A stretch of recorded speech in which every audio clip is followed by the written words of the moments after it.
Yi Junlin jolted awake, only to find, to his disbelief, that he was now a shriveled old man. The creatures roaming the eastern wilds were equally stunned. What was a human doing in such a remote place? Staggering to a nearby lake, Yi Junlin caught his reflection and froze. What the hell happened?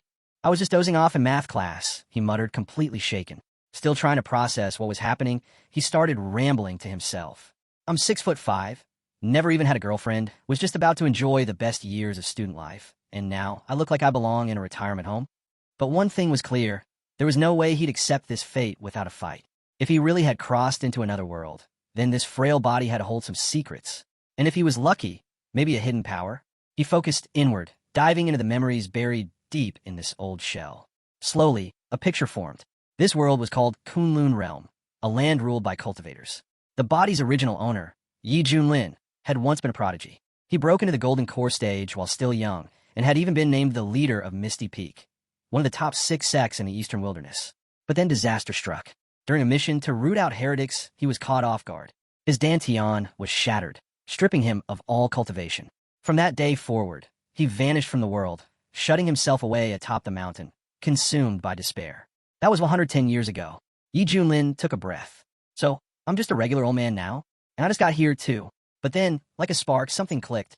He remembered from the countless web novels he'd read, whenever someone gets transported, there's always a cheat. There had to be one. System. I know you're there, he shouted into the void. Come on out, your dad's here. Silence. Seriously? Playing hard to get now. He dropped to his knees, switching tactics. All right, I was wrong. Just kidding, okay? Come out already. Still nothing. Then another thought hit him. Maybe it wasn't a system. Maybe it was a spirit ring left by the original owner. He yanked off the old man's ring and stared at it. Hey, senior. You in there? No answer. His frustration peaked. I know you're hiding, he barked, throwing the ring to the ground. Grabbing a cane, he raised it skyward and roared. That did the trick. In a flash, everything shifted. And just like that, after all his swearing and shouting, a cold voice rang out. Warning, 2 offensive words detected. System booting up. Please watch your language. Yi Junlin blinked in disbelief, then grinned. Knew you were in there. Took your sweet time, though. The system replied, a little sheepish. Apologies, host. I was asleep. Just woke up myself. To make up for the inconvenience, the system chimed. I prepared a starter kit. Would the host like me to open it? Yi Junlin didn't hesitate. Of course. What are you waiting for? Open it now. With a soft chime, the system responded, congratulations. The host has obtained a unique ability, Clash Ascension. From now on, every time you face an opponent stronger than yourself, your cultivation will instantly leap 1 level above theirs. No side effects. No limits. Yi Junlin's jaw dropped. Wait, seriously? I'm just a powerless old man right now. What if I run into an immortal? Rest assured, the system replied coolly. The feature is fully functional. You're welcome to test it. A wide grin spread across Yi Junlin's face. Then this means I'll always be 1 step ahead of everyone. I'll become unstoppable. Just then, a voice echoed in his mind. It was the original soul of the old man, puzzled. Why even bother cultivating at that point? The system interrupted with a gentle ping. Friendly reminder, natural death expected in approximately 1 hour. Yi Junlin's expression froze. An hour? I'm already dying, but I just got here. Panic set in. He had to find someone, anyone, stronger than him. If he could provoke a fight, he'd level up and extend his life. Now it made sense why the old man had stayed holed up on a mountain for years. He was just waiting to die. And now, Yi Junlin had inherited the countdown. Another update appeared. Time remaining, 35 minutes. Yi Junlin groaned. This isn't looking good. Am I even going to make it in time? But before despair could sink in, thunder cracked overhead. Yi Junlin glanced up. A monstrous storm rolled in from the mountain's peak. What now, he muttered. A beast horde. Lightning lit up the sky, and within the swirling clouds, a figure floated, majestic and imposing. It was the sect leader of Xiantian, back from exile, facing down a sea of enemies. Who dares cause chaos here? He shouted. Who dares challenge Xiantian? Suddenly, from within a crackling magical shell, a winged figure emerged, the Eagle Demon King. His gaze swept across the sect's defenders with disdain. You didn't think I'd return? The demon sneered. The king of monsters lives, and today all of you are finished. The sect leader narrowed his eyes. It's you, the beast who once wiped out the Lee state. I thought I crushed you, left you broken at the bottom of that cliff. And yet here you stand, leading this army. The Eagle King laughed, his aura surging. Is this power enough for you? Shock rippled through the crowd. He's broken through. He's reached the nascent soul stage, someone gasped. One of the warriors turned to the sect leader. We can't stop someone that strong. What now? There's no retreat, the leader said firmly. If we fall, so be it. We'll protect Xiantian with our last breath. The Demon King scoffed. Then die with honor, stinking cultivators. The clash erupted, roars, flames, blades, spells. Chaos. The sky turned crimson. Yi Junlin stood below, watching it all unfold from afar. Someone punch me already. The system popped up again. Reminder, 30 minutes remaining. Panic kicked in. They're too far away. No one can hear me. Without wasting another second, Yi Junlin gritted his teeth and turned toward the staircase winding up the mountain. Then I'll go to them. Yi Junlin's back was screaming in agony. Every step a battle. He realized grimly. If he turned back now, he wouldn't make it in time. Only one path forward remained. Up ahead, the demon monster king loomed, voice booming across the battlefield. You call this resistance? Pathetic. If this is your best, then your lives end here. With a roar, he summoned a surge of embryonic soul energy, the air warping around him. Then, boom, he unleashed a single devastating strike. In an instant, countless warriors were knocked to the ground, unable to lift a finger against him. The sect leader clenched his fists, eyes dark. There's nothing more we can do. The gap between Golden Core and Nascent Soul is just too wide. The Demon King floated above them, laughing wildly. Anyone else care to try? Say your farewells now. And that's when a raspy voice cut through the air. Hey, Big Bird, over here. Yi Junlin had made it to the top, barely. He stood tall, or as tall as a crooked old man could, facing the Demon King head-on. Don't look around. I'm talking to you, he called out. The Demon King narrowed his eyes and flew over, staring down at him. Are you tired of living, old man? You dare throw insults at me? But Yi Junlin just smirked. You talk big. Why not come at me? I'm standing right here. From the memories of this body, he learned about an ancient speaker system hidden in the house, powered by crystal chi. Without it, he'd never have gotten the monster's attention in time. The Demon King sneered. This is a first. Never met such a mouthy geezer. Yeah? Well, now you have. Yi Junlin shot back. Down below, the sect members looked up in shock. Is that, brother? One of them gasped. It's unbelievable, a girl whispered. The legend of Misty Peak, he's really here. But he's been out of sight for decades, another muttered. Why now? The sect leader watched silently. Maybe he's here to do what he couldn't before. A shame his power's long gone. Hearing them, the Demon King barked a laugh. This fossil's taunting me now? Looks like he really wants to die. He pointed at Yi Junlin. You're that washed-up relic, aren't you? I'll roast you like a quail. You don't even have cultivation. Yi Junlin raised a brow. If you're a real man, fly over here and try. Suddenly, the system's voice returned, deadpan. Warning, host has 10 seconds remaining. Yi Junlin winced. This bird's slower than he looks. So much for dying in glory. The system began to count down. 10, 9. Just as hope started to fade, the Demon King snarled. Fine. You want death? Then I'll turn you to dust myself. He struck. Yi Junlin's eyes lit up with excitement. Finally, at that moment, something shifted. The old man's gaze turned razor-sharp, his body reacting on instinct. Enemy detected. Initial nascent soul stage, the system announced. Meeting force, ability triggered. Host now evolving. Cultivation rising to mid-level nascent soul. Yi Junlin's entire form ignited with raw power. Flames of strength surged through him, rejuvenating every cell. He stared at his glowing hands, his voice echoing through the storm. Here comes the germinal soul. The system responded cheerfully, naturally. I'm a professional, after all. Yi Junlin wasted no time. Flames erupted from his hands as he unleashed a blazing technique straight into the Demon King's incoming strike, blasting it apart midair before the monster could even process what had happened. The Demon Beast King reeled back, stunned. What is this? Down below, the sect leader and his men shielded their eyes as a crushing wave of energy rippled through the battlefield. This aura, it's terrifying, someone murmured. A young girl gasped, her voice trembling. Could it really be a little brother? Still alive? Right before their eyes, the frail old man transformed. Gone was the hunched figure. In his place stood a towering warrior, radiating raw power. Yi Junlin looked down at himself and smiled. This is the peak of a nascent soul realm, a force few in the human world can comprehend. The Demon King stared in disbelief. Wait, you've also reached the embryonic soul stage? No, you're even stronger than me. The entire sect fell silent, jaws dropped. Is that even possible? Someone whispered. It all clicked now. For years, Yi Junlin had played the part of a powerless elder, outwardly broken, inwardly reborn. Not only had he cultivated in secret, he'd already ascended to a realm that few in the eastern wilderness had ever touched. He's the one, murmured a warrior, the real backbone of Xiantian. The Demon King's tone changed instantly. Honored Taoist, he stammered, bowing slightly. This has all been a misunderstanding. I'll personally visit your sect to resolve this peacefully. Yi Junlin's eyes narrowed. You destroyed our foundation, crippled our disciples, and now you want to call it a misunderstanding. The system chimed in with perfect timing. Congratulations, host. First ability acquired. Random reward granted. Great Desolation imprisoning Xiantian finger. Yi Junlin blinked. Wait, isn't that the legendary Shaolini technique? Turning back to the Beast King, his tone grew sharp. If I wiped out your entire clan, then brushed it off as a misunderstanding, would you let it go? The Demon King growled.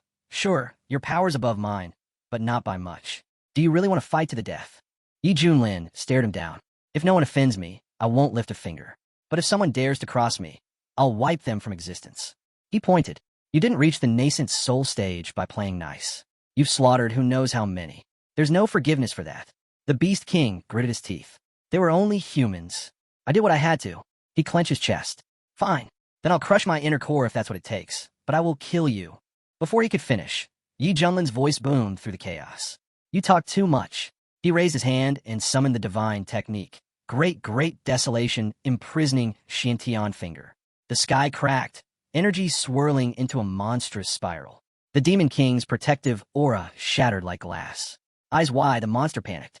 Wait, I'll give you my wife, my tribe, anything. I just broke through. I don't want to die. But Yi Junlin didn't even flinch. He drove the attack forward. With a searing flash, the skies exploded.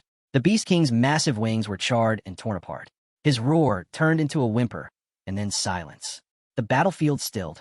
From the shadows, the remaining beast warriors watched in horror. The king is dead. Run. Run for your lives.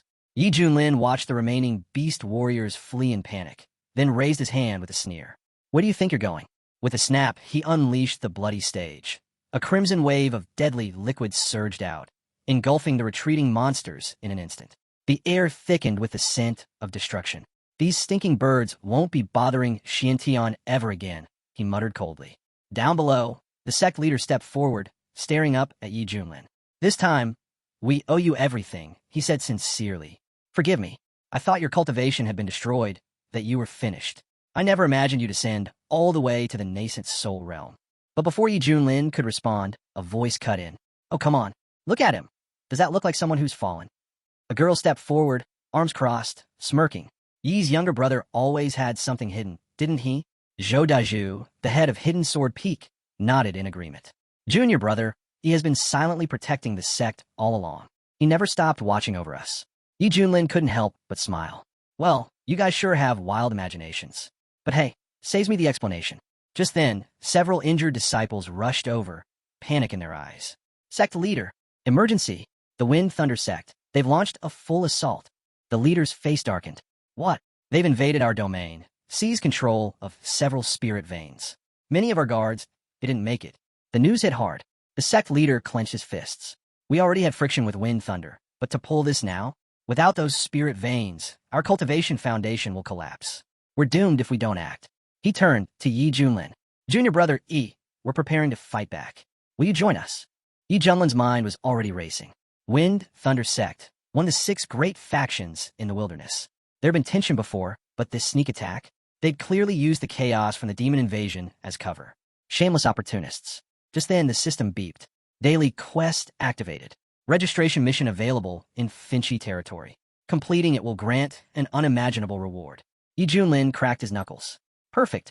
Another chance to trigger meeting force and power up. Time to return the favor, with interest. He looked at the sect leader. You go ahead and handle things here. I'm heading straight for Wind Thunder sect. I'll tear them out at the roots. The sect leader was stunned, then laughed. Excellent. That's the little brother, Yi we remember, bloody powerful. Yi Junlin took off without hesitation, heading straight into battle. The sect leader turned to Xiao. How long has it been since Xiantian felt this strong? Zhou exhaled. To be honest, we were never that strong. But with brother Yi leading Yi Peak again, we might just become the top sect in the entire eastern wilderness. Meanwhile, in Wind Thunder sect territory, inside a dark chamber, a man grinned smugly. I didn't think it'd be this easy. Luring that monster toward Xiantian created the perfect diversion. With their defenses down, claiming all their spirit veins was a walk in the park. Another elder nodded. With this move, Wind Thunder will soon become the dominant sect in the region. But a third voice chimed in with concern. Won't that monster turn on us next? The second elder scoffed. Didn't you hear? A powerful guest from a U.S. sect arrived today. He's with us now. There won't be any issues, declared Chen Yunhai, the head of Wind Thunder sect. He turned to Elder Chun with a confident grin. It's true, right? Your son, Chan Zhao's, he's done well in the immortal sect. Elder Chen nodded. That's why I came all the way from Qing. Son Venerable personally took him as a disciple. He's being taught the supreme Tao. The boy's future is limitless. Chen Yunhai lit up. Wonderful. My son might really ascend to immortality. Another senior elder stepped forward. Allow me to congratulate you, sect leader. Elder Chen reached into his sleeve and pulled out a small jade box.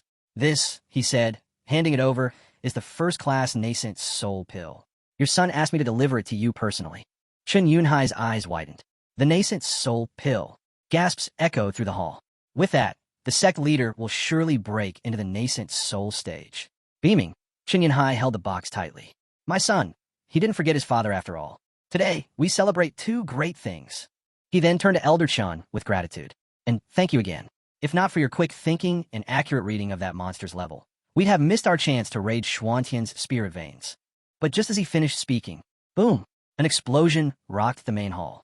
Smoke and shattered formations burst through the entrance as panic spread. Someone's broken through our defensive barriers, a guard shouted. Out of the haze, a figure stepped forward. Yi Junlin. So, this is the Wind Thunder sect, huh? He said, stepping casually through the rubble. Chen Yunhai's face twisted in rage. Who do you think you are, barging into our sacred hall? Tired of living? Yi Junlin didn't flinch. Yi Junlin, head of Misty Peak, Xiantian. I came here for you. Gasps filled the room. That aura, it's real. Embryonic soul stage, one of the elders whispered. Right then, the system pinged in Yi Junlin's mind. Registration complete. Wind Thunder Sect Domain.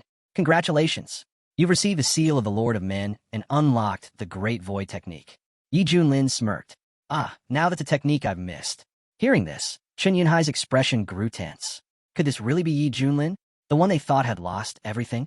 He turned to Yi Junlin cautiously. Honor Taoist, what business do you have with Wind Thunder Sect? Yi Junlin raised an eyebrow. You're really going to pretend you don't know? You lured that monster into our domain. You invaded our spirit veins. From this moment on, Wind Thunder Sect is finished. Chen Yunhai's face went pale. So, it really is him, Yi Ling, the one whose power vanished years ago. But if he's here now, then that means... He gulped. The Greenbird King is dead. Panic crept into his voice. They actually pulled it off. Chen Yunhai turned quickly to Elder Chun, whispering frantically. What now? He's strong, but with you here, surely we can handle this. But Elder Chen didn't look the least bit worried. He narrowed his eyes, sneering at Yi Junlin. You barking puppy, he spat. Kneel, break your arms, and maybe I'll let you live. If you're ready to throw away your pathetic life, then so be it, Elder Chun sneered. But Yi Junlin wasn't done yet. He raised a brow and asked calmly. By the way, who even are you that anyone should bow to you? Elder Chen's expression darkened. Without a word, he released his aura. The air thickened. Pressure slammed down across the hall like a tidal wave. He's in the spirit transformation stage, one of the warriors cried out.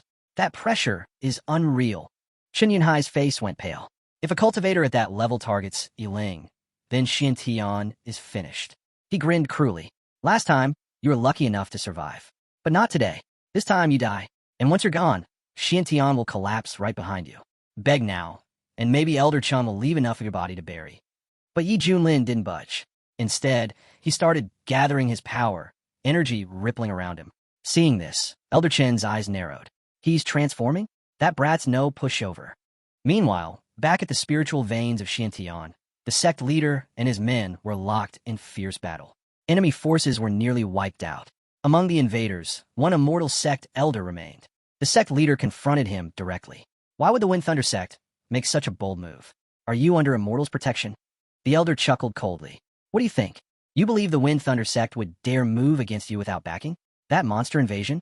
Coordinated. We waited for the right time. He grinned proudly. Years ago, our sect's heir joined the immortal sect and earned the favor of their top figures. Today's invasion is just the beginning. He leaned forward.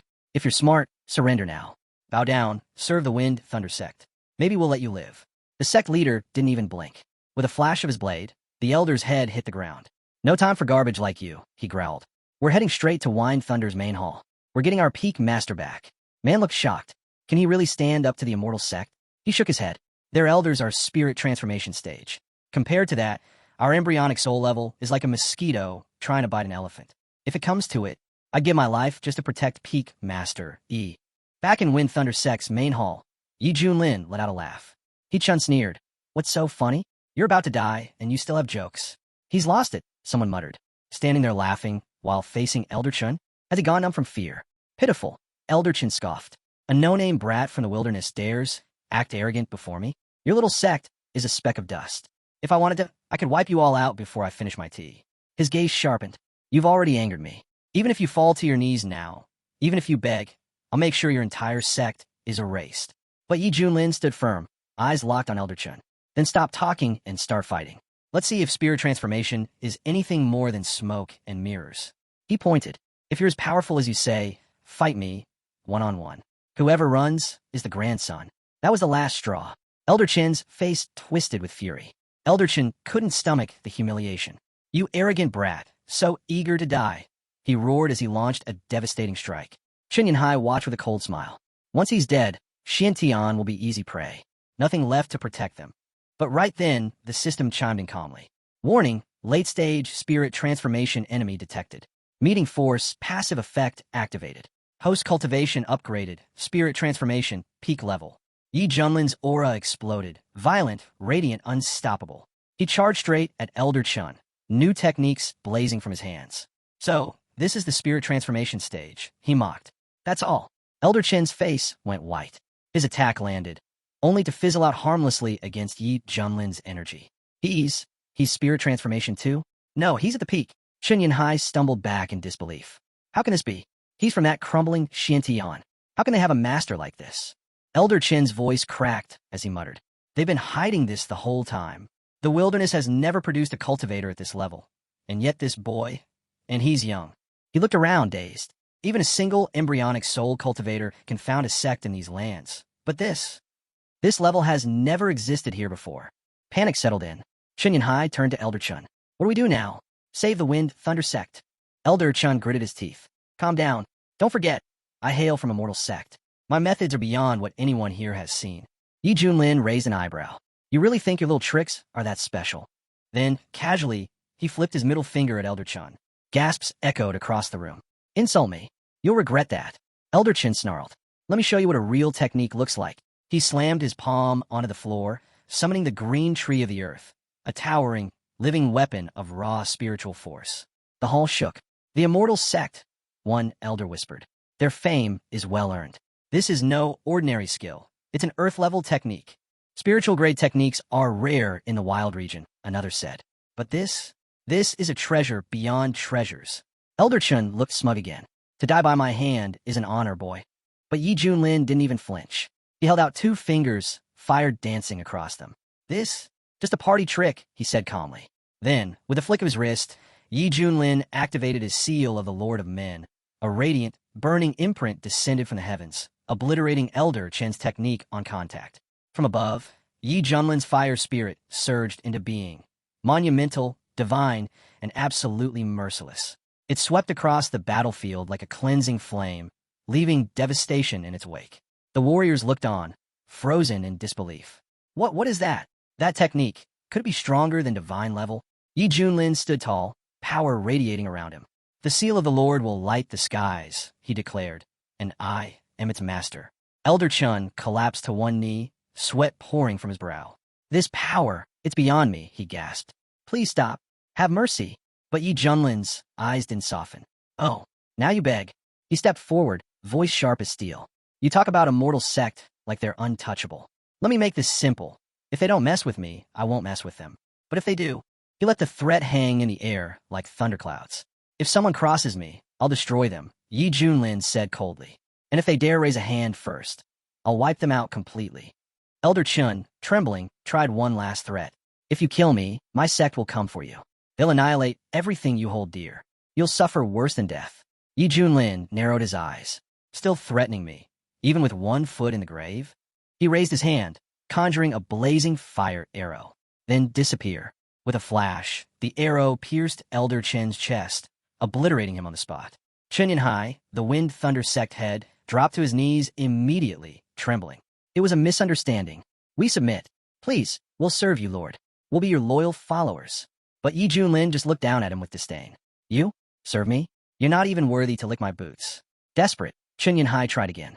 My son, Chun Zhao's. He has the potential to become an immortal.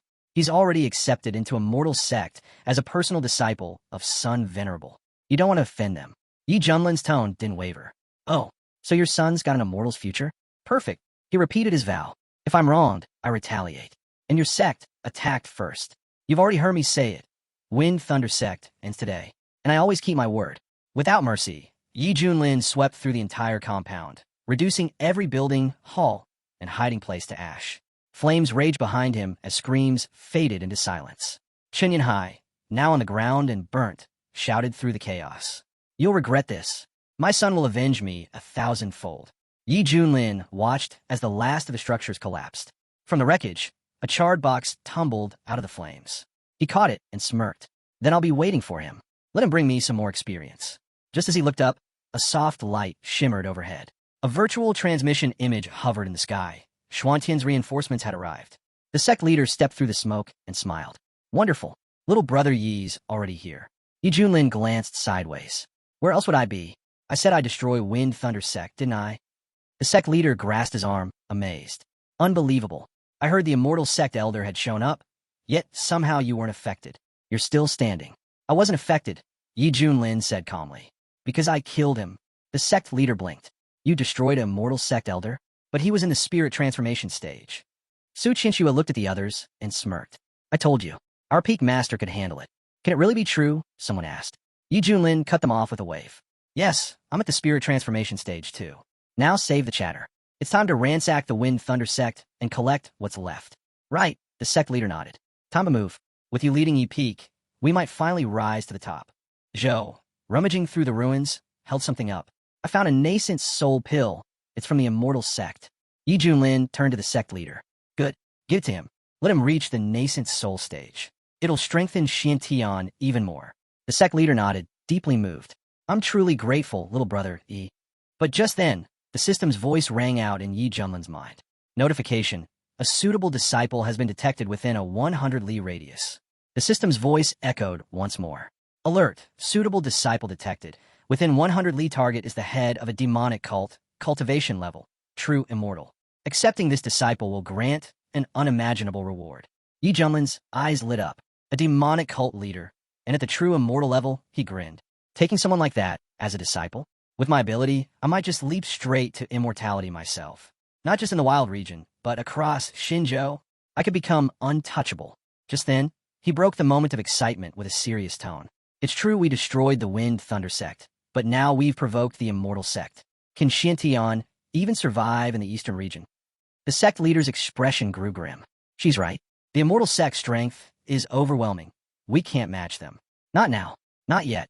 He turned to Yi Junlin. You're a rare genius, Yi. Your path shouldn't end here. It'd be better for you to leave the eastern region while you still can. When a mortal comes knocking, we'll stay behind. As long as you're alive, Xiantian has hope.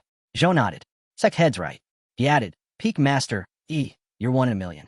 Your fall would be a tragedy. One by one, the warriors joined in. He's right. You can restore Xuantian's glory. We'll hold the line. Go chase your destiny.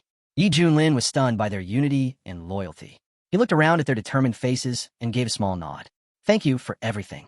But believe me, if I made a decision, I've already thought it through. He looked at the sect leader. Leave this place in your hands. I'll settle the rest in my own way. With that, he turned to go. I've got urgent business, he said, and a disciple to meet. And with just a wave of his sleeve, he vanished, without even leaving a cloud behind. At that moment, deep within the purple bamboo forest, chaos stirred. Bandits chased after a delicate figure, grinning vilely. Come on, sweetheart, don't run. Let's enjoy you. But the girl turned around and yelled furiously. I told you, I'm a man. Get lost already. The bandits laughed. The oldest among them, face covered in drool, leered forward. Don't even try that trick, beauty. You're too pretty to be a guy. You can't fool me. The young man scowled, furious. This is beyond pathetic. A tiger's fallen into the hands of wild dogs. Because he wasn't just anyone. He was the former head of the demonic cult from the central region, a cultivator who had reached the legendary level of true immortal. He had founded the demonic flame sect, an empire of 100,000 territories, with millions of disciples. But then, the Holy Lands united. A massive siege wiped out his domain. To escape, he sacrificed his entire cultivation base. Now, he was hiding in this remote, forgotten corner of the eastern region. Broken, powerless, hunted. Even in this mess, the old man kept calling him a beauty. He taunted that if she didn't run faster, he'd stop chasing and just take her down now. With a flick of his hand, he unleashed a barrage of sword energy. But the guy spun around instantly, summoning a blazing scarlet flame shield to block the attack. But this time, it wasn't enough. The old man's power overwhelmed the shield. The guy took a hit, blood trailing, but the old man paused for a second. He was stunned. A Foundation establishment cultivator had just withstood his 5 needles constraining source technique, a move from the late Gold Core stage. Could he really be a rogue genius from a powerful sect? It didn't matter. He had to finish this. Surging his energy, the old man laid down his technique. Mysterious needles hovered in the air, locking into position around the guy. As he stepped closer, he smirked and repeated the insult, calling him a beauty again. "It's over," he said. "Stop struggling." He reached out and grabbed the guy's face. "You're pretty, but don't push my patience. Just accept it. It'll be over soon." The guy had had enough. He snapped, shouting at the old man to open his dog eyes and see clearly. He was a man, not some damsel, not a plaything. The old man froze. "Wait, you're a man? All that chasing, for this?" Backing up, the guy yelled again. "Take a closer look. We're the same damn gender. So stop coming after me already." But the old man just grinned. A man? Even better. That was the last straw. Furious, the guy activated his attack technique, roaring at the old pervert to stay away. "You dare chase after a man? I'd rather destroy my inner core than let you touch me." Startled, the old man watched as a fierce energy storm erupted around him. What kind of technique is this? How can someone in Foundation establishment summon such a massive formation? But the guy didn't care anymore. He called the old man a filthy dog and said he was done playing games. With every ounce of his strength, he unleashed a roaring stream of energy straight at him. The old man couldn't dodge. The blast hit him square in the chest. Pain flooded through him as he struggled to move, the overwhelming chi pinning him down. The guy wasn't unscathed either. He clutched his chest, furious. "You brought this on yourself. My core is nearly shattered because of this nonsense. I need to find a place to recover and plan my next move." Looking down at the fallen figure, he muttered, "That pervert didn't die for nothing. He was definitely from a strange background." But just as he tried to catch his breath, he sensed something. "Who's there?" And to his disbelief, the old man reappeared. Out of the forest stepped another old man. "Relax," he said coolly. "I just happened to be passing through. That pervert back there? I've got nothing to do with him. My tastes are normal." The guy gave a nod. "In that case, maybe we'll cross paths again someday. See you around." But this newcomer wasn't as innocent as he claimed. With a sudden shift in his demeanor, he strode forward, eyes locked on the boy. "Unlike that freak, I'm more interested in your secret." He lunged, trying to grab hold of him, intent on digging into his memories, on uncovering the source of his strange and powerful abilities. The guy pulled back, cursing him. Another old bastard taking advantage of someone while they're down. You'll end up dying just as miserably. But his strength had run dry. He collapsed, feeling like this might be the end of his second life. Before either could act, an overwhelming force descended from the sky. A figure soared above them, radiating unmatched power. Both of them froze, instantly aware they were standing before someone in the spirit transformation stage. The old man's heart sank. What is someone like that doing in this small backwater region? The figure descended slowly. His name was Yi Junlin. Terrified, the old man dropped to his knees. "Please spare me. I'll leave, no questions asked. Just take this as my thanks and let me go." But Yi Junlin didn't bother replying. He raised his hand and fired a beam of pure chi. These kinds of trash don't deserve to breathe. The beam hit before the old man could even react, straight through the heart. He crumpled without a sound. The guy stood stunned. First, a golden core master had fallen. Now, even a spirit transformation cultivator had appeared. Was there really no way out for him? Yi Junlin turned to his system. "Wait, are you saying he's the head of a demonic cult? And a true immortal?" The system calmly responded, "Yes. Though currently just a Foundation establishment cultivator, he is indeed a true immortal. His power is just sealed." Yi Junlin blinked. "You gotta be kidding." "No deception," the system replied. "His name is Hong Chinya. Initial Foundation establishment. Talent, Divine Fire King." Activating his eye of insight, Yi Junlin scanned him from head to toe. The analysis confirmed everything. Snow-pale skin, delicate features, long, flowing hair. He looked more beautiful than most women. No wonder people mistook his gender at first glance. Hong Chinya tensed up under Yi Junlin's gaze, wondering if this one was also into men. But Yi Junlin wasn't thinking that at all. With his eye for talent, he saw through everything. This guy, even weakened, still had potential far beyond ordinary cultivators. His experience, his gift, if nurtured, could restore his full strength. Taking him in would be a brilliant move. "You've got a rare bone structure," Yi Junlin said. "Real talent. From this moment on, I'm making you my apprentice. Just say yes." Hong Qinya's eyes widened in disbelief. "You want to take me as your apprentice?" But deep down, he couldn't help but wonder, was this man also after a secret? No matter how lucky or talented others were, none could compare to what he had. Even with his current cultivation, his sect wouldn't have let him sweep the back alleys. Yet now, someone at the spirit transformation stage wanted to be his master? Honestly, it felt a bit naive. Yi Junlin noticed the hesitation in Hong Qinya's expression. "What's wrong?" he asked. "From the look on your face, you don't seem too eager to become my disciple." In truth, Hong Qinya didn't believe Yi Junlin was worthy to teach him. But right now, he didn't have the strength to argue. Survival came first. Revenge could wait. Once he recovered, he'd take back everything he lost. He dropped to one knee and lowered his head. Disciple Hong Qinya greets his master. He didn't mean a word of it. It was just a show, a formality. When the time came, he'd reclaim his pride. Yi Junlin accepted it with a nod. "Good. You may rise.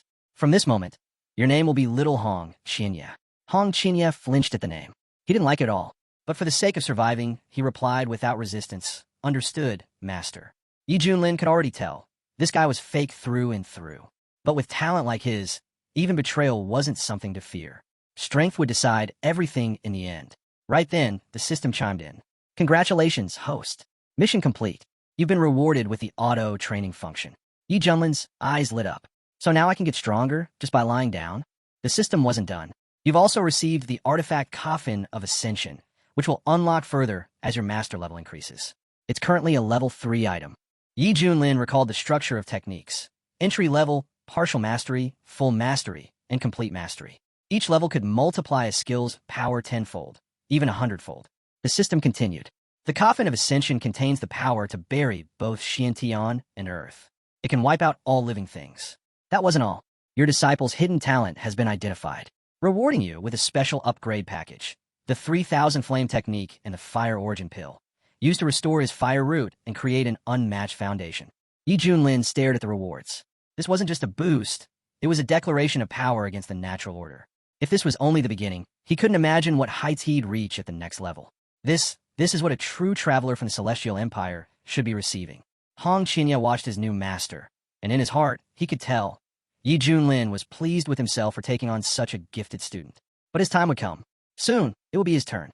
Yi Junlin, sensing the underlying tension, kept his expression calm. "You probably think your master isn't good enough for you." Hong Qinya quickly responded. "Master misunderstands me. This is just my usual face. I was only surprised that someone at the spirit transformation stage would already be preaching about life." Yi Junlin narrowed his eyes. "Sounds like you won't fully accept me unless I give you something to prove my sincerity." He raised his hand and tossed over a scroll. "Take this technique. Consider it my gift to honor our bond." Hong Qinya accepted it with a smile and thanked his master respectfully. But in his mind, he sneered. "Let's see what kind of backwater technique this self-important provincial master is about to show me." For a moment, Hong Qinya was skeptical. What could a spirit transformation cultivator possibly offer him? Still, he opened the book and glanced at the title, 3000 Flaming Tribes. He scoffed. The name sounded ridiculously exaggerated. But then he flipped deeper into the contents, and his eyes widened. Wait, what? He recognized it. Not by name, but by power. The true identity of the 3000 Flame Tribes technique shook him to the core. His own Raging Fury Flame technique, the one that once helped him ascend to immortality, was considered one of the top fire arts in the central regions. Yet compared to this, it was child's play. This technique redefined everything he thought he knew about fire cultivation.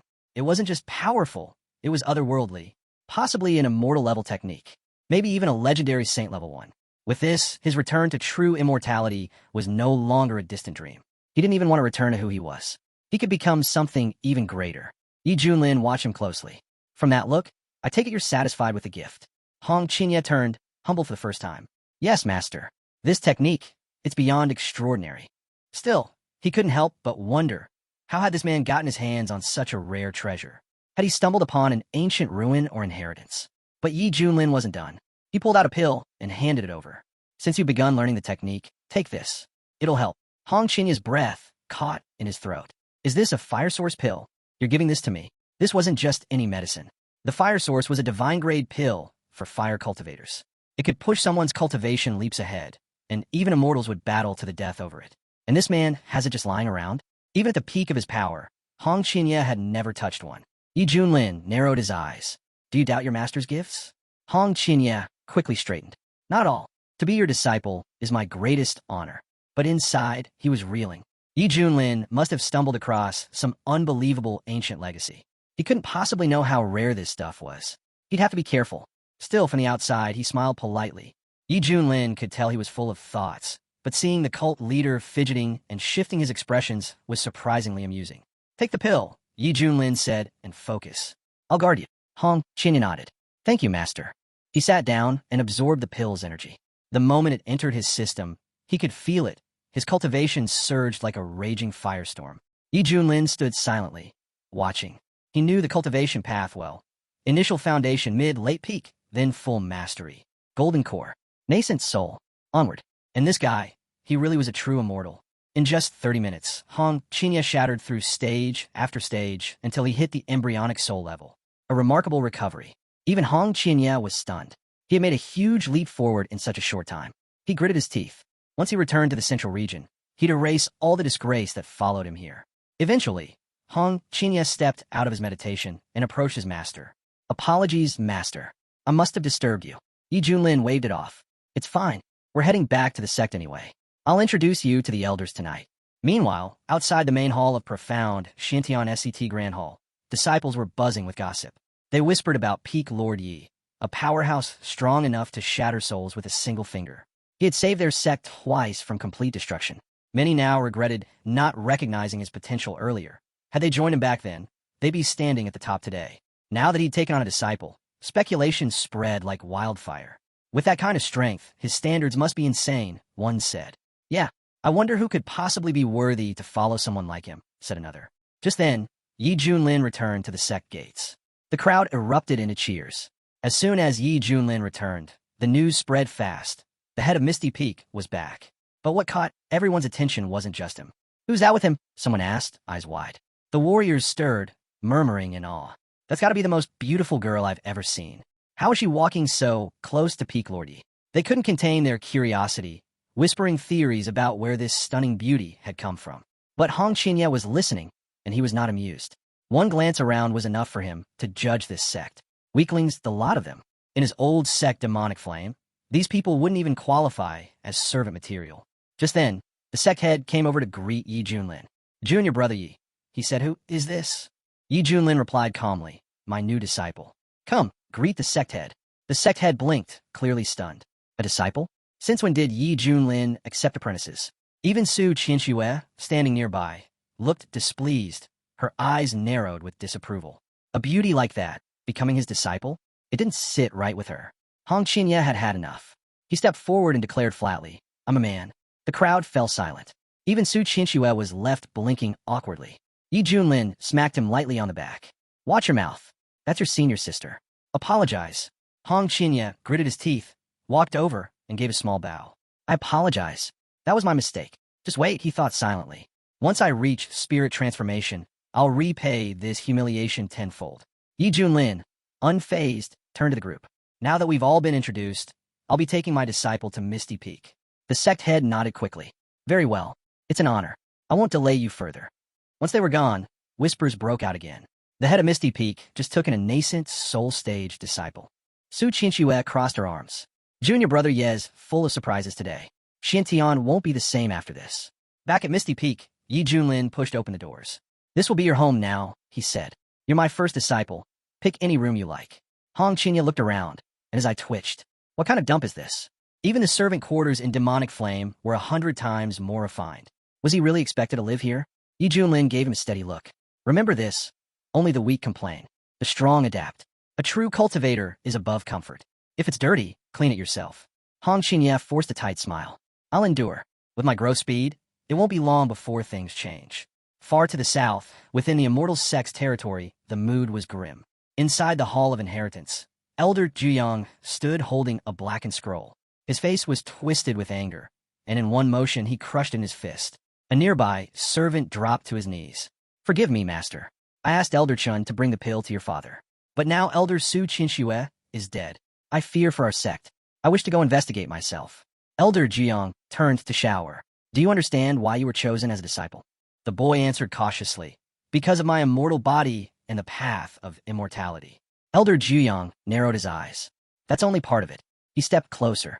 I saw something else in you, ambition. Ruthless, powerful ambition. The kind that breaks chains, even those of blood. He turned away, hands behind his back. The air competition is coming soon. Don't just participate, win. Crush the others. Rise to the top. The sect will reward power, not sentiment. This is your only shot, Elder Jiang said, his tone sharp. No excuses. I don't care what you think. I'll send men to the eastern region to investigate. You focus on winning. Shower bowed his head. Yes, master. I won't disappoint you. The next day, high on Misty Peak, Yi Junlin was lounging comfortably. He looked over and asked lazily, So, are you ready? Hong Qinya had been waiting for the moment. He stepped forward, food in hand. Yes, master. Everything's prepared. As Yi Junlin inspected the dishes, Hong Qinya found himself baffled. Seriously? He's only thinking about food? Just yesterday, this same man was preaching about hardship and adaptation. And now here he was happily indulging. Yi Junlin took a bite, then nodded in satisfaction. This meat, these beans, absolutely divine. The system spices are brilliant, just perfect. He turned to Hong Qinya. Come on, try some. Don't be shy. Hong Qinya gave a flat look. I've long transcended the need for food, master. Mortal pleasures don't concern me anymore. Yi Junlin raised an eyebrow. Are you really going to turn down your master? Cultivation isn't just about strength. It's about enjoying life, too. Try it. Just a bite. Hong Qinya sighed. Fine. Only because you insist. Inwardly, he still thought Yi Junlin was just an outdated eccentric. What's the point of fussing over food? But as soon as the flavor hit his tongue, everything changed. His eyes widened. It was warm, rich, and full of depth. An incredible taste. Emotions stirred that he hadn't felt in years. Yi Junlin leaned forward. Why do you look like you're about to cry? Hong Qinya stared at the food. When I was a child, I was always hungry. I dreamed about tasting real meat. The first time I did, it felt like joy itself. But ever since I stepped onto the path of cultivation, I forgot that feeling, forgot how to simply live. He paused, overwhelmed. Maybe the old man was right. If cultivation strips away all joy, what's the point of power? At that exact moment, Yi Junlin's eyes sparkled. You're breaking through again. Hong Qinya's spiritual energy surged. He soared through the embryonic soul stages, initial, mid, late, peak until spirit transformation. Yi Junlin crossed his arms. He even breaks through from eating meat? What kind of monster talent is this? Hong Qinya opened his eyes in disbelief. I broke through again? Just like that? Yi Junlin grinned. Congratulations. You're now at the spirit transformation stage. Just about caught up to me. Even Hong Qinya was stunned by how fast the breakthrough happened. He stood there, silent, realization dawning. It's time. This master-disciple relationship has served its purpose. But before he could act, Yi Junlin stretched with a yawn. Well, since you've enjoyed the food and leveled up, how about coming over here and giving your master a shoulder massage? Hong Qinya's smile vanished. I'm at spirit transformation too now, and he still wants to boss me around? This clown really doesn't know when to quit. His eyes sharpened. Today's the day I remind him who I really am. He stepped forward with intent, ready to strike and end this farce of a bond. But just as he was about to make his move, a servant burst into the room. Urgent report from Peak Head Pack. The sect head has summoned you to the assembly hall. It's important. Yi Junlin turned, unfazed. Understood. Hong Qinya muttered under his breath. It's only been a day, and he's already got a new mission. He clenched his fists. That was the perfect chance, and I missed it. Still, he reminded himself. Yi Junlin was full of blind spots. There would be another opportunity. Revenge just needed patience. As Yi Junlin rose into the sky, he called back. I'll be off for now. Your massage skills are excellent. Once I return, you can massage my feet too. Hong Qinya's jaw dropped. How dare you treat me like this? I should have killed you already. But Yi Junlin was already gone, leaving only the wind in his wake. At the assembly hall, tension filled the air. The elders were restless. No one knew what to do anymore. This must be a sign, one muttered. The heavens must be punishing Xiantian. Just then, Yi Junlin descended into the hall, greeting the sect head calmly.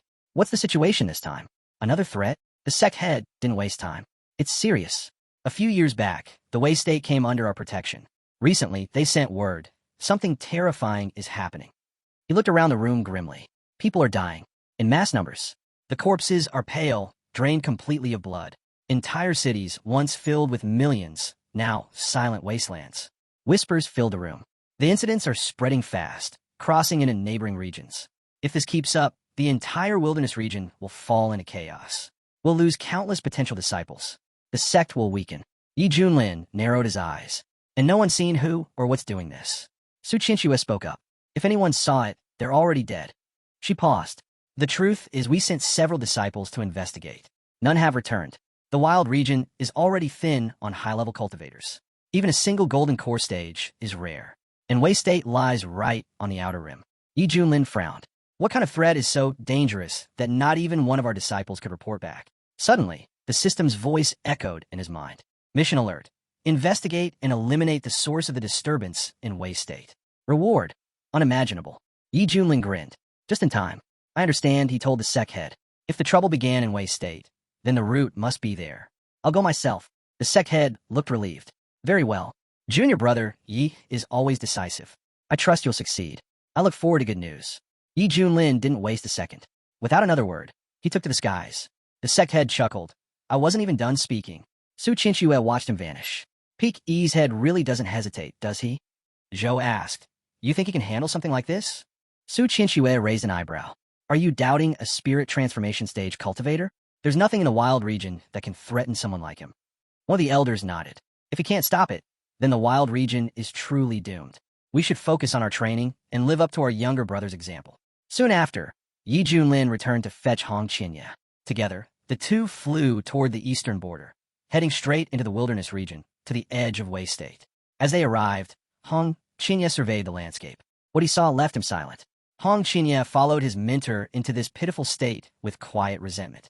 One day, he thought, I'll find a way to settle things with him. As they reached the outskirts of the Taoa village, Yi Junlin stopped atop a nearby mountain ridge, surveying the scene below. Looks like bandits, he said calmly. They're raiding the village. We'll have to step in. Down below, the village chief bowed deeply. Respected heroes, our village is poor. We only have chickens. If you come to take, then take what you want. Just please spare our lives. From the crowd, the leader of the Black Wind Gang laughed cruelly. I don't want your chickens, he sneered. I want you. All of you miserable little worms. Without hesitation, he stabbed the village elder in the head. Obey now, he barked, and maybe you'll die quickly. The gang began to yell among themselves, warning everyone to back up. Their leader was about to use his technique. A terrifying pressure filled the air as the leader raised his hand, pointing it straight at the frightened villagers. Screams rang out. Please, don't kill us. Just then, Hong Qinya furrowed his brow. Something felt familiar. That technique. I know it. He searched his memory. It was eerily similar to one used in the central region, by someone long thought dead, eliminated by the Holy Lands. Yi Junlin caught the shift in his expression. You recognize that technique? Hong Qinya quickly denied it. No, just seems unusual. Yi Junlin narrowed his eyes. Watch your tone, Mutt. Speak clearly. But Hong Chinya's thoughts were racing. If my hunch is right, this could be serious trouble. Meanwhile, the villagers were on the verge of panic. They cried out for mercy, desperate for someone to stop the madness. Yi Junlin didn't wait any longer. He vanished from sight and reappeared behind the gang leader, grabbing him by the shoulder. That's enough, he said. Startled, the bandit leader twisted around, energy charging in his fist. Who are you? How dare you interfere? But Yi Junlin was already moving. He spun to the side and fired a blazing beam of fire straight into the man's chest. Calm down, Yi Junlin said flatly. We have things to discuss. The gang members stared in shock. Their leader, injured? The bandit leader clenched his chest, stepping back. He suddenly realized this man was spirit transformation stage. His tone changed instantly. Please don't kill me. I surrender. Yi Junlin didn't blink. Then talk. Who are you? Where did you get that technique? The man hesitated, then admitted, I used to be a palace guardian in the Wei State. One day, I saw something I wasn't supposed to. They sentenced me to death. I ran. And the technique? Yi Junlin pressed. While on a run, I came across a mysterious group. I don't know who they are. They gave me the technique. Yi Junlin's eyes narrowed. They just handed it over? Just like that. The bandit looked at his trembling subordinates, then back at Yi Junlin. They said the technique could absorb blood to increase strength. I did it just to survive. That's all I know. Yi Junlin stood silent for a moment, thinking it over. A hidden group, using blood techniques to grow stronger. Sounds like a much bigger force is working behind the scenes. This could be connected to all the strange events we've seen. He turned to Hong Qinya. What do you make of it? At that moment, Hong Chinya's thoughts drifted to a name he hadn't thought of in years. The methods, they're too familiar. Could it really be him? Could he really still be alive? Hong Chinya's mind was spinning. And why would someone like him be here in the wild region? He kept his expression calm and said to his mentor, I'm not sure. But deep down, he was certain if that man was behind all this, then even Yi Junlin, despite being at the spirit transformation stage, wouldn't be able to handle it. If they weren't careful, the Wei state would become his grave. Just then, Yi Junlin turned to the bandit and said, "Let's see if you're hiding anything else." With a wave of his hand, he pressed his technique into the man's mind, diving straight into his subconscious. He sifted through the memories and confirmed he wasn't lying. But he left something out. Something important. Yi Junlin's face darkened. "We need to get to the Wei Imperial Palace." Now, before they could leave, Hong Qinya casually lifted a single finger. A burst of flame shot forward, and in seconds, the remaining bandits were burned to ash. Yi Junlin turned toward him, expression unreadable. Hong Qinya asked, "Did I do something wrong, master? Weren't those bandits deserving of death?" He spoke calmly, but inside, the fire of pent-up rage still smoldered. "I've endured humiliation long enough. It felt good, heavenly, even to vent it somewhere." Yi Junlin gave a slight nod. "No, you did well." Below, the villagers rejoiced. "Immortals! They've saved us. They've carried out Xuantian's will." They knelt in gratitude, shouting blessings to the skies as the two cultivators vanished into the clouds. At that same moment, in the Grand Wei Imperial Palace, the emperor stood solemnly in his throne room. "The population of Wei has dropped by 1/3, he muttered. "Just a little more, and this entire country will fall into darkness." He clenched his fist. "Will the masters from Xintian Zone even be able to save us?" Suddenly, his daughter burst into the hall.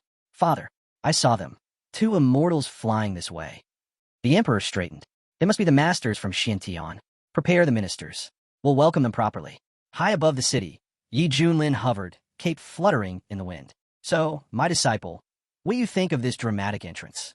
Hong Qinya gave a polite nod. "Wise as always, master. Very impressive." But inside, his thoughts were venomous. "I can't wait to watch you beg for your life when these dark forces come for you. Just don't expect mercy from me." Moments later, the emperor and his ministers welcomed them at the palace gates. "Honored guests, welcome," the emperor said, bowing. "We thank you for coming to aid us." Yi Junlin stepped forward. "I'm Yi Junlin, head of Misty Peak from Xintian Zone.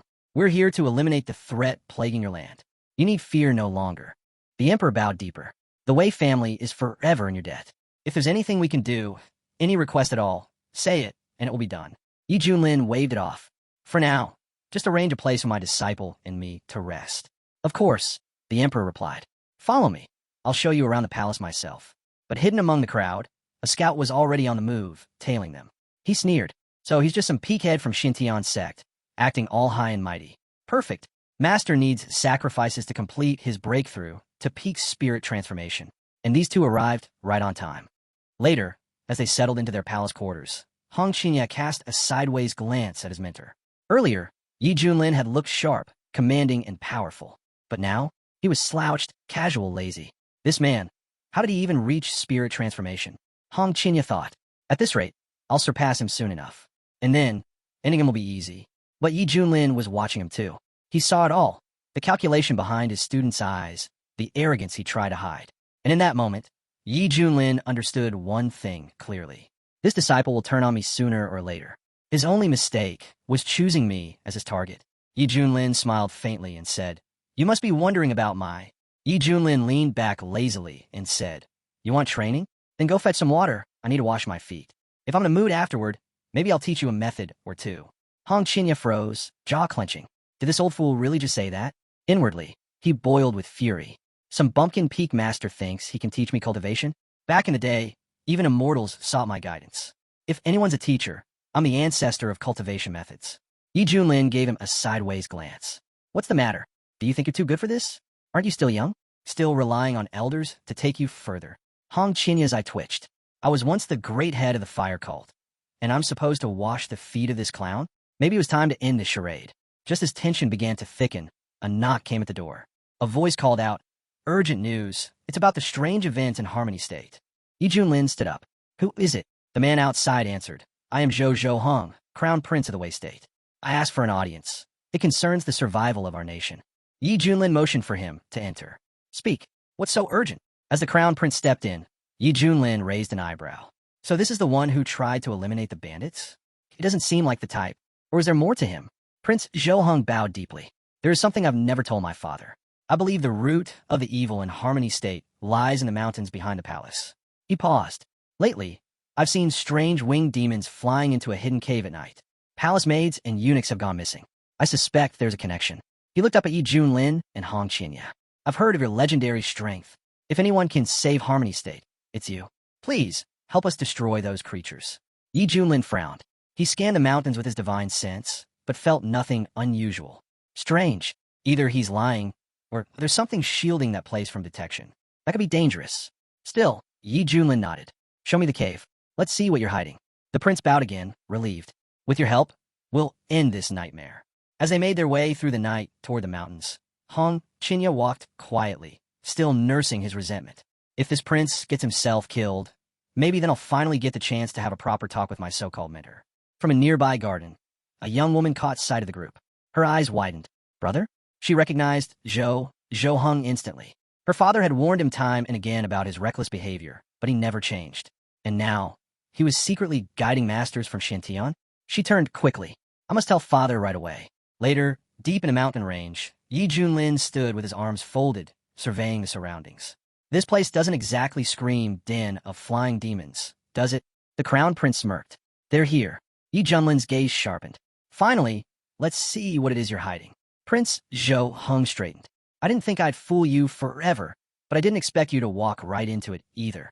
His voice turned cold. You're too confident. You think being a spirit transformation master makes you invincible? There's always someone stronger. Suddenly, his aura exploded. He lunged at Yi Junlin, face twisted with hatred. You want to stop us too? You think being the strongest in the Xintian sect makes you a god? Let's see if you can survive this place. It'll be your grave. The entire mountain trembled as a deadly force surged forward. He turned to the elder and shouted for immediate action.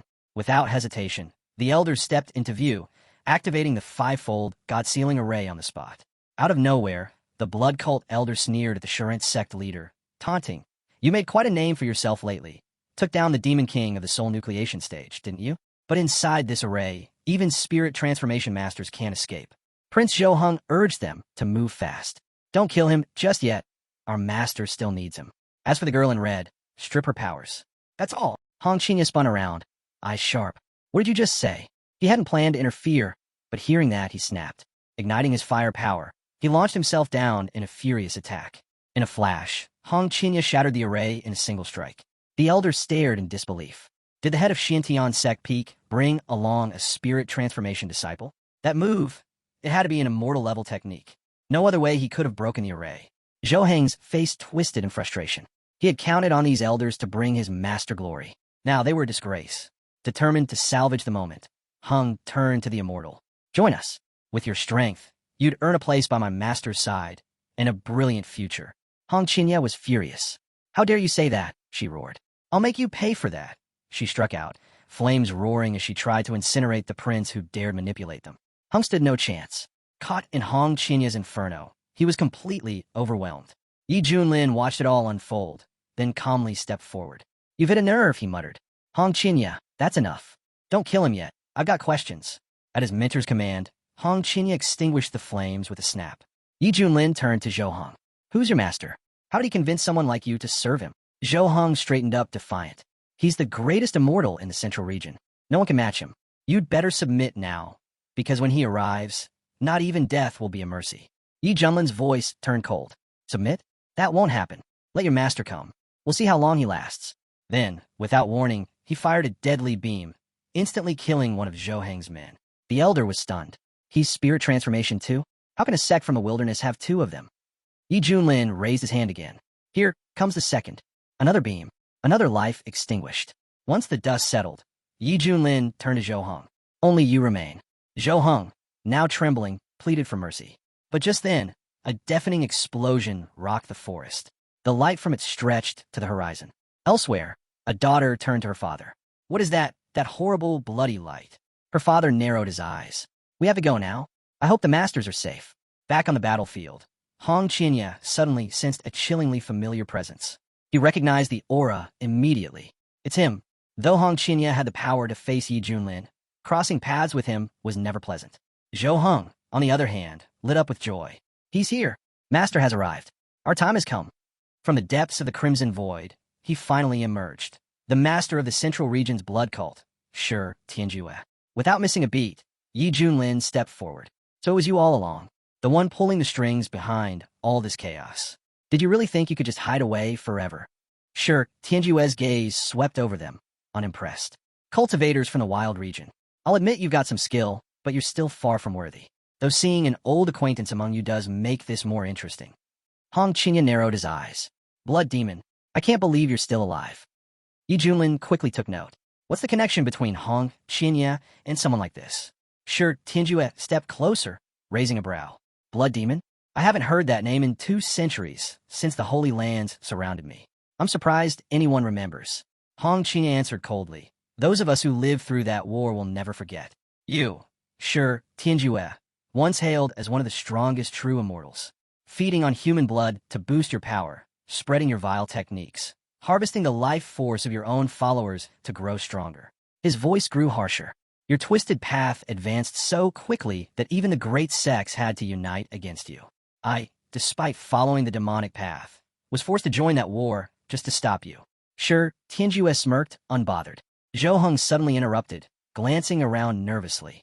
If word of this reaches the central region, the entire realm will erupt. But now that my mentor is finally here, he'll set things right. Zhou Heng pointed accusingly at a woman nearby. She tried to kill me. Master, you must avenge me. But sure, Tianjue didn't waste time. Without a word, his eyes glowed, and a beam of raw energy shot from them, frying Zhou Heng's brain in an instant. Hong Qinya scoffed. Still the same repulsive blood demon. No mercy, not even for your own disciple. Sure, Tianjue shrugged. A disciple? I can get another any time. But if you want me dead, you're the one who won't survive. You really still don't understand how things work here. Yi Junlin took it all in and muttered. Now this is a plot twist. This whole thing's become a theater of madness. Hong Qinya stepped forward, gaze burning. I watched your mortal body get torn apart by the 4 divine artifacts. Every drop of your blood was vaporized. So tell me, how are you still alive? Sure, Tianjue laughed darkly. Those smug fools. They didn't know I'd separated a drop of lifeblood in advance. Kept it hidden away in a safe place. After I fell, it became my salvation. His tone turned eerie. Just like back then, I find myself weakened.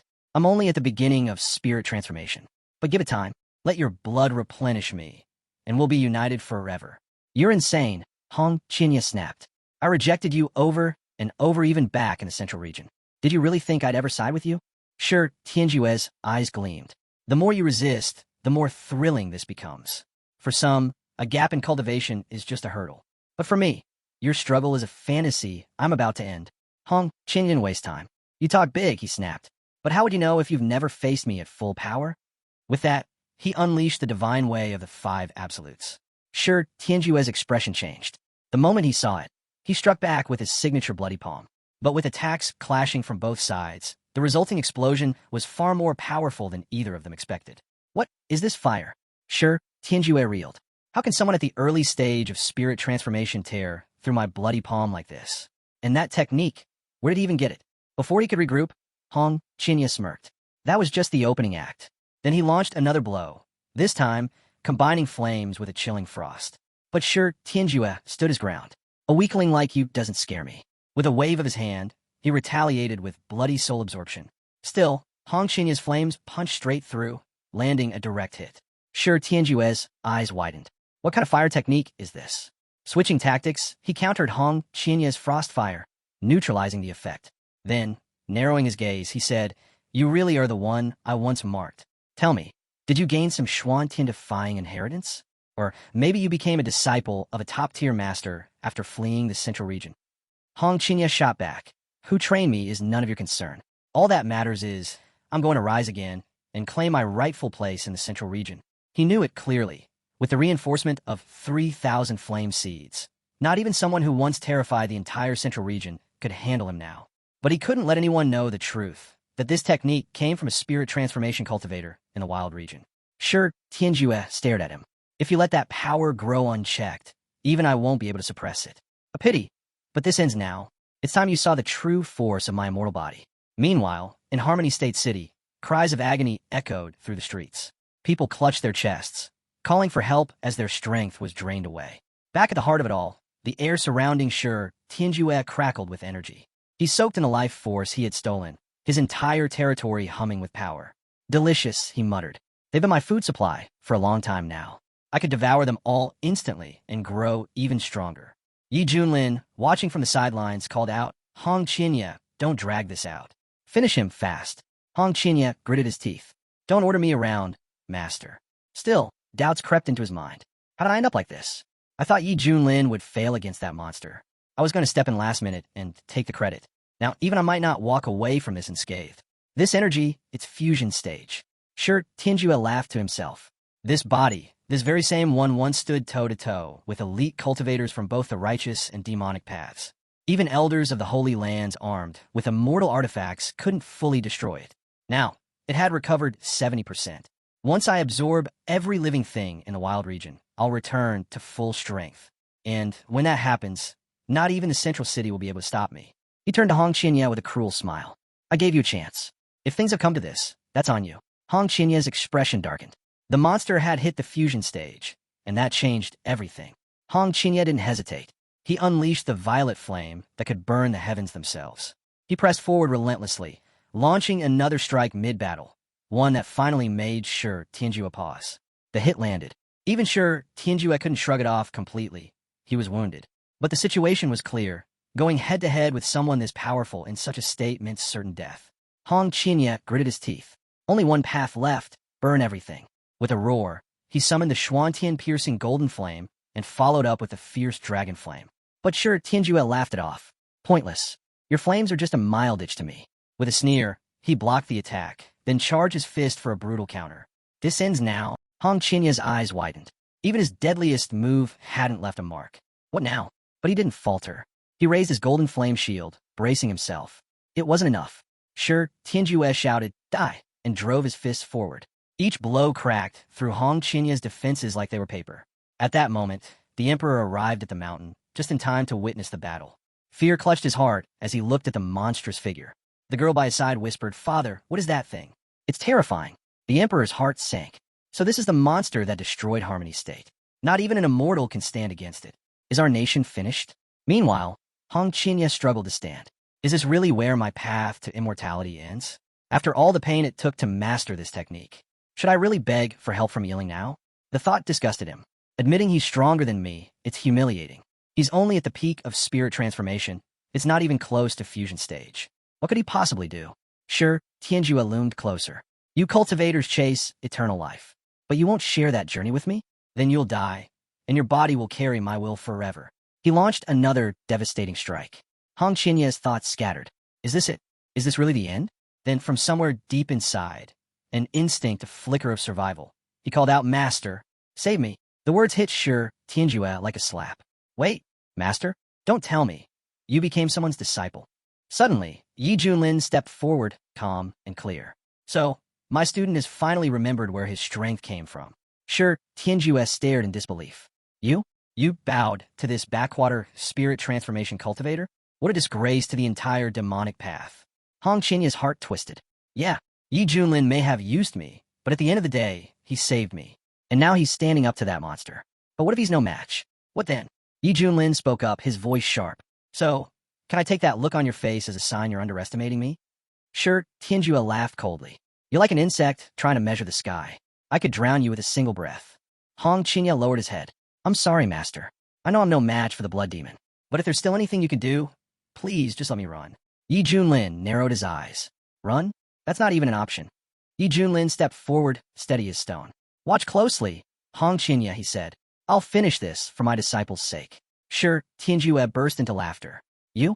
Kill me, he scoffed. You couldn't survive even one blow. What exactly are you hoping to prove, you arrogant fool? With a roar, he launched a crushing strike. You're nothing but a clueless upstart. Don't do this, Hong Qinya shouted. Forget about me. Just let me go. This fight's already lost. But in that moment, everything changed. System notification. Host has been attacked by an opponent at initial fusion stage. Passive skill, Meet the Strong, become stronger, activated.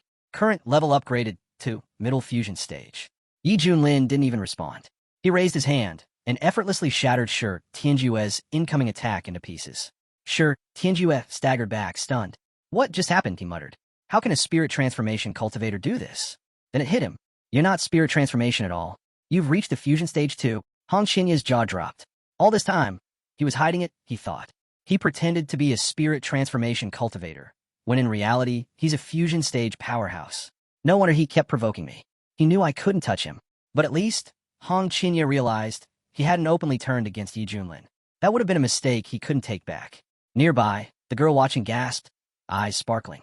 He looks so powerful. I want to be like him. Her father, the emperor, stared at the scene grimly. That monster. Even with an immortal body, it's going to be a difficult battle.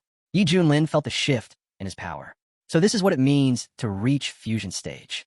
It was like he could collapse the heavens and tear the earth apart with a single gesture. But sure, Tianjue wasn't backing down. So what if we're both at fusion stage? The difference in our techniques is like Xiantian and Earth.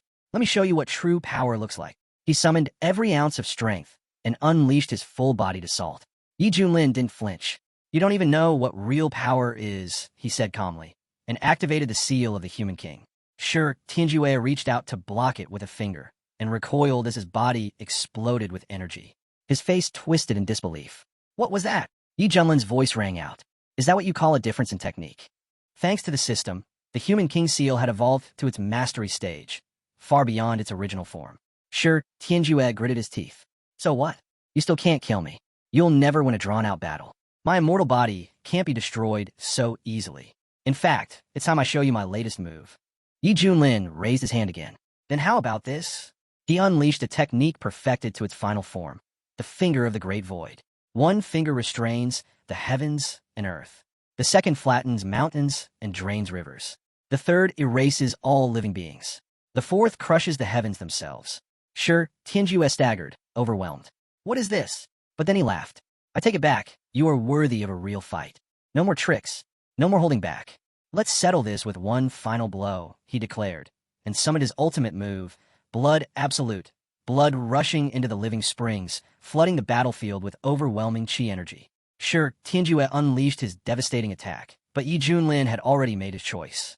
With a single, decisive strike, he obliterated the technique and his enemy. Sure, Tianjue staggered, disbelief written across his face. Who are you? He gasped. Why are monsters like you hiding in a place like this?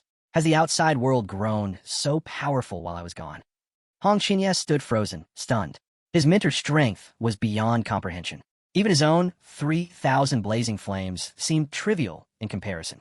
No wonder Yi Junlin had always acted so calm. It wasn't arrogance. He just never saw me as a threat. Yi Junlin stepped forward. I am the head of Misty Peak from Xiantian's sect.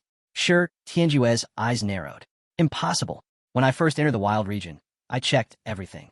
Even the leader of Xiantian's sect hadn't reached the spirit transformation stage yet. He clenched his jaw. I'll remember your name, he growled, and activated the Bloody Way, his ultimate escape technique. Hong Qinya's face turned grim. This is bad. He's trying to flee. If he escapes now, the consequences could be devastating. But sure, Tianjue wasn't done. Next time, I won't be so careless, he vowed, and prepared to vaporize his body. Yi Junlin's eyes sharpened. There won't be a next time. In a flash, he seized the blood demon. Sure, Tianjue thrashed, yelling, No, stop. I don't want it to end like this. But Yi Junlin had made up his mind. Feeding on human blood is a crime against all life. You shouldn't exist. He clenched his fist and, with a final 1-2 strike, ended him for good. From a distance, Hong Qinya watched the scene unfold. The once feared blood demon who had terrorized the entire central region was gone, destroyed by his own hands through the strength passed down by his mentor. The emperor, watching in awe, suddenly raised his arms. It's a miracle. The demon has fallen. Harmony State is saved. All thanks to the immortal. Yi Junlin, unfazed, turned to the system. So, where's my reward? Don't tell me you forgot. You call yourself a professional. The system chimed in. Reward delivered. Supreme bone acquired. A mysterious relic etched with ancient runes. It grants its host supreme innate power, destined only for those fated to become the greatest among the great. Would you like me to bind it to you, master? Yi Junlin grinned. Supreme bone?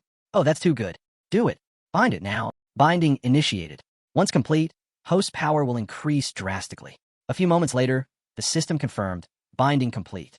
Congratulations, master. A pulse of energy surged from Yi Junlin's body. Even Hong Qinya felt it instantly. What did he do now? Waves of pressure rolled off Yi Junlin, sending shivers down Hong Qinya's spine. What kind of legacy did this man inherit? There's no way someone from the wild region should be this powerful. Gritting his teeth, Hong Qinya made a vow to himself. I need to reevaluate everything. I must accelerate my cultivation. If I don't reach the fusion stage soon, I won't be able to stop him if he ever turns. The emperor approached, bowing deeply. Immortal, thank you for saving Harmony State. We will record this day in history, so generations will remember your virtue. Yi Junlin waved it off. There's no need for thanks. Just be a good ruler. Take care of your people. That's what matters most. The emperor nodded solemnly. I promise, your words will never be forgotten. Just as things began to settle, the young girl suddenly stepped forward. Immortal Yi Junlin, can I become a disciple of Xiantian's sect too? I want to cast out demons and fight evil, just like you. Yi Junlin turned his gaze toward her, his eyes flickering as he scanned her cultivation potential. Her name was Zhou Linger, and to his surprise, she had a solid foundation. You have an excellent water spiritual root, he said thoughtfully. You're a strong candidate. If this is truly what you want, then I'll consider it. The emperor's face lit up. Truly? Then let Lena thank the immortal at once. The girl immediately bowed. Thank you, immortal Yi Junlin. The emperor continued, overflowing with gratitude. You saved the Wei state, and now accepted my daughter as your disciple. Please, allow me to host a grand banquet in your honor. Let me also offer rooms in the palace for you both to rest. Yi Junlin nodded. Very well. We'll go shortly. Just then, Hong Qinya leapt up with a loud shout. I've recovered. My wounds are healed. And I've broken through to the peak of the spirit transformation stage. Since he began cultivating the 3,000 blazing flames and taking rare elixirs, his growth had accelerated dramatically. He couldn't deny, his mentor's methods were truly extraordinary. Still, even though Yi Junlin had saved his life, Hong Qinya couldn't forget the humiliation. Someday, he swore, when I reach the fusion stage, I'll pay it all back, twice over. And just the thought of seeing Yi Junlin beg for mercy made his blood run hot with anticipation. Suddenly, Yi Junlin called out, Hong Qinya, get over here. Hong Qinya scowled. Ugh, it's starting again. Yi Junlin smiled. Come on, let me thank you for calling me in earlier. Also, this martial arts novel I'm reading is quite interesting. Seems like the locals enjoy tales of someone being beaten down and rising again. I bet if I stayed in this world, I could make a fortune writing novels. He raised a finger. First up, martial arts peak. Surefire hit. The author's pen name, Mad Potato. Hong Qinya blinked. What is this old man rambling about now? Why are you calling me over? He asked, annoyed. Yi Junlin grinned. Because you're here now. Help me wash my feet. Hong Qinya's face twisted in rage. Unbelievable. The same nonsense again. But he held it in. He couldn't afford to offend him. Not after everything. Yi Junlin looked at him sharply. What's the delay? Neglecting your mentor? Get over here and wash my feet. Hong Qinya clenched his fists. This disciple wouldn't dare. This is outrageous. He thought, I'm no ordinary cultivator. I was the fire cult master. I've reached true immortality. Tens of thousands of cultivators fell before me. And now I'm washing the feet of some bumpkin from the wild region? Then, just as he approached, he paused. Wait, this water. He felt a sudden shock. Isn't this the water of boundless light? This wasn't just any bath water. It was a sacred liquid, one that could keep mortals young for 200 years. For cultivators, it purified the body and drastically boosted strength.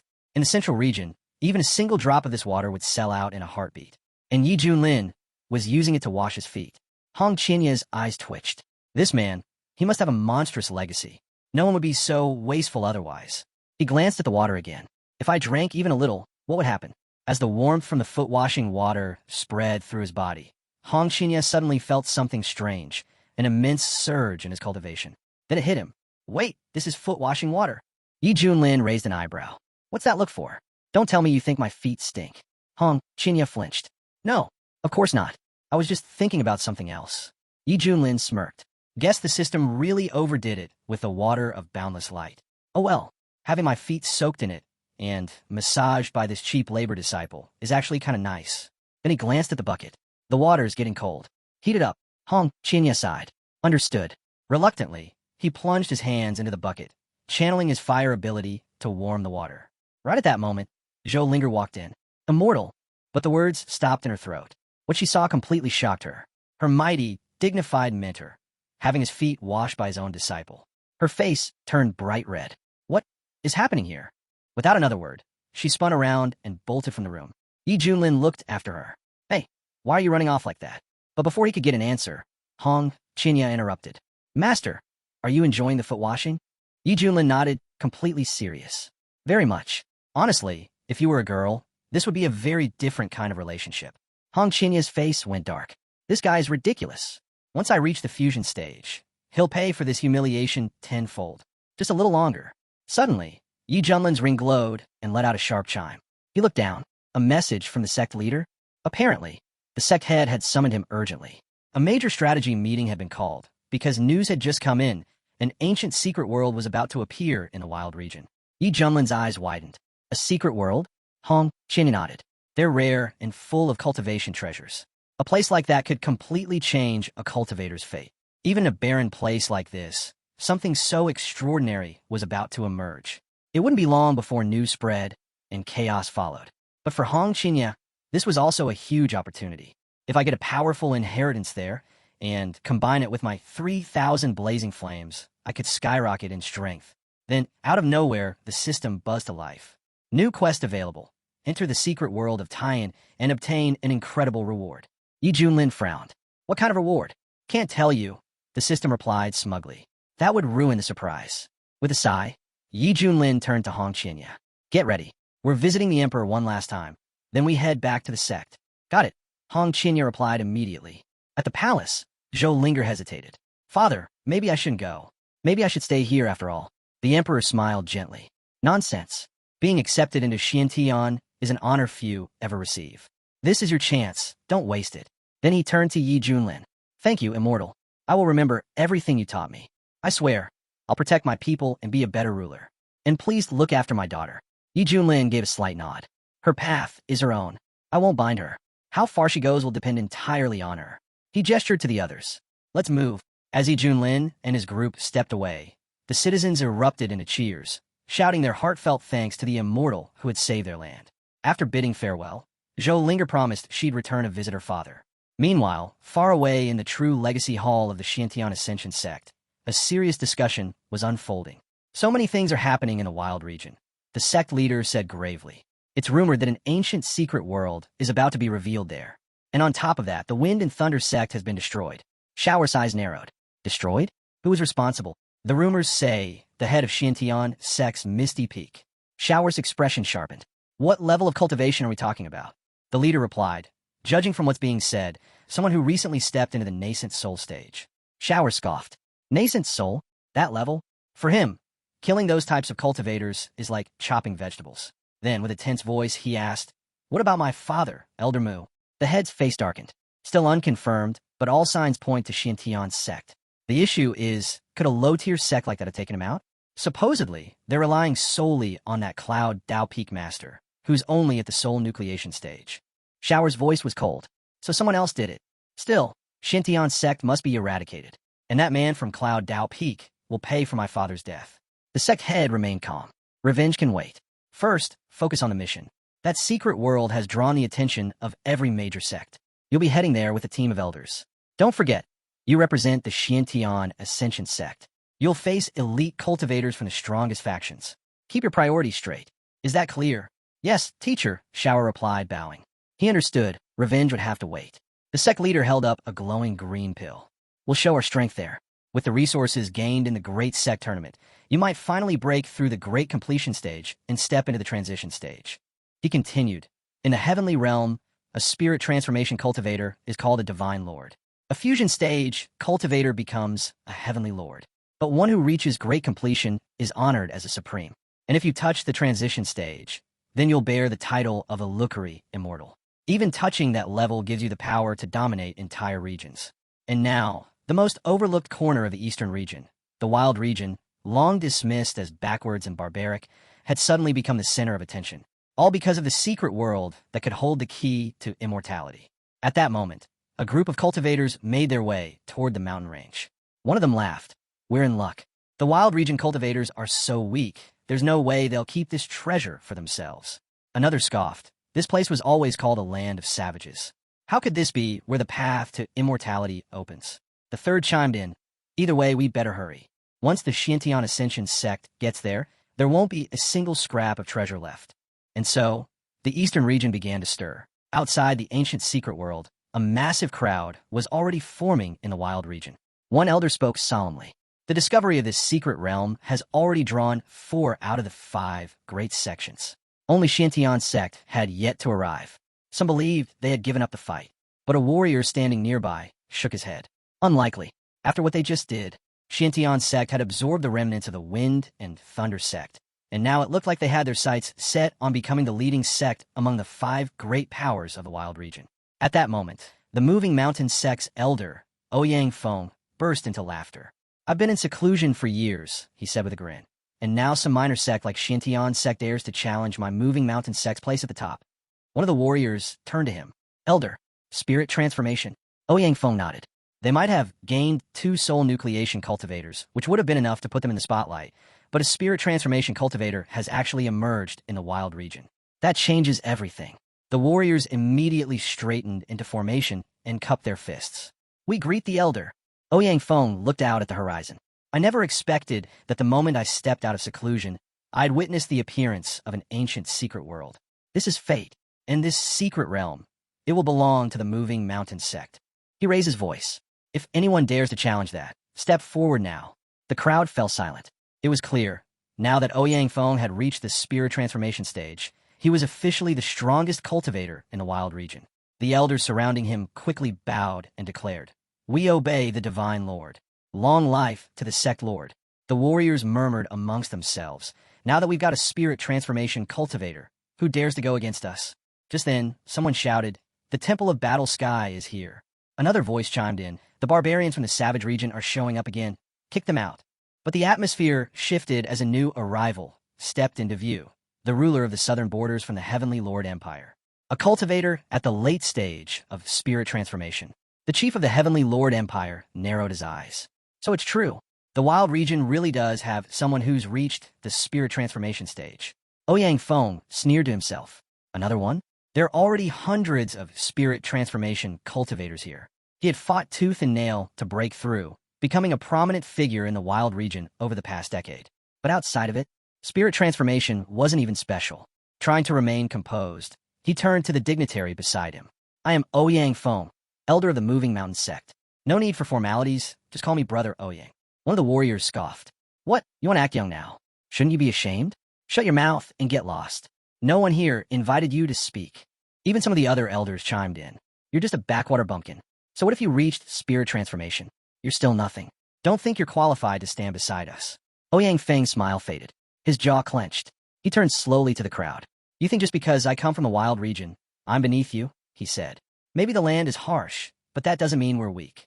Why should spirit transformation cultivators like you get to trample on us?" He glanced around and saw his disciples looking at him with hope in their eyes. "If I back down now, the wild region will never have a future." His voice rose. "Yes, our land is poor, but we will fight. Anyone who disagrees, step forward."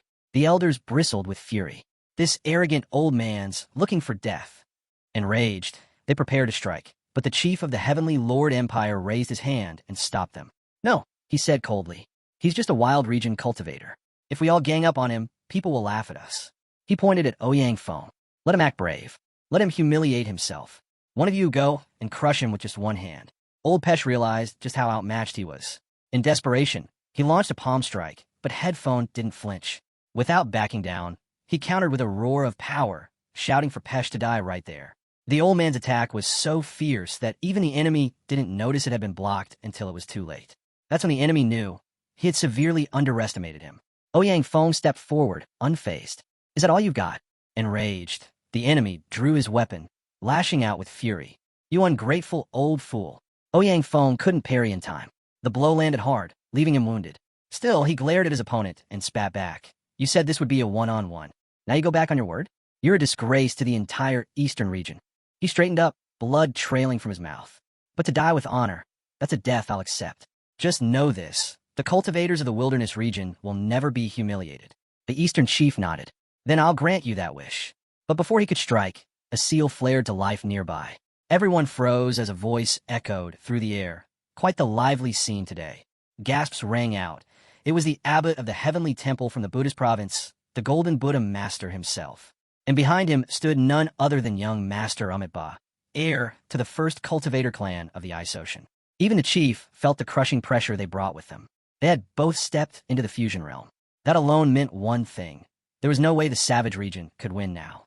Then came another shock. The Xintian Ascension sect had arrived from the Jade Gorge province. All the top sects of the eastern region were now gathered. Whispers spread like wildfire. "It's him, the holy son of the Xintian Ascension sect. Chen Zhao's." People stared in awe. He He was known for possessing the solar immortal physique, unmatched by anyone in his generation. No doubt, he would become the Eastern region's brightest star for the next 100,000 years, a living legend in the making. The Eastern chief narrowed his eyes. Wait, wasn't he the crown prince of the Wind and Thunder sect? From the wilderness region? The realization stung. That region had brought him nothing but disgrace. Just the thought of it made him sick. One of the elders stepped forward, rage flaring. The Holy Sun isn't someone the lowly ants of the wilderness region have the right to mention. Anyone who does dies. Suddenly, the wilderness region's chief walked up. Calm, composed, he looked at Zhou and said, "You don't need to dirty your hands with these nobodies. Leave them to me." Zhou gave him a cold glance. "Do as you wish." At that moment, the head of the Xintian sect arrived, his gaze sweeping over the scene. Just as I thought, with the secret world appearing, the son of Elder Mu from the Wind and Thunder sect has shown himself. Luckily, they hadn't jumped blindly into the chaos. Zhou turned to their leader and said, "While the others fight over scraps, maybe we should pull back and let the wilderness region disappear for a while." Su Qianxue responded calmly. "That depends on Junior Brother, Yi. He's Xintian sect's last hope." Just then, the head raised his voice, eyes scanning the battlefield. "Where is Junior Brother?" Ye had already made his way into the chaos, and now Shower was there too. Was this a death wish? The moment he spotted Yi Junlin, he called out, "You're from Xintian sect, aren't you? Don't act so rashly." But Yi Junlin didn't hold back. "These arrogant upstarts have run wild for long enough. Without me, the wilderness region's finished. Everyone else, stay back. No one moves." Shaoan narrowed his eyes. "Who's coming? Name yourself." Yi Junlin stepped forward. "I'm Yi Junlin, the one who killed your father." A murmur spread through the crowd. Someone gasped. "Wait, isn't he the Misty Peak Lord from the Heaven sect?" But another chimed in with disbelief. "He's only at the soul gestation stage. Is he trying to get himself killed?" Hearing where Yi Junlin was from made Shower's blood boil. His fury surged out of control. Yi Junlin stared him down. "What's with the rage? Got a personal grudge or something?" Shower snapped. "Did you kill the patriarch of the Wind and Thunder sect?" Yi Junlin shrugged. "That underdog? I remember him rambling about how his son was destined for immortality. So what are you really, his kid?" That hit the nerve. Shower stood speechless, his anger drowning out all thought. But Yi Junlin wasn't done. "Then you're the son of that fool." "Figures." Shower exploded. "I'll kill you." But before he could move, a servant turned to Saint Chunyan Hai. "Allow me to capture this lunatic and deliver him to you." One of the warriors turned to Yi Junlin. "You're just a brat who dared to insult a saint. You'll pay the price." Just as he raised his weapon, Hong Qinya stepped forward. He stood between Yi Junlin and the warrior. The warrior blinked in confusion. Where did this beautiful girl come from? Hong Qinya didn't answer. At that comment, he attacked immediately. Fire erupted in a blazing arc, launching a flaming ripple straight at the warrior. In a flash, the man was engulfed and burned alive. Everyone froze. A stunned elder muttered, "A spirit transformation stage cultivator. Dead just like that?" Headfong's eyes widened. When did such powerful fighters show up in the wilderness region? He took a deep breath. "I used to think I was a pioneer here, but clearly there are new peaks hidden behind these mountains, and skies even higher than I ever imagined." Hong Qinya calmly walked up to his mentor. Ouyang Feng stared in disbelief. "Is that the female disciple of the Misty Peak Lord?" But someone questioned aloud, "Wait a minute. Isn't the Misty Peak Lord only at the soul nascent stage? How does a spirit nascent level disciple make sense?" It was becoming clear that the Xintian sect wasn't just powerful, it was full of monsters. Then, the head turned toward Junior E and asked quietly, "Do you understand what you're facing now?" Cries rang out. "This is the Xintian Ascension sect. Don't let him escape." Zhou echoed the call. "Catch him. As long as he lives, the Xintian sect still has a future." But Yi Junlin stayed calm. He turned to the clan head. "No need to worry. I'm fine. In fact, it's time to introduce our newest apprentice." Zhou Linger stepped forward, her tone respectful. "Greetings, elders." Yi Junlin nodded and continued.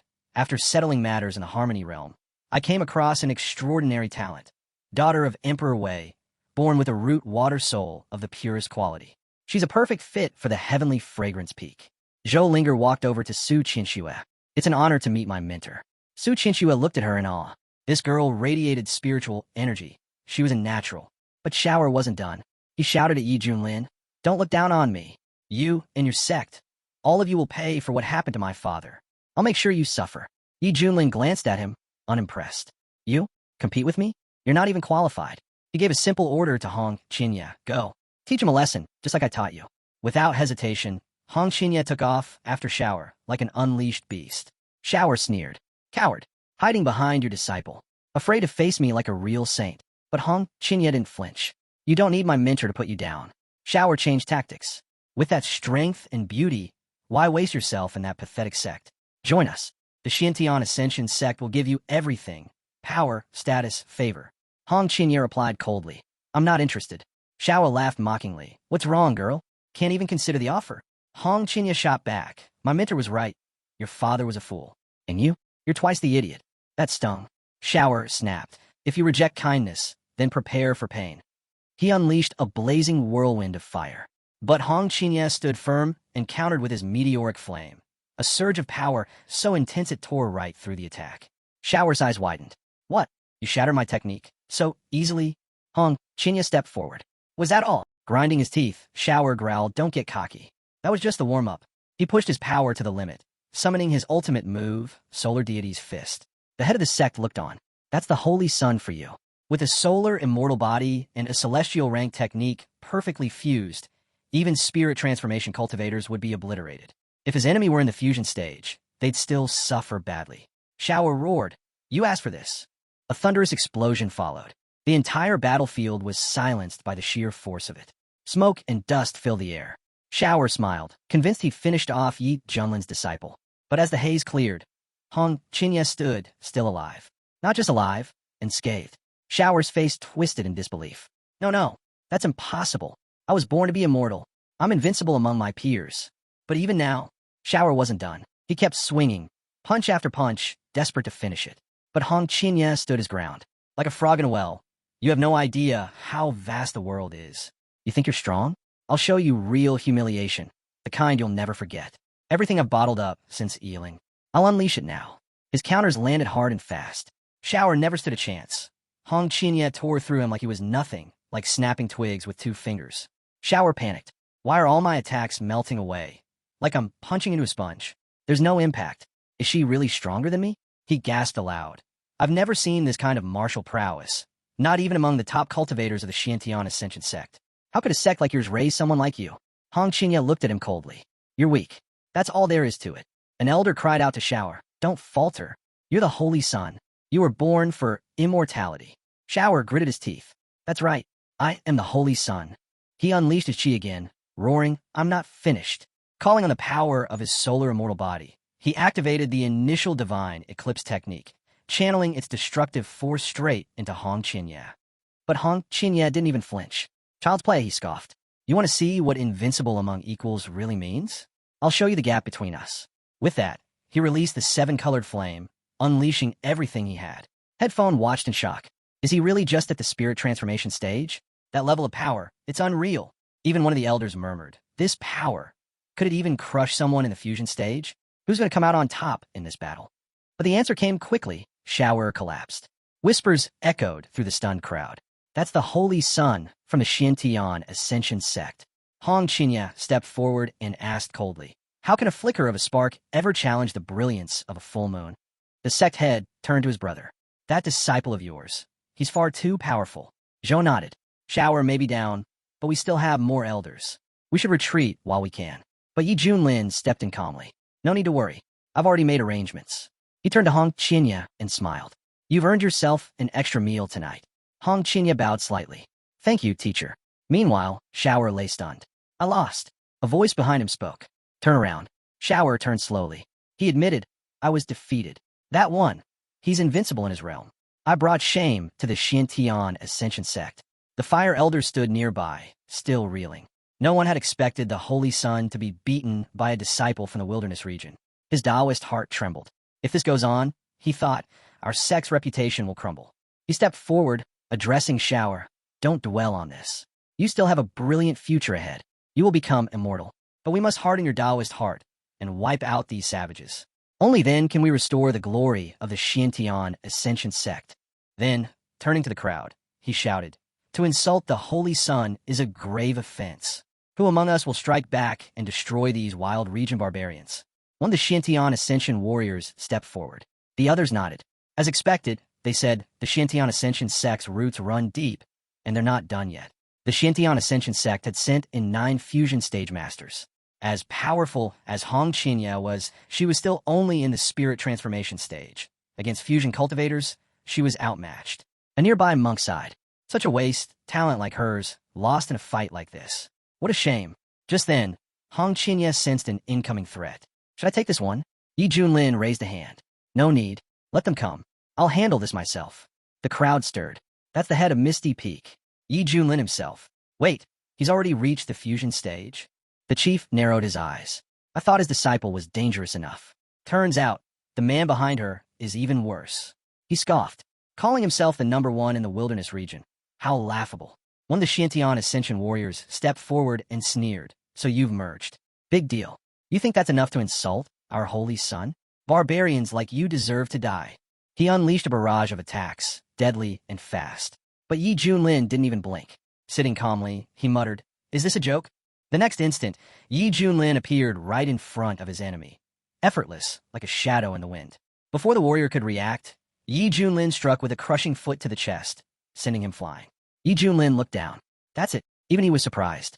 Since fusing with the Supreme Bone, his body's natural strength had become monstrous. He didn't need spirit energy, just raw physical power could overwhelm anyone at the same level. The elder barked in order. All of you attack him. Don't hold back. The warriors surrounded him on all sides. But Yi Junlin didn't move. He activated the seal of the Human Lord, an ancient divine ability. The moment it released, the warriors couldn't even touch him.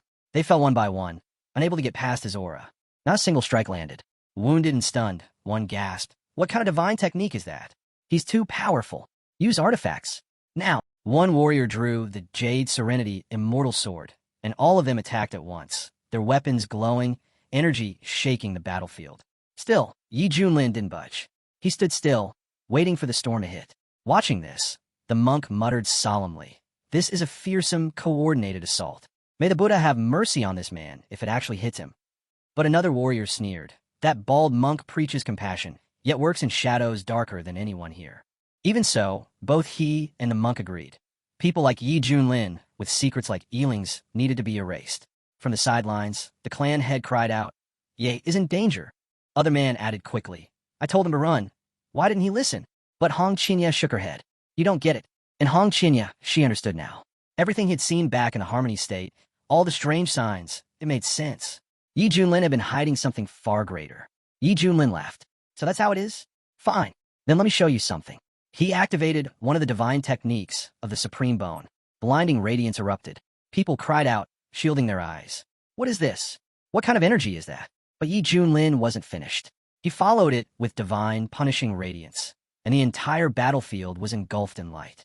The warriors didn't even have a chance to respond. They were overwhelmed, burned, shattered, and thrown back like leaves in a storm. Not one of them could understand what they were even facing. Battered and broken, they turned to the Fire Elder for help. "Save them," a voice cried out. The Fire Elder gritted his teeth. He hadn't expected Yi Junlin to be this much of a problem. With the Holy Sun already seriously injured, and now the Elder's getting overwhelmed, how could he possibly return to the sect and explain this disaster? He couldn't wait anymore. He launched his own attack straight from the ship. Gasps rose from the crowd.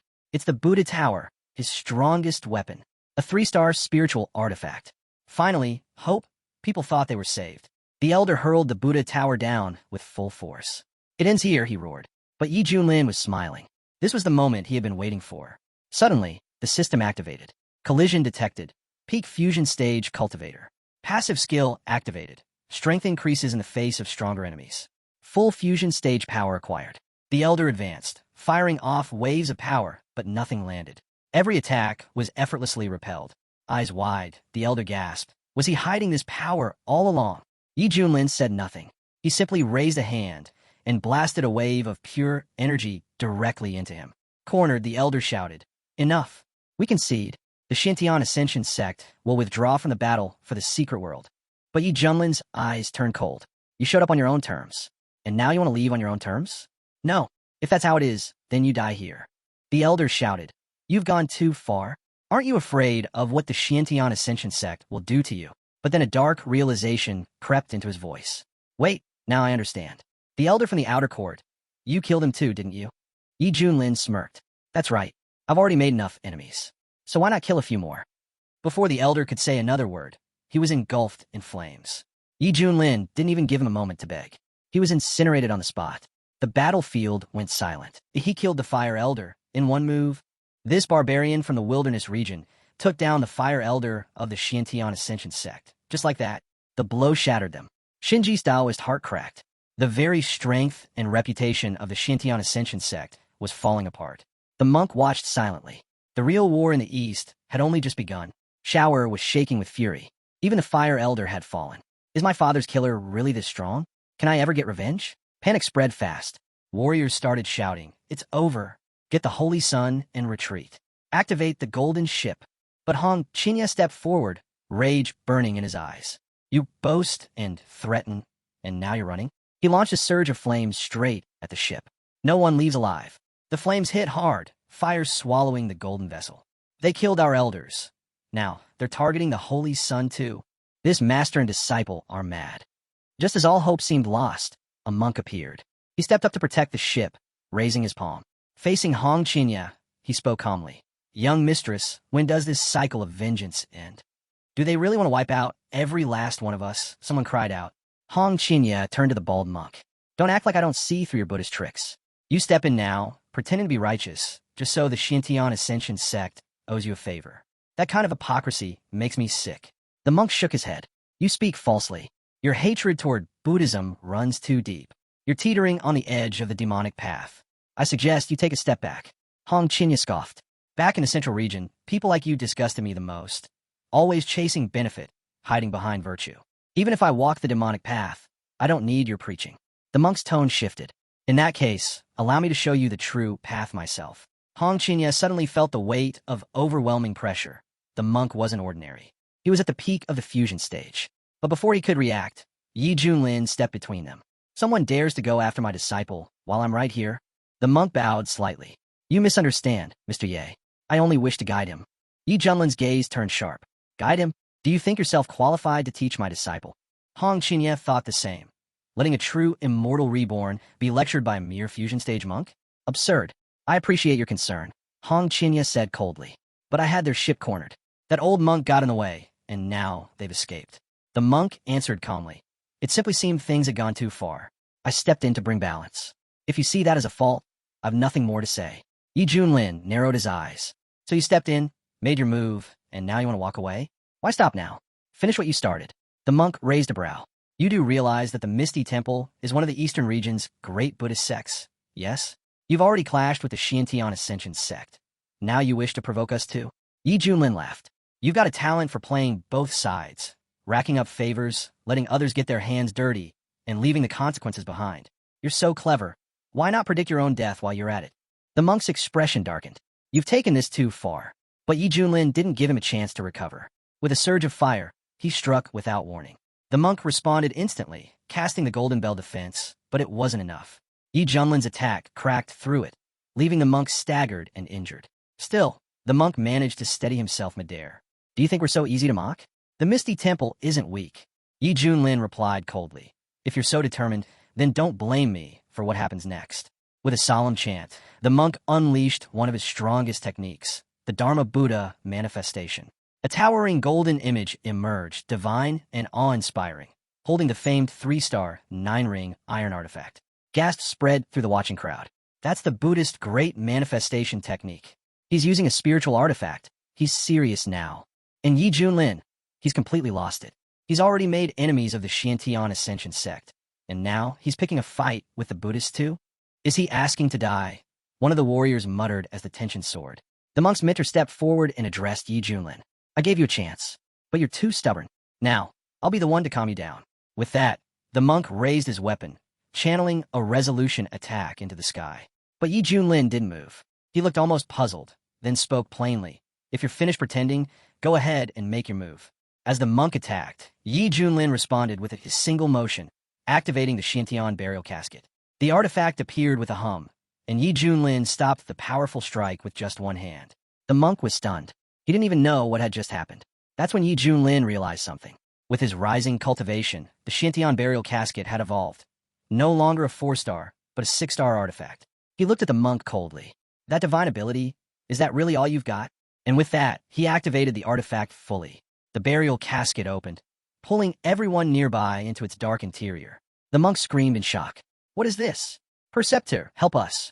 Their leader froze, horrified. He's a cursed evil. There's a demon hiding inside the Shuren sect. The monk turned to his allies, shouting, he's a heretic. Eliminate him now. But hesitation spread. Would anyone dare risk it now? Watching it unfold, Hong Qinya finally understood. This was the hidden power he'd always sensed in his mentor. The monk gritted his teeth. You've already made an enemy of the Xiantian Ascension sect. Now you want to take on the Eastern region's strongest Buddhist order too. Yi Junlin's voice rang out like iron. What disgusts me most are hypocrites like you. I don't care who my enemies are. If you hide behind false virtue, I'll wipe you out. He waved his hand, silencing the monk's protests. Go to the coffin. With a final gesture, the monk was sealed away. Yi Junlin lifted the casket with one hand and turned to the battlefield. Anyone else want to try me? The clan head erupted into laughter. Brother Ye, that was magnificent.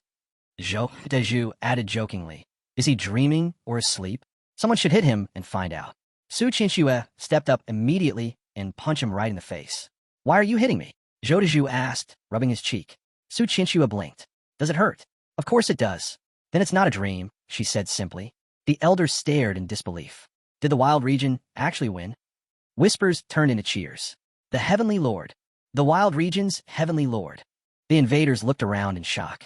This really is the wilderness region, and we didn't come to the wrong place?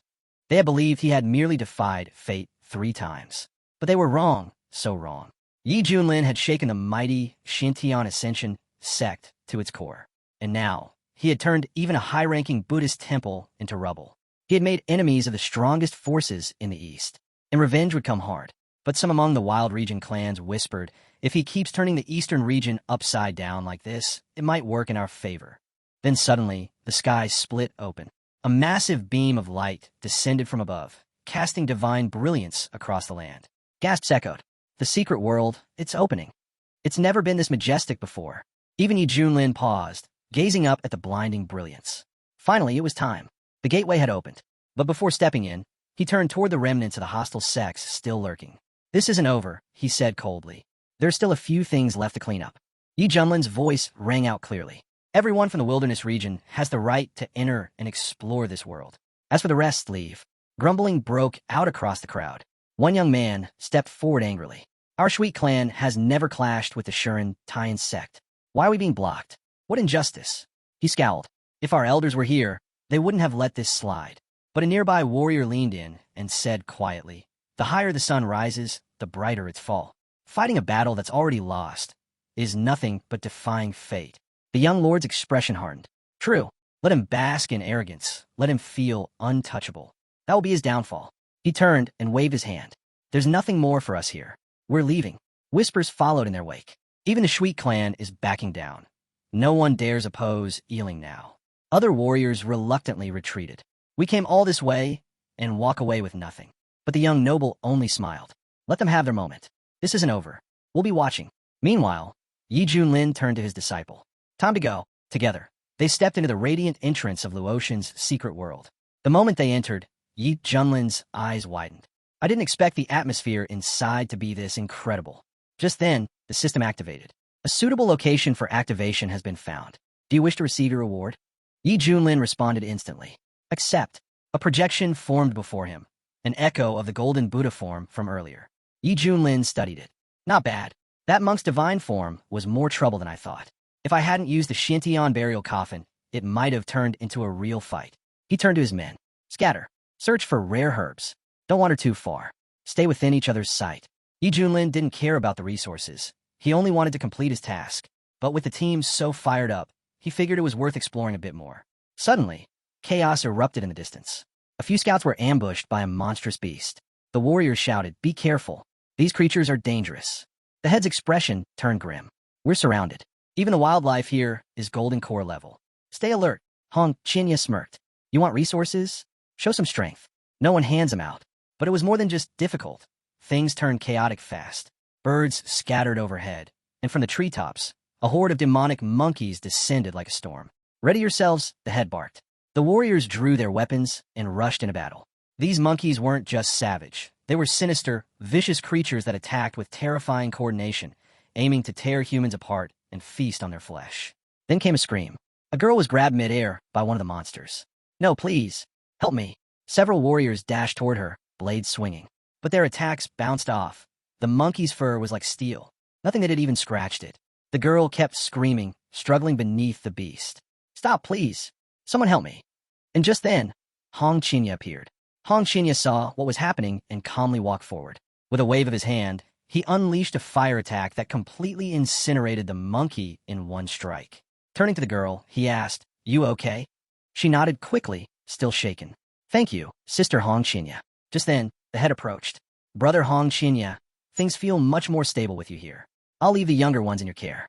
Be cautious. These white monkeys have soul-originating power. They're quick, and there are too many of them." Hong Qinya glanced at him. "If you're still worried about me showing up, better start worrying about yourself instead." But even before the words finished leaving his mouth, another wave of monkeys launched a full-on assault, swarming him from all directions. Hong Qinya had already sensed it coming. "You're all doomed," he muttered, and with a snap, fire surged from his palms, consuming the swarm in a blaze. The warriors around him watched in awe. Big Sister Hong Qinya is incredible. Totally. He's mastered Teacher Ye's style to perfection. But Hong Qinya waved them off, annoyed. "Enough with the chatter. Shut up already." He looked around. Now where the hell did that lazy bastard Yi Junlin run off to? Probably relaxing again somewhere. Meanwhile, deep in the forest, Yi Junlin was indeed alone. He looked around and asked, "System, are you sure this energy anomaly is in this direction?" The system responded instantly. "Confirmed. The special energy anomaly is ahead. This task offers rewards far superior to normal activations." Deeper within the Luotian secret world, atop the great tree of peace, an ancient council was gathering. One of the old natives gazed up. "The fruit of the great tree, it's finally ripe. But now this world's been invaded by humans." A towering figure, head of the stone bloodline, growled, "We should act at once." The giant clan's chief spoke next, calm but imposing. "No. First priority is sharing the fruit. Once we fully consume it, we'll inherit the power of the great tree itself. Then, crushing the invaders will be easy." But the winged clan leader frowned. "Too late. That white mousy already stole it." The dragon clan chief added, "It ripened too fast. We didn't even have a chance to react."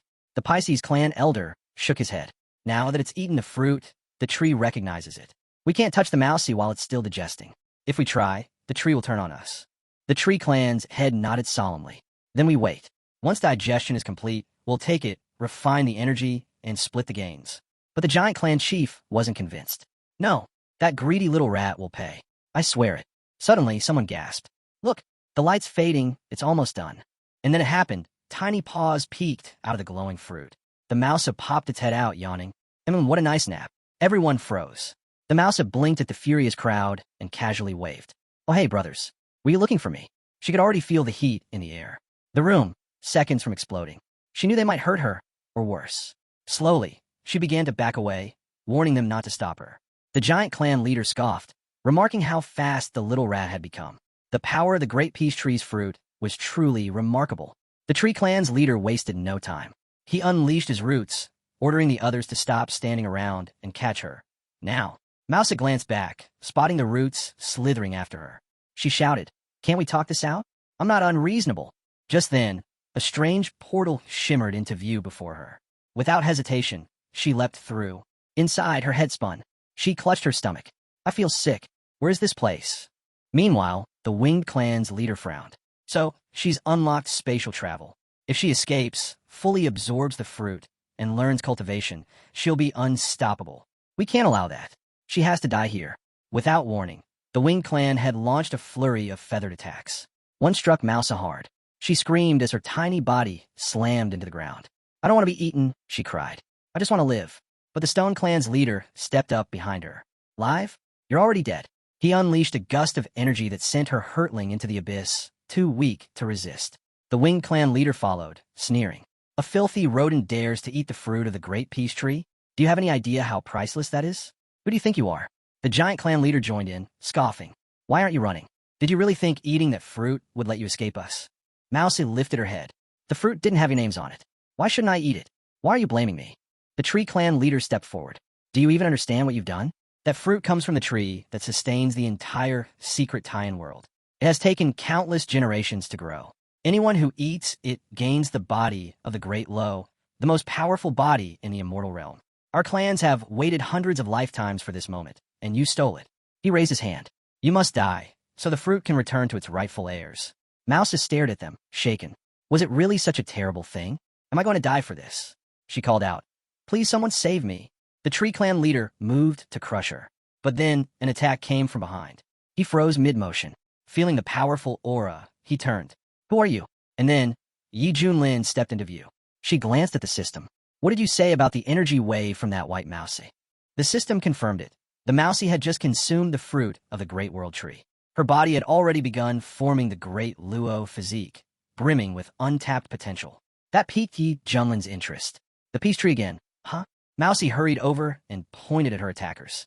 Hero, you saved me. These villains, they wanted to eat me. Yi Junlin paused, thinking. This felt oddly familiar. Every time he took on a disciple, he ended up saving someone first. Was this his fate now? Was he becoming like Tanjin? Still, unlike that stubborn Hong Qinya, this round little mousey seemed like she'd actually listen. Maybe she wouldn't be a bad apprentice if she didn't disappoint. Suddenly, the giant clan leader roared and charged. An intruder dares interfere? You'll pay for this. But Yi Junlin didn't even flinch. With one hand, he caught the massive hammer mid-swing. She's mine now, he said coolly. Leave, and I'll let you live. That only fueled the rage. The Stone Clan head stepped forward next. You? Also at the peak of the fusion stage? You dare act this arrogant. The giant clan head, emboldened by backup, growled. Good, then let's crush him. Together. But Yi Junlin didn't even blink. He walked straight at them, calm and unbothered, then struck.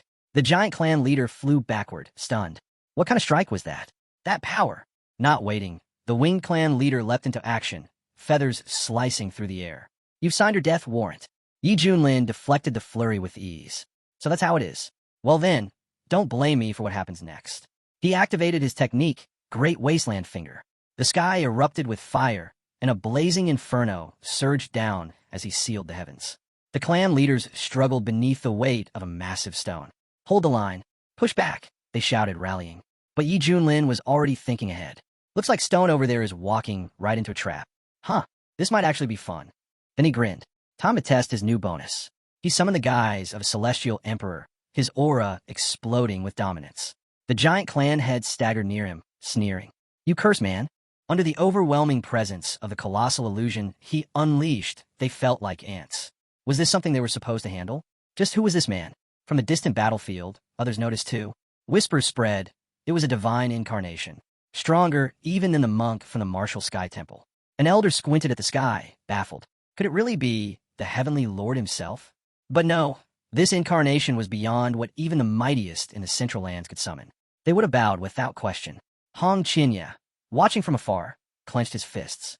Again with the secrets. Just how many cards is my master hiding? Above them, Yi Junlin's spiritual form roared. The heavenly emperor has arrived. Who among you dares resist?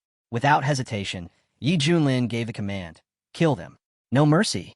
The tribes weren't the type to back down. They surged forward to fight. The Stone Clan leader led the charge. Yi Junlin smirked. Stone, huh? The toughest of the bunch. He unleashed the Xuantian slashing fist.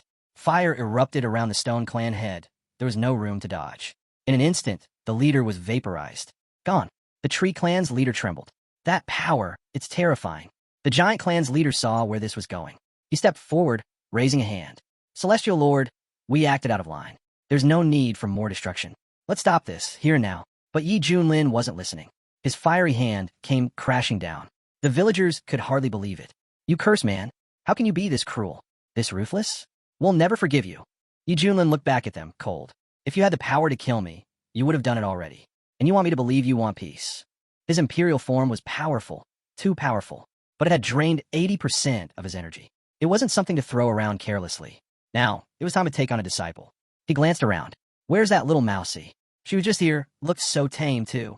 But the mousey was already long gone, racing through the forest. That guy's terrifying, she panted.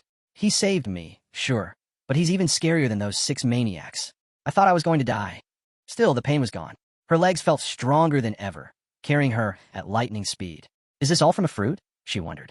Then a chill ran down her back. Was that terrifying two-leg chasing her? Yi Junlin took off after her. System, is she ahead of me? She is, the system replied. Put in a bit of effort. You'll catch her easily. Yi Junlin narrowed his eyes. So, she's a fast one. Guess the Great World Tree really does work wonders. He pushed forward. If not for the system's help, I'd never catch up. He's never going to stop chasing me, is he? The mouse had thought, glancing back nervously. That's when she remembered. She had a horse. But even with that, how was he catching up so fast? How did he even find her in this endless forest? Before she could think further, Yi Junlin appeared right in front of her, blocking the path. She skidded to a halt, stunned. H, how did you? Yi Junlin gently rested a hand on her head. Didn't you say you didn't want to die? You promised to be my servant. So why run? The mouses stammered. It's just your aura. It's too scary. I thought you were going to eat me too. Yi Junlin tilted his head, curious. I've tried beef. Had horse meat too. But rat? Never. Maybe I should find out what it tastes like. The mouse panicked. No. Rat meat's awful. Sour, chewy. It'll upset your stomach. Yi Junlin chuckled, eyes gleaming. Now I'm even more intrigued. He scooped her up casually. You've got the strongest immortal body, one form from the great world tree. And yet, you're terrified at the sight of a little scuffle. Maybe I should just keep you as a pet. 2 hours later, deep in the forest, they had stopped to make camp, while the mouse napped. The smell of cooking stirred her awake. She sniffed the air. That smells amazing. Wait, I'm still alive. Then she spotted the massive cauldron and froze. Is he planning to cook me? Yi Junlin looked over. Come here. Don't make me chase you again. The mousie crept forward, staring at the fire. Her legs trembled. Yi Junlin handed her a piece of meat. Coward. She took a cautious bite, and her eyes lit up. This is incredible. What kind of meat is this? Yi Junlin replied calmly. Hare meat. The mouse froze. Bee bunnies. Why would you eat something so adorable? Yi Junlin shrugged. They're listening to you now. She blinked. Well, I don't taste like a bunny, so it's fine to eat bunnies instead. Then she looked up. Can I have another bite? Yi Junlin smirked. You can, but on one condition. I'm not just your master anymore. I'll be your mentor too. She stared at him wide-eyed. Why your disciple? I get to be your disciple? Isn't that dangerous? You sure do talk a lot, he replied. As my apprentice, you'll eat well, and if there's danger, I'll protect you. The mouse nodded eagerly. Then I'll be your apprentice. I love food, and I love generous patrons. Yi Junlin crossed his arms. Well, hurry up and greet your mentor. The mouse stepped forward and bowed. By the name of Xiao's, your disciple greets you, master. Just then, the system chimed in. Congratulations. You've successfully taken on a disciple. Reward. Divine technique. Great 5 wheels of rebirth. Yi Junlin felt the surge of power. A technique capable of tearing through everything, unleashing devastation across entire regions. He grinned. Another powerful skill. Not bad at all. Then he glanced upward. System, don't tell me you're underestimating me. I'd never hurt defenseless animals, noble nature, and all that. The mousie tilted her head. Teacher, were you talking to me just now? Yi Junlin looked down at her. No, but now I'm going to pass on a technique. Pay attention and don't waste it. Yi Junlin told her to practice the technique seriously and become a worthy disciple. Then, he released a beam of energy that struck her forehead. You've now learned the way of the great Luo, he said. She blinked in awe. This technique, it's incredible. It's like my entire mind just lit up. Thank you, teacher. Yi Junlin nodded. Now, get up, drink your soup, and eat the meat. It's ready. She took a bite and smiled. Delicious. My mentor's cooking is amazing. Being your student feels like a true blessing. I'll definitely repay your kindness one day. But suddenly, the sky above them began to break apart. What's happening? Yi Junlin looked up. Why is the sky in the secret world falling apart? The system quickly responded. The ancient Luo world tree is at the end of its life cycle. It can no longer support this realm. I recommend evacuating immediately. Yi Junlin's face turned serious. The secret world is collapsing. We have to get out now. Then he noticed tears streaming down her face. Why are you crying? I don't know, she said quietly, but I feel so sad. Yi Junlin looked at her. It's probably because your body is now linked to the Luo tree. But right now, that's not what matters. We need to find a sect leader and escape. With a wave of his hand, he opened a portal. The sect leader began calling out. Everyone, get out of the secret world immediately. Be careful and watch each other. One of the elders added, I didn't expect something like this to happen here. The sect leader scanned the area. Where's Junior Brother Yi? Should we wait for him? Just then, Yi Junlin stepped out of the portal. The situation's urgent, he said. We need to leave now. Good, the sect leader nodded. You're here. Now only your disciple is missing. Zhou pointed. Wait, who's that you're holding? Yi Junlin looked at the rat in his arms. My new disciple. The sect leader blinked. You're what? But what about your old disciple? Sure, he was difficult, but his talent was legendary, and his appearance was, well, impressive. He looked down again. This one's just a giant rat. No cultivation at all. Yi Junlin shrugged as he walked away. Don't worry. I'm sure he'll show up. We'll meet him outside. Once they exited the crumbling realm, the elders cheered. We made it out. That place was full of danger, but thanks to Yi Junlin, We secured a ton of rare resources. Hong Qinya walked up to his teacher. I've returned too. Yi Junlin studied him thoughtfully. This might be my next disciple. From now on, we'll live in peace and harmony. Hong Qinya raised an eyebrow. I understand, master. Meanwhile, Mousy had landed elsewhere, looking around in confusion. Where am I? She peered into a glowing red portal, and tears welled up in her eyes. I miss home. Am I going to disappear now? But what came next was far worse. Out of the portal, strange creatures began pouring into the real world. One of them stepped forward and asked coldly, "So this is the world outside?" One of the monsters stepped forward, eyes scanning the land. "So this is the outer world? Why is the spiritual energy here so weak?" Snake slithered beside him, narrowing her eyes. Are these two-legged beings the same ones mentioned in the ancient records? Their cultivation, it's pitiful. Rhino rumbled, "Doesn't matter. We're in new territory now. We adapt, we conquer. Let's claim the land and divide it." The winged clan head snorted. "No. First, we enslave them. Then we split the land." But just then, the expression on the clan head's face darkened. "Wait, this is bad. These creatures, they're ancient relics. Survivors from the depths of the secret world. Their strength is unlike anything we've ever encountered." He gestured toward the horizon. "Look, hundreds at the spirit transformation stage. Dozens already at fusion. This is a real threat." One warrior gaped. "Ancient relics?" The leader nodded grimly. "The cultivation world is vast, filled with races and beings from every realm. The stone tablet in the secret world explained it. These beings come from distant corners of existence. They've endured for eons. And if they unite, they could rival the 5 strongest sects in the eastern region." Zhou swallowed hard. "Can't we reason with them?" The leader shook his head. "Impossible. We destroyed their home. They won't negotiate. They'll come for revenge and claim our wilderness region as their own." A warrior whispered. "Are we doomed, then? What can we even do?" Elder stepped forward, his voice steady. "Do not fear. We have Yi Junlin." The warriors lit up with hope. "Yes, with Yi Junlin here, we can win." Hong Qinya watched silently. Judging by the confidence in their eyes, his mentor must be even stronger than they imagined. Suddenly, the system's voice rang out. "New quest activated. Gain the trust of the 10,000 native beings from the secret world and recruit them into the Shanshan sect." Yi Junlin stared blankly. "Are you serious? Fighting this horde isn't enough, and now you want me to persuade them? What next? Convince them with a song and dance."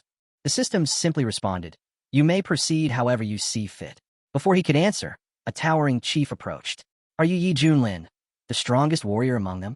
Yi Junlin met his gaze calmly. "That's right. That's me." He looked ahead and saw an overwhelming tide of monsters, all closing in. Strange forms, fierce auras, every one of them ready to fight. The monsters hissed among themselves. What's there to fear? He's just one man. Even at peak fusion, he can't handle all of us. And with that, they launched their assault together. Yi Junlin raised his defenses, standing firm.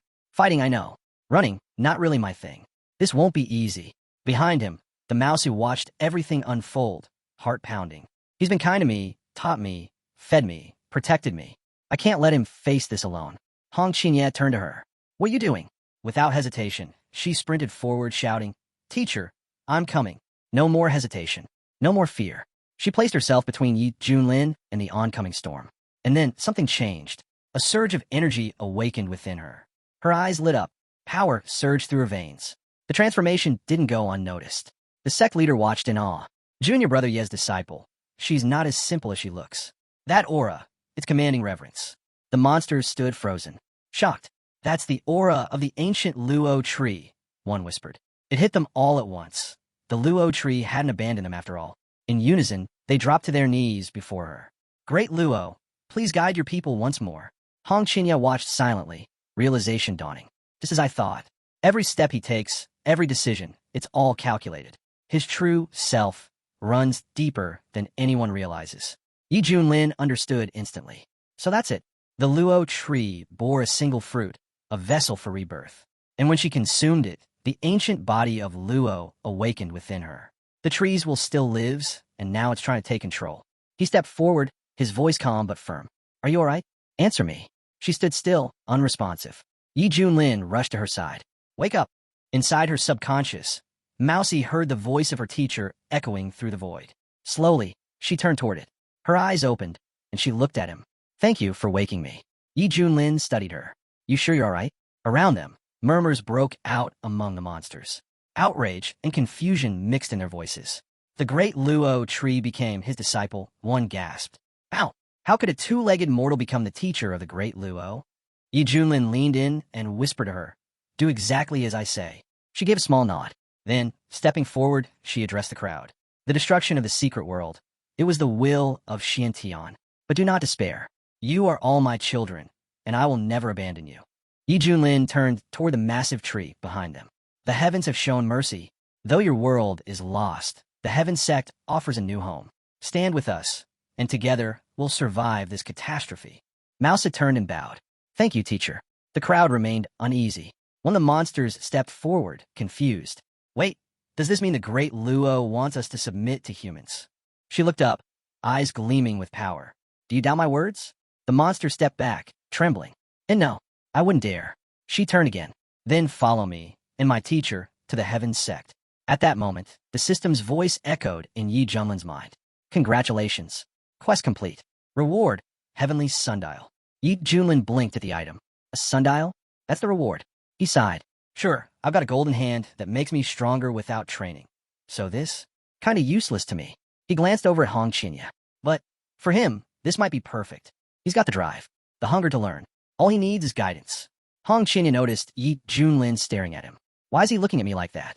Is he mad I didn't help with the bee situation? The sect leader approached wide-eyed. Am I dreaming, or did those powerful beings just join the Heaven Sect? Zhou Dezhu stepped forward. From today on, we'll rise. Heaven Sect will stand among the 10 most powerful sects in the eastern region. Elder Ouyang Feng chimed in. Is that really possible? He looked around, still stunned. Well, I'm just glad the wild region has been saved. No one seemed to care about the mountain-shifting sect anymore. When she confessed to the teacher's face that it was her doing, everyone actually listened. Yi Junlin smiled and said that was impressive. It made him happy. But curiosity got the better of him. He asked her how she felt about the will of the great lit tree. She shook her head, saying ever since she woke up, she hadn't sensed a thing. Yi Junlin nodded and said they should gather everyone and return to the Shuren Tian sect. Meanwhile, enemies of the Heaven Sect arrived at the Xiantian Ascension sect. The servants were shocked to see the saint. He looked completely drained. When asked what happened to you, you were full of life when you left for the wild region. Shower could barely stand, let alone speak. The elders rushed out, concerned. Saint, what's going on? One demanded. I need to see the teacher, Shower said faintly.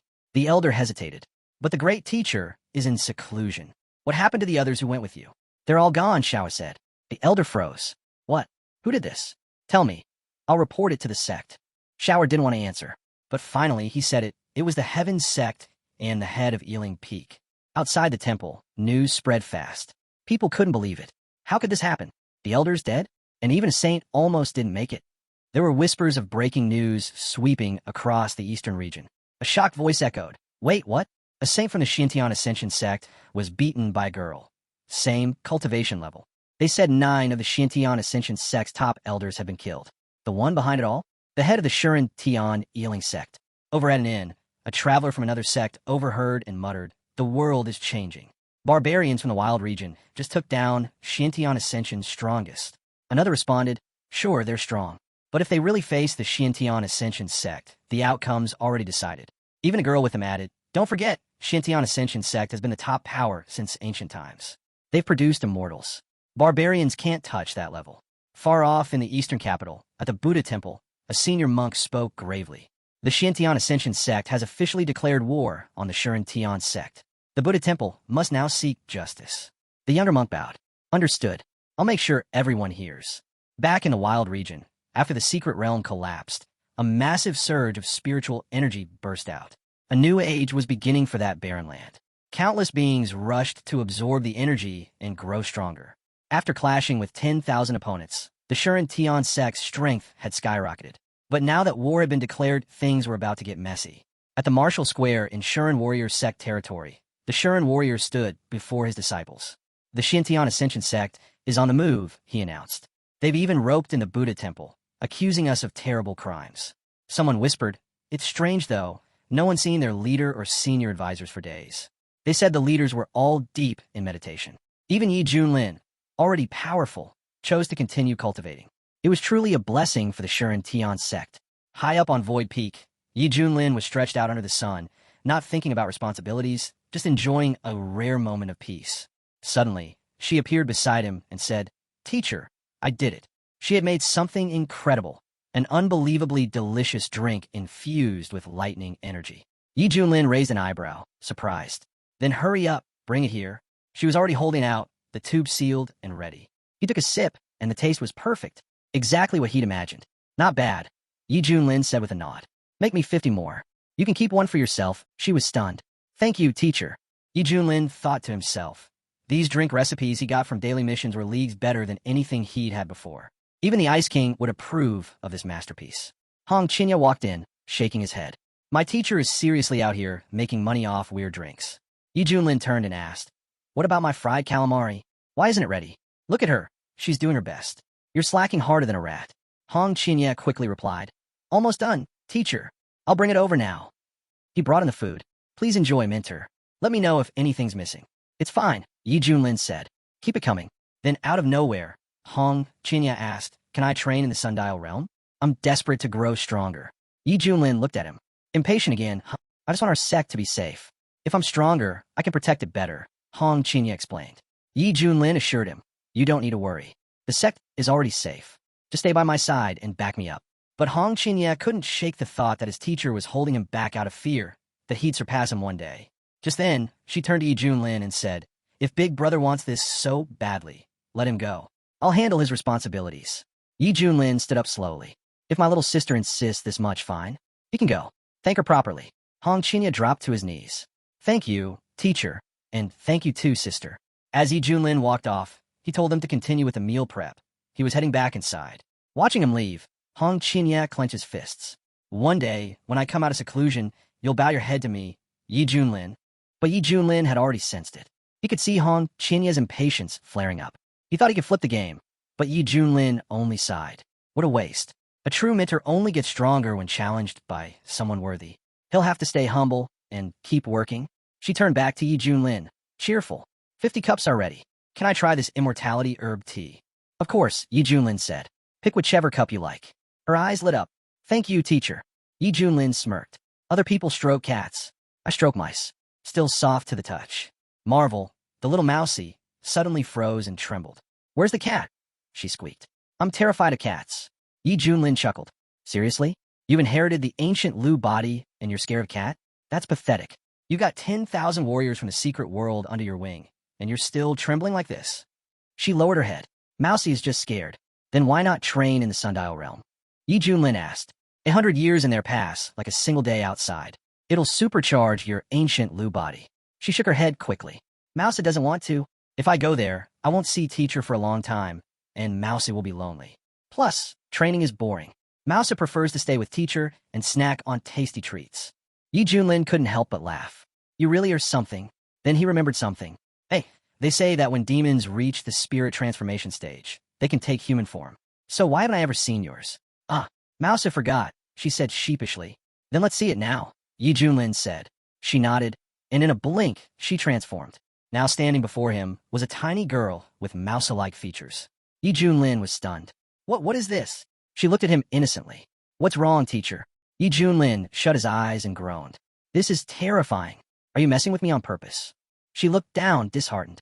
No, Mousie really tried her best. But for some reason, this is the only human form she can do. I feel bad. Yi Junlin softened. All right, turn back. But as he waited, time passed. Half a stick of incense is burned, and you're still not changing back? He asked. Mousie looked up. I forgot how to turn back. Yi Junlin sighed. Are you sure you're even a Mousie? Maybe you're a pig instead. Mousie panicked. Don't be mad, teacher. I'll figure out soon, I promise. But, do you still want to keep petting me? Yi Junlin waved her off. Nope, I need silence right now. She scurried off toward the water, peering into her reflection. Weird, but I do look kind of cute. Elsewhere, at the border between the wild region and the spiritual region, ships sailed steadily toward the eastern region. A man aboard one of them spoke grimly. The fury of the eastern region's first immortal sect. That's something no one survives. The Heaven sect is finished. Another scoffed. That guy was so arrogant before. Now he's probably shaking in fear. All bark, no bite. Suddenly, a servant burst into the room. Young master, the battle's already started. It's happening right outside. The master spun around, his face twisted in anger. Can you speak clearly? Or should I wring your neck and toss you into the cesspool for the maggots to feast on? Who's fighting who? The Xintian Ascension sect, the servant gasped. They've just launched an invasion into the wild region. The master's mood shifted instantly. He stepped out of his room, grinning. Finally, the Shintian Ascension sect has made their move. Those filthy savages dared challenge us. Now they'll pay. Their doom is sealed. Back in the wild region, the mountain-moving sect's leader stood tall as the earth rumbled. The enemy forces were closing in fast. How many cultivators are we dealing with? Someone asked urgently. An elder turned to the old man beside him. Please don't try to play the hero this time. If there's no way out, run. You're the strongest protector we have, the symbol of hope for every cultivator here. If you fall, we won't recover from it. Back at the Heaven sect, the training grounds were already in motion. A loud voice rang out. The enemy is at our gates. Everyone, prepare yourselves. We're under attack. Zhou Dezhu clenched his fists. 500 years of relentless training, and I was this close to reaching fusion steel. But locking myself away clearly isn't enough anymore. Su Qianxue looked at him and said, you should still be proud. Without the techniques and pills from little brother Ye, you wouldn't have made a single step of progress in all these centuries, no matter how long you lived. Nearby, a few warriors looked around in confusion. Where's the sect head? Why hasn't he shown up yet? Just then, the leader stepped out. The battle's unavoidable, he announced. All we can do now is fight until the end. He paused, glancing into the flames swirling in the distance. A shadow began to emerge from the fire. His eyes narrowed. Someone's coming, and that aura, it's terrifying. Even stronger than junior brother Ye's. A moment later, Hong Qinya stepped forward through the flames. Zhou's eyes widened. That's senior apprentice Hong Qinya, a true disciple of a legendary teacher. His talent is unreal. Tell us, what stage have you reached? But Hong Qinya frowned and snapped. How dare you speak to me like that? Who do you think you are? Before anyone could respond, Hong Qinya launched an attack. Su Qianxue jumped in. Wait, he didn't mean anything by it. We're all from the same sect. Hong Qinya scoffed. Same sect? Don't make me laugh. He started laughing wildly. I'm the greatest master of the demonic path, a true immortal, and you think you can stand beside me? If it weren't for Yi Junlin, I wouldn't even be here wasting my time with you. His expression turned cold. But things are different now. Su Qianxue shouted. You've gone mad. You're losing yourself in your cultivation. Watch your mouth, or I'll go straight to little brother Ye. Do what you want, Hong Qinya replied coldly. He's nothing to me now. He can't even protect himself. He stepped forward. If he dares to face me, we'll see who ends up bowing. That kind of power, what a waste to leave it rotting here. It would be better off in my hands. Zhou was stunned. Have you lost your mind? Aren't you afraid of what little brother Ye will do to you? But Hong Qinya didn't answer. He raised his hand and shouted, out of my way. With a roar, he unleashed a torrent of fire, blasting through the crowd as he stormed toward his own forces. The sect head gasped. What terrifying spiritual pressure. I've just reached the fusion stage, and I still can't handle it. Who is this disciple of junior brother Ye? Hong Qinya looked around and sneered. Nothing but a swarm of weak insects. But suddenly his eyes narrowed. Wait, why hasn't the sundial moved at all? The sect head yelled. Hong Qinya, remember who you are? You're junior brother Ye's disciple, the greatest genius of our generation. He's part of our sect, the head shouted. We've supported him from the very beginning. Why would he betray us like this? Hong Qinya's expression darkened. And who are you to question me? He snapped. Without waiting for a response, Hong Qinya lunged forward, striking without mercy. The head staggered back. What kind of power is this? He gasped. A disciple had only taken a light blow, but was already down, completely unable to fight back. The transformation Hong Qinya underwent inside the sundial realm was terrifying. Hong Qinya scoffed. Why should I take orders from weaklings? You should be grateful I haven't wiped you all out already. The head turned sharply. The Shintian Ascension sect's army has arrived. Yi Junlin, this is all because of you. Come out now and face your fate. But while chaos swirled outside, Yi Junlin was calmly reclining inside, sipping tea. To live in peace with good tea and sweet milk, he said softly. That's the real cultivation path. Hong Qinya clenched his fists. What a disgrace. Calling that the life of a cultivator? He dares to call himself an immortal? He's nothing but a lucky fool who stumbled upon divine blessings, rare techniques, and treasures. But it'll all be mine soon enough. Yi Junlin looked up with a smile. Ah, my disciple. So you've finally left seclusion. Your teacher missed you dearly. Hong Qinya's tone was ice cold. The Shintian Ascension sect is already here. People are dying, and you're just relaxing? Aren't you afraid? Wait, what? Yi Junlin asked, raising an eyebrow. They attacked already? No one told me. You've been hiding in your cozy little world behind that soundproof barrier, Hong Qinya snapped. Of course you didn't hear. But listen now. The enemy is at our doorstep, and they're calling your name, demanding you come out and die. Yi Junlin took another sip of tea, then glanced toward the noise. So the war's already started? Huh? You can see it with your own eyes, Hong Qinya said. But if you're smart, hand everything over. And maybe I'll consider sparing your life. Yi Junlin blinked. Hand over what, exactly? Hong Qinya shouted, stop pretending. We both know you're not stupid. So don't play dumb with me. Just then, a small figure darted over. Stop everything. Hong Qinya barked. Wait, what now? It was C, the mousy girl, holding a steaming plate. Teacher, these are the spicy chicken wings you asked for. Try them while they're still hot. Hong Qinya froze. You came out of seclusion that fast? He asked. But something about her gave him chills. His eyes narrowed. Wait, is that the same white mouse from before? What happened to her? That form, it's just creepy. He took a step back. What kind of insane taste does my manner have? I thought I understood him. But this is beyond good, evil, or even basic logic. Meanwhile, Yi Junlin was deep in thought. Why is he looking at me like that? Surely he's not thinking anything weird, right? I'm a respectable man. At that moment, the sect head arrived at the peak. His eyes locked on Hong Qinya. You unruly disciple, he growled. What in the world do you think you're doing? Hong Qinya suddenly shouted, eyes full of fury, as if ready to strike his own teacher. The sect head called out urgently, Younger brother Ye, watch out. But their attention shifted the moment they spotted a girl nearby with the head of a mousy. Everyone froze in shock. Don't be scared, she said quickly. It's just me, your friendly neighborhood mousy. The head squinted, studying her more closely. Ah, she's little brother Ye's second apprentice. He turned to the others. Well, her appearance might be a little shocking, but junior brother Ye's talent is matched only by his, let's say, very unique taste. No one could have predicted this. Enough, Yi Junlin snapped. What are you all even talking about? Why is everyone acting so tense? The sect head stepped forward. It's your first apprentice. He tried to steal the Sundial realm and attacked us. Yi Junlin looked at Hong Qinya in disbelief. Is that true? Hong Qinya smirked. And if it is, what are you going to do? The Shintian Ascension sect is right outside. You're already as good as dead. Still don't get it, do you? The sect head shouted. You traitor! Little brother Ye treated you better than anyone. But Hong Qinya glared back. Did he really? You all treated me like some errand boy. I was never your equal. I've had enough. Yi Junlin stepped forward and gently took hold of Hong Qinya's face. This is my fault, he said quietly. Don't blame him. I ignored his feelings. I failed as a teacher. I'm sorry. Walked over and held her teacher's hand silently. The sect head stared at his younger brother. I've never seen you like this before. Hong Qinya sneered. Do you think I'll fall for this act? Spare me. You're just putting on a show, but it's too late. I've already seen your true face. Yi Junlin looked at him with regret. I admit my mistake. Can we start over, Hong Qinya? We're teacher and student. We can still fix this. Don't even dream about it. Hong Qinya snapped. I've had enough of you. Suddenly, a system notification rang out. Task complete. Temporary mission. Full emotional sincerity. Reward. Immortal lore technique.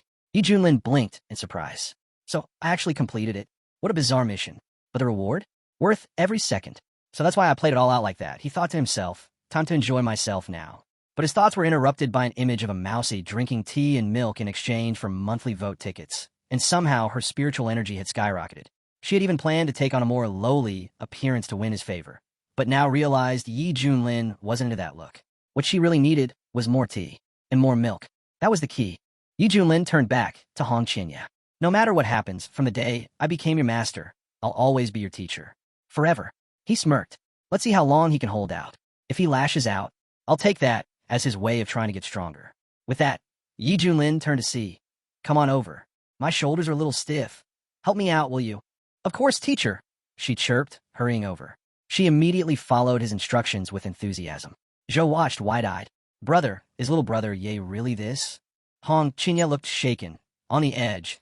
So much so, it was like he was battling two voices in his own head. It almost seemed like his mind had started to fracture under the pressure. But Su Qianxue had had enough. Stop spouting nonsense, she snapped. Get a grip. Meanwhile, Hong Qinya was still trying to understand what his teacher was planning. Yi Junlin calmly turned to him and said, So, after 200 years locked away in the Sundial realm, you've convinced yourself you're invincible? Hong Qinya sneered. Enough with the useless talk. Give me everything you've got. Then, maybe I'll consider helping you. Refuse, and you'll rot right here at my feet.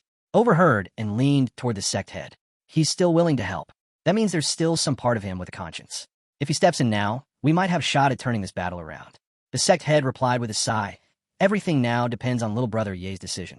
At that moment, Yi Junlin casually sipped his lemonade, completely unfazed. Tell me, Hong Qianye, are you absolutely sure you're stronger than your teacher now? Hong Qianye didn't hesitate. You've been holding me back all this time, wasting my potential. But in those 2 centuries inside the sundial, I surpassed you completely. Yi Junlin stared at him. Then don't stall. Make your decision. The Xintian Ascension sect fleet is already approaching Misty Peak. Or are you going to try and rob me of my treasures and techniques by force? Watched in fear. Her big brother, so powerful and now dangerously unstable. Zhou, too, saw through Hong Qianye's true nature, a wolf hiding beneath a sheepskin. He wasn't trying to protect the sect. He wanted to steal everything Brother Ye had ever earned. Zhou made up his mind. He would support little brother Ye no matter what.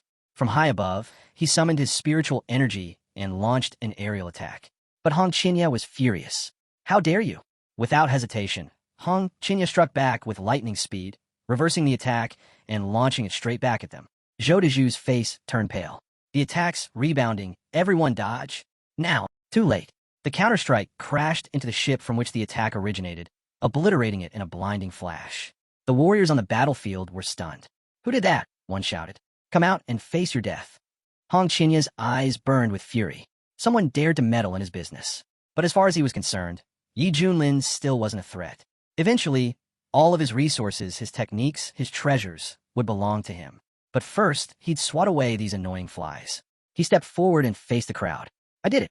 The senior mentor of the Xintian Ascension sect's inner circle narrowed her eyes. You? A mere boy, speaking so arrogantly? I'll teach you your place. She rushed in, spiritual power flaring. Prepare to die. Hong Qianye didn't flinch. You're nothing but an ungrateful insect. Her attack never landed. In a flash, Hong Qianye's fire burst erupted, tearing through her aura and blowing her straight off her path. He barely moved. You've got half a stick of incense, he said coolly, to leave this land. Stay longer, and you die. The elders were shaken. Such arrogance, one muttered. Does he actually think he can command the eastern region's first immortal sect? Even if one fire elder fell, does he really plan to face hundreds of cultivators at the fusion level? The elders of the Xintian Ascension sect had seen enough. He's just one man, one shouted. Brothers, kill him. The Shuren sect must be erased from existence. But Hong Qianye's reply was cold and merciless. Since you've refused to leave peacefully, I'll show you a bloodbath. He unleashed the soul-devouring flames. Dark fire erupted, bringing with it the screams of the dead from the underworld. Even the fusion stage mentors didn't get a chance to react. Within moments, a third of them had been reduced to ashes. Then the sky darkened. Countless green skulls, like a plague of locusts, tore through the battlefield, devouring everything in sight. Screams echoed across the land as the enemies were swallowed up one by one. Don't let them bite you, the elder yelled. They're poison. But it was too late. The hellfire consumed all. Groans, screams, and cries for help filled the sky as the battlefield turned into a nightmare. Suddenly, monks descended from the clouds. We're from a misty Buddha temple, one of them shouted. We've come to your aid. Hong Qianye heard the voice and sneered. Ah, more people choosing to die. The senior monk furrowed his brow. The report said Yi Junlin's disciple was only at the spirit transformation stage. So how in the world is this happening? Even the wisdom instructor of the Misty Buddha Temple, one who stood at the pinnacle of the fusion stage, was shaken. If the disciple is this strong, then the master must be beyond terrifying. Once we're in, there's no turning back. Without hesitation, the monks launched a full assault. Hong Qianye stood his ground. Lying bald monks, he said coldly. I'll finish this in one move. He unleashed all his mana. The explosion that followed tore through the battlefield like a divine punishment. The monks were sent flying, their seals useless against the hellfire that devoured them. That fire, one of them stammered. It's not normal. It won't extinguish. Then they saw him, the devil cloaked in flames, walking toward them. The youngest monk trembled. Please don't. This is my first time on the battlefield. But Hong Qianye showed no mercy. He unleashed his full strength, obliterating the monks in a single burst. The elder watched in disbelief. One move, and his entire army of tens of thousands was just gone. He looked around at the scorched earth. What kind of force has the Xintian Ascension sect provoked? The senior monk gritted his teeth. You know, cultivator, you're a demon. Buddha himself will not forgive this. He summoned a massive golden palm strike and hurled it at Hong Qianye. But Hong Qianye didn't even blink. Even if the Buddha appears, he said calmly, I'll turn him to dust. His eyes ignited, literally, and a wave of fire surged forward, colliding with the golden palm in a deafening explosion. Ash rained from the sky. Hong Qianye stood tall, unmoved. Just a swarm of pathetic insects, he muttered. The sect head turned to junior brother Ye. Your disciple's power, it's beyond terrifying. I'm starting to think our Shuren sect might be too small to contain a force like him. Zhou agreed. Right now, he's the one protecting us. Fighting him is suicide. We do better to give him what he wants and survive this. She looked toward the battlefield. Big brother Hong Qinya is amazing. Don't back down. Yi Junlin watched silently. His eyes narrowed as he observed his disciple in action. So, this is the strength you gained during your reclusive training. He activated his insight eye, peering deeper into Hong Qinya's cultivation. Yi Junlin's insight eye activated, revealing the truth. Hong Qinya's cultivation had reached just half a step below the great transition stage. No wonder he now dared to defy his own master. Yi Junlin exhaled slowly. So he's nearly at the threshold. It was clear now. Hong Qinya's ambition wasn't just madness. He was aiming high. Yi Junlin simply had to wait for him to finish crushing the opposition, and then perhaps use that moment to absorb his momentum for his own breakthrough. But suddenly, the atmosphere shifted. An eerie manna gathered in the air. The elders stiffened. They're here, one shouted. Everyone dropped to one knee in reverence. The venerable preceptors of the Xiantian Ascension sect had arrived. The sect heads' eyes widened. The mentors, they brought 18 cultivators at the great transition stage. This was the true force of the Eastern region's so-called First Immortal Sect. These 18 were legendary. They had once crushed the North Sea Demon Emperor and obliterated the Southern Annihilation Church. They were the undefeated spearhead of the Xiantian Ascension sect, known across the land as the Invincible Immortals. Yi Junlin raised an eyebrow. Being half a step from the Great Transition is one thing, but the real thing? He smiled. Now, that's tempting. Among the newly arrived powerhouses, one of the spiritual wind mentors sneered. What a bunch of useless cowards. They've soiled the Xiantian Ascension sect's name. The Golden Snake mentor added coldly. The mightiest sect in the Eastern region, disgraced by a girl? If we hadn't stepped in ourselves, we'd have become a global joke. Hong Qinya looked up, unimpressed. Who do you people think you are, mouthing off like that? The Golden Land mentor's face twisted. What did this brat just say? A chief elder stepped forward. Ignore him. Don't waste your strength. He's just some no-name cultivator, barely at the edge of the Great Transition. He won't last long. Another elder joined in. Right. And instead of showing his face, his master sent his disciple? Is that not the biggest insult of all? A third added with a twisted grin. Let's kill this student first. I want to see if that coward in hiding will flinch when he watches her die. Hong Qinya's fury flared. Get lost. I'm not some pawn, and no one controls me. One of the elders chuckled darkly. Touching. The bond between teacher and student. How sweet. Then let's capture her, disfigure that pretty face, rip her tongue out. The elders advanced, overwhelming mana swirling around them. You're insolent, one of them roared. Under my heavenly palm of azure birds, thousands have fallen. Today, you'll vanish without a trace. Another chimed in. We could crush a dozen like you with one hand. The third unsheathed his blade. Today, I'll offer your head in a sacrificial sword ritual. Maybe then I'll awaken the true spirit of my weapon. But Hong Qinya only laughed. A sword sacrifice? He echoed mockingly. Sure, let me show you what real hell looks like. Let's see, he thought. When I crush these pests, will Yi Junlin still pretend to be powerless? Let's force the truth out of him. With a roar, Hong Qinya unleashed his power. His arm attack surged forward like a tidal wave, easily swatting away the elders' attacks as if they were made of paper. They tried to fight back, but it was useless. How? How is this possible? One of the stunned elders stammered. How can a mere cultivator, barely a step from the Great Transition, stand against all of us?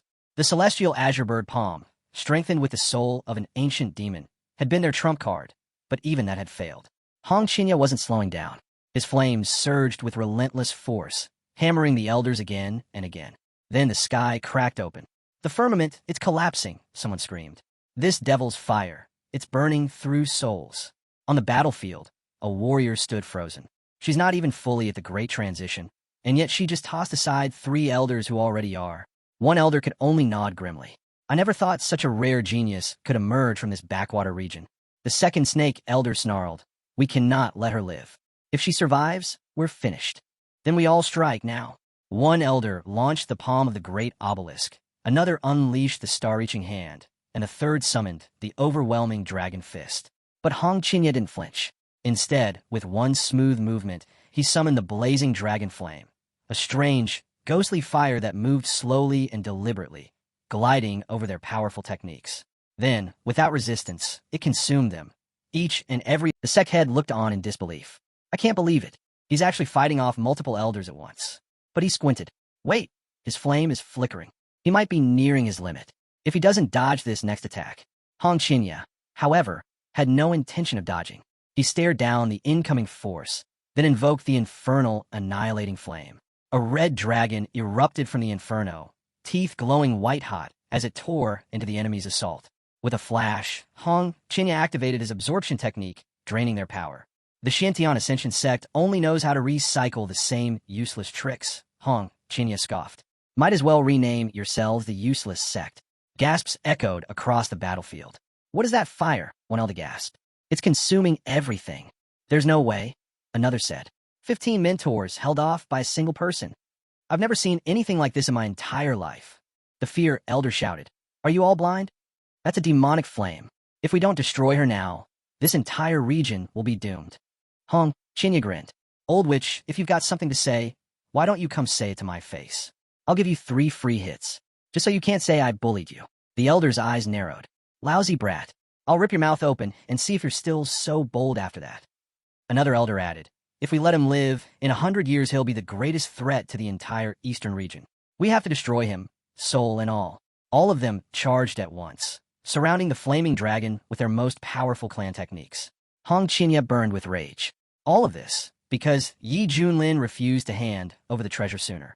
And now the Shantian Ascension sect sends 18 great transition cultivators just to destroy one pathetic sect?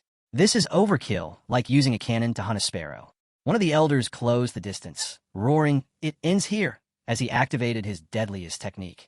Yi Junlin's Heavenly Overlord strike came out of nowhere. Hong Qinya didn't even see it coming before the blow landed, knocking him flat. She rushed over, panic in her voice. Senior brother, Hong Qinya, are you all right? But Yi Junlin just glanced over and said coldly, Didn't you just say you'd win? Why are you crawling around like a whip dog now?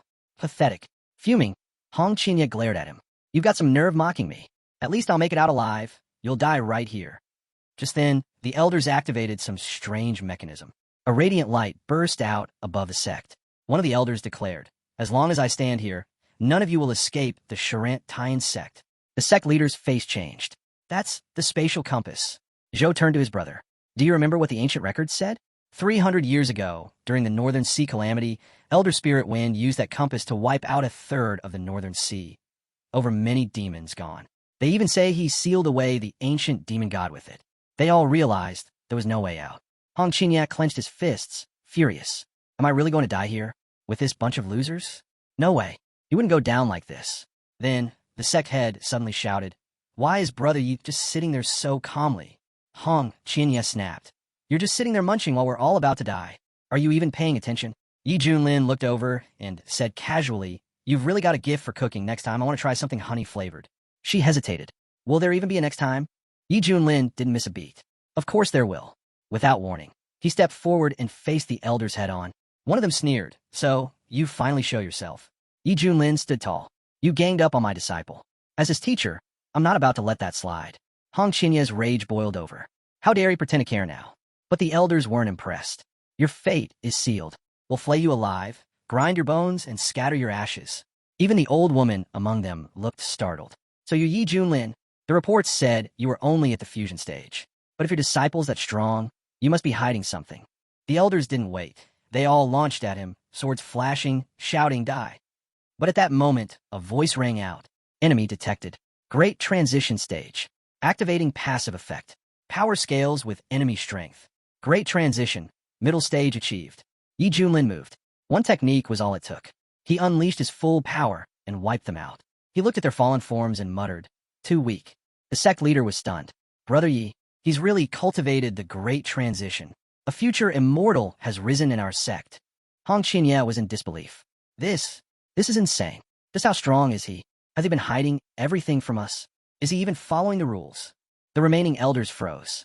One of them whispered, This is true great transition. He must have reached it long ago. But Yi Junlin just laughed. Now you realize? If Yi Junlin had ever doubted his strength at the fusion level, those doubts were long gone now. Still, the old woman barked out in disbelief. Even if our info was off, he's only in the middle stage of great transition. He's just an insect before the storm. Without wasting another second, she gave the order. Formation. Now. She bit into her lip and prepared a blood sacrifice, fuel for the deadly 15-fold Xuantian's judgment blade. But Yi Junlin just looked at the entire setup and smiled.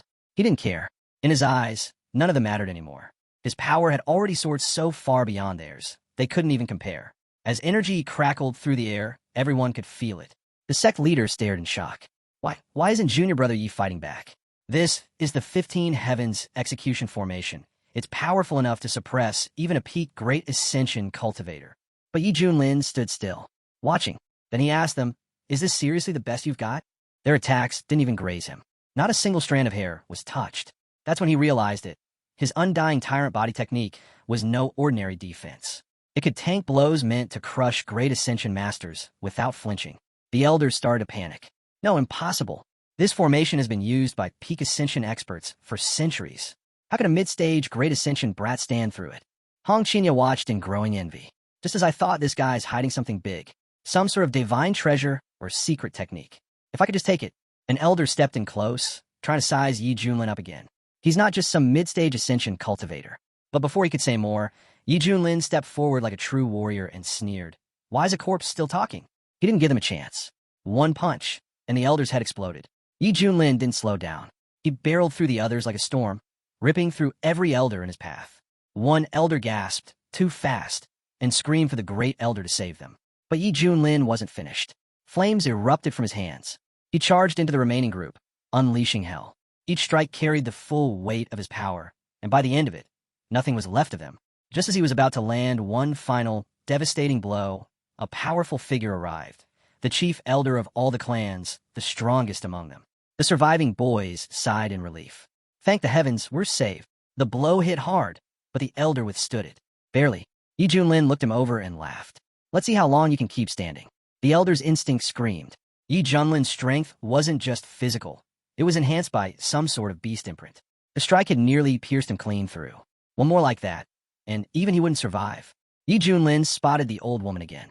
Oh, this little lady wants him too. She snarled back. I don't believe you can handle 3 peak Great Ascension cultivators at once. No time was wasted. One elder launched his chaotic breath destruction technique immediately. The strongest elder yelled to his brother, "Brace yourself. He's about to use another of those insane skills." Warning. Incoming enemies at late stage Great Ascension. Passive ability activated. Strength through adversity. Advancing host to peak Great Ascension stage. The elders could hardly believe what they were seeing. Yi Junlin's power had surged again by several folds. It's impossible, one of them gasped. His cultivation just spiked again. They exchanged looks of horror. The sect's intel was wrong. Yi Junlin isn't mid-stage. He's at the very peak of Great Ascension. And now, there was no doubt, they were about to be annihilated. Yi Junlin stared them down. You've been so generous with your attacks. Now, let me return the favor. Panic spread. The old woman shouted, "We have no choice. Activate the sect's forbidden art." One elder nodded grimly. Agreed. The honor of the Feathered Immortal sect is on the line. He turned to Yi Junlin and roared. You forced us to use the ancestral technique passed down by our founder himself. Consider it a privilege. The legendary Feathered Tao imprint art, the foundation of their entire sect, was being awakened. It channels the might of the immortal void realm, the elder declared. Prepare to die, Yi Junlin. From the sidelines, Hong Qinya's heart pounded. This secret art, it's on par with the ultimate techniques used by the Central House's great sects. Even the sect leader was rattled. Is this really one of their trump cards? How many secrets does the Immortal Feather sect still hold? Junior brother, be careful. The elders could feel their bodies overflowing with unimaginable energy. This is the strength of our founder's art, one shouted. Another growled. There's no time to waste. We know the cost of maintaining this. There's no going back now. The group moved as one, pouring everything into a single devastating move, the magnificent annihilation technique. But Yi Junlin only smirked. Now this is getting good. With a wave of his hand, he summoned his heavenly emperor manifestation. The sky shook. Divine power descended. Yi Junlin towered over them like a god among mortals. You insects, he said coldly. Kneel. In one move, he brought them all crashing down. Hong Qinya's jaw dropped. It's him, that same manifestation from the secret realm. The pressure, it's stronger than the ancient demon gods from the abyss. The elders were shaken. None of them had ever witnessed a divine manifestation this powerful. Yi Junlin spoke calmly. Watch closely. This is where the real battle begins. The old woman clenched her fists. Is he trying to scare me? I've seen horrors beyond imagining. Yi Junlin just smiled and vanished. A moment later, his sky-splitting fingers sliced through the air, striking like a divine blade. The old woman barely had time to react before it swept across her at blinding speed. The elders panicked. Run! He's not human. He's a demon. The immortal feather sect must survive, one yelled. He must be a reincarnated void immortal. Yi Junlin chuckled. The art of destroying reincarnation was made for enemies like you. No need to thank me. I'll scatter your ashes for free. With a flick of his hand, his power tore through them like a force of nature. Screams echoed as he closed in, leaving a trail of devastation.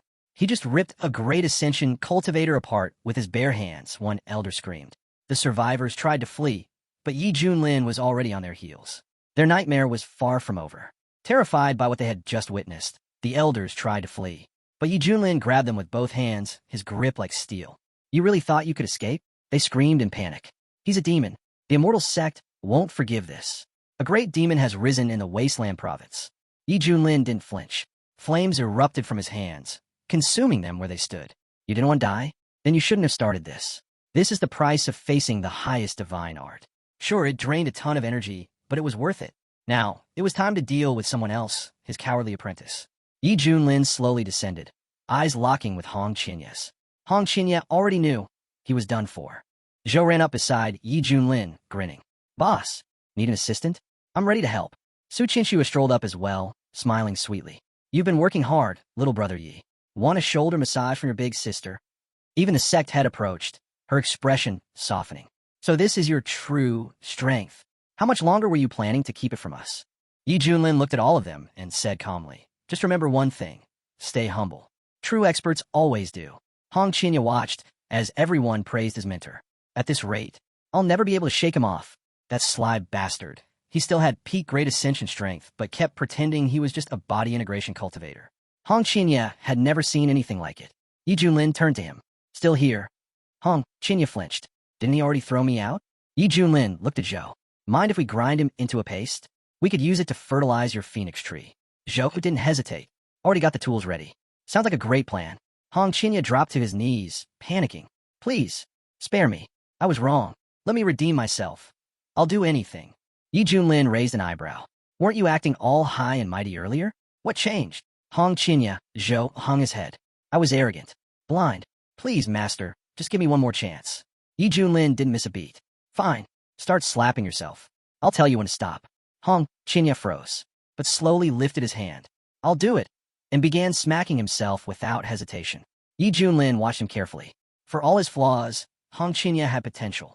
If he steered him right, he might even have what it takes to lead his own sect one day. The sect head stepped forward. Betraying the sect is punishable by death. But, in the end, he protected the Deep Sky sect. Maybe redemption's still possible. She looked to Yi Junlin. What do you think? Should we exile him to the back mountain for reflection? Yi Junlin nodded. He can keep his life, but punishment is necessary. Send him to the back mountain. Let him think over his mistakes. Hong Qinya, bruised and swollen, bowed low. Thank you, master. Then limped off, disappearing toward the mountain. As he left, the sect head turned to her brother. Your disciple's wild, but you're the only one who can keep him under control. Without you, who knows what kind of chaos he'd cause. Yi Junlin didn't even spare them a glance. Zhou Dezhu scoffed. With talent like his, we should be thankful he's still in the Deep Sky sect at all. Let's be real. It's only because of younger brother, Yi. Yi Junlin gave a faint smile. That's on me. I'll let him run wild. But for now on, I'll raise him right. He leaned back, stretching. Honestly, watching Hong Qinya try to fake a smile while boiling inside, it's priceless. After everything settled, Yi Junlin headed to his hammock. Your master's starving. Got any hot cutlets? Mousa didn't miss a beat. Understood. On it. Meanwhile, in the Deep Sky sect's backyard, Hong Qinya was stewing. There's no way his luck will hold forever. I'll keep training. I'll break through the peak of Great Ascension and go even higher. Across the land, in the Eastern Demon Buddhist state, whispers were spreading like wildfire. It can't be true, right? Someone muttered. That guy from the Profound Sky sect. Yi Junlin. He's really a peak Great Ascension cultivator. He wiped out all 18 elders from the Immortal Feather sect. Another confirmed grimly. A monk nodded. Not just that, 1,000,000 cultivators gone. An entire army erased. Someone slammed their fist. My brother was in that army. I thought I'd be marrying his widow soon. The monk's expression darkened. This blood-drenched devil. Divine retribution will find him. For now, He's the most wanted man in the entire Eastern Domain. In the Eastern Demon Spirit Province, another warrior couldn't believe it. That barbarian from the Wastelands. Not only did he survive, he crushed the entire Alphaida army. He let out a shaky laugh. Good thing I didn't join the fight that day. I'd be a corpse by now. He turned to his servant. Bring me more female cultivators. I need to calm my nerves. Why are you just standing there? Want me to call your mother instead? That might be more fun. Back at the Feathered Immortal sect, the sect leader turned to his servant. Are you sure? The servant bowed. Yes, young master. Words spreading everywhere. Our sect suffered a devastating loss. The young master clenched his fists and exploded. Yi Junlin, that schemer. He was hiding his strength the whole time. A peak great ascensionist, pretending to be weak just to humiliate me. He gritted his teeth. I thought reaching the body integration realm meant I could finally challenge him, but I was just fooling myself. Elder Mu stepped forward. Don't lose heart, young master. That white-haired devil. He might be an ancient beast wearing a human face. For him, great ascension could be the end of his path. But for you, it's only the beginning. The young master straightened up. You're right. I will rise too. He hugged Elder Mu tightly. Report to the top elders. I've decided. We're awakening Supreme Treasure Yang ahead of schedule. Elder Mu's eyes widened. Young master, you can't. It's too soon. Please reconsider. The young master turned to Elder Mu, his voice sharp and cold. Trust me, I only want one thing, power. The sun's true flame belongs to me. I'll rise again, reborn through nirvana. Elder Mu nodded solemnly. As you wish. I'll report at once. You should begin preparations. The master's hatred for Yi Junlin burned so deep, he was haunted by it, even in his dreams. But next time, he'd make sure Yi Junlin never woke up from the fight. 3 months later, on Misty Peak, Yi Junlin lounged in his chair, relaxed as ever. Hong Qinya, he called lazily, give me a glass of 1982 Lafite. Hong Qinya didn't argue. He poured the wine and handed it over. Please enjoy, master. Yi Junlin took a sip and gave a satisfied nod. Not bad. Hong Qinya clenched his fists. This again? Another fantasy episode? When will he stop acting like a total maniac? Just then, a system notification chimed in. Daily registration updated. Would the host like to sign in? Yi Junlin didn't respond. But then ding. Congratulations. You've hit the jackpot. Reward. Ancient Divine Beast Mount. Yi Junlin shot up from his seat. What? Hong Qinya nearly choked. He dropped to the ground, smacking his own face and bowing repeatedly. Master, I was wrong. So very wrong. Yi Junlin turned back to the system. Don't tease me. What kind of mount are we talking about? The system answered smoothly. Though still young, it's already at the Great Ascension level. An ancient divine beast with boundless potential. It soars through the skies and glides across the seas. One of the most powerful creatures in existence. Yi Junlin blinked, and then he saw it. A majestic, radiant figure. It wasn't just a beast. It looked like a flawless, otherworldly cultivator. It's perfect, Yi Junlin murmured. It deserves a throne on the highest peak. Hong Qinya gawked at his master. Why? Why is he always this lucky? He's not even mad about anything. This is insane. Just then, a disciple burst into the room. Lord Yi Junlin, the sect leader got the invitation and told me to bring it to you. Yi Junlin glanced at it and raised an eyebrow. An invite to the Shui clan's banquet in the Spirit Province. He smirked. Ah yes, I heard that old man recently broke through to the Tributes realm. The entire Eastern Domain felt the shock. And now, he invites the Deep Sky sect? Sounds like a challenge. Hong Qinya's expression darkened.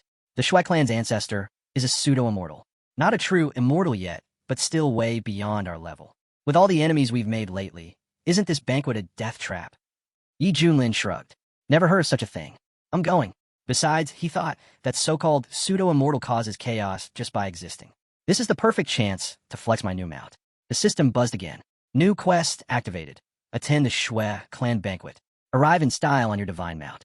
Successfully shocking the audience will earn a special reward. Yi Junlin grinned. Right on time.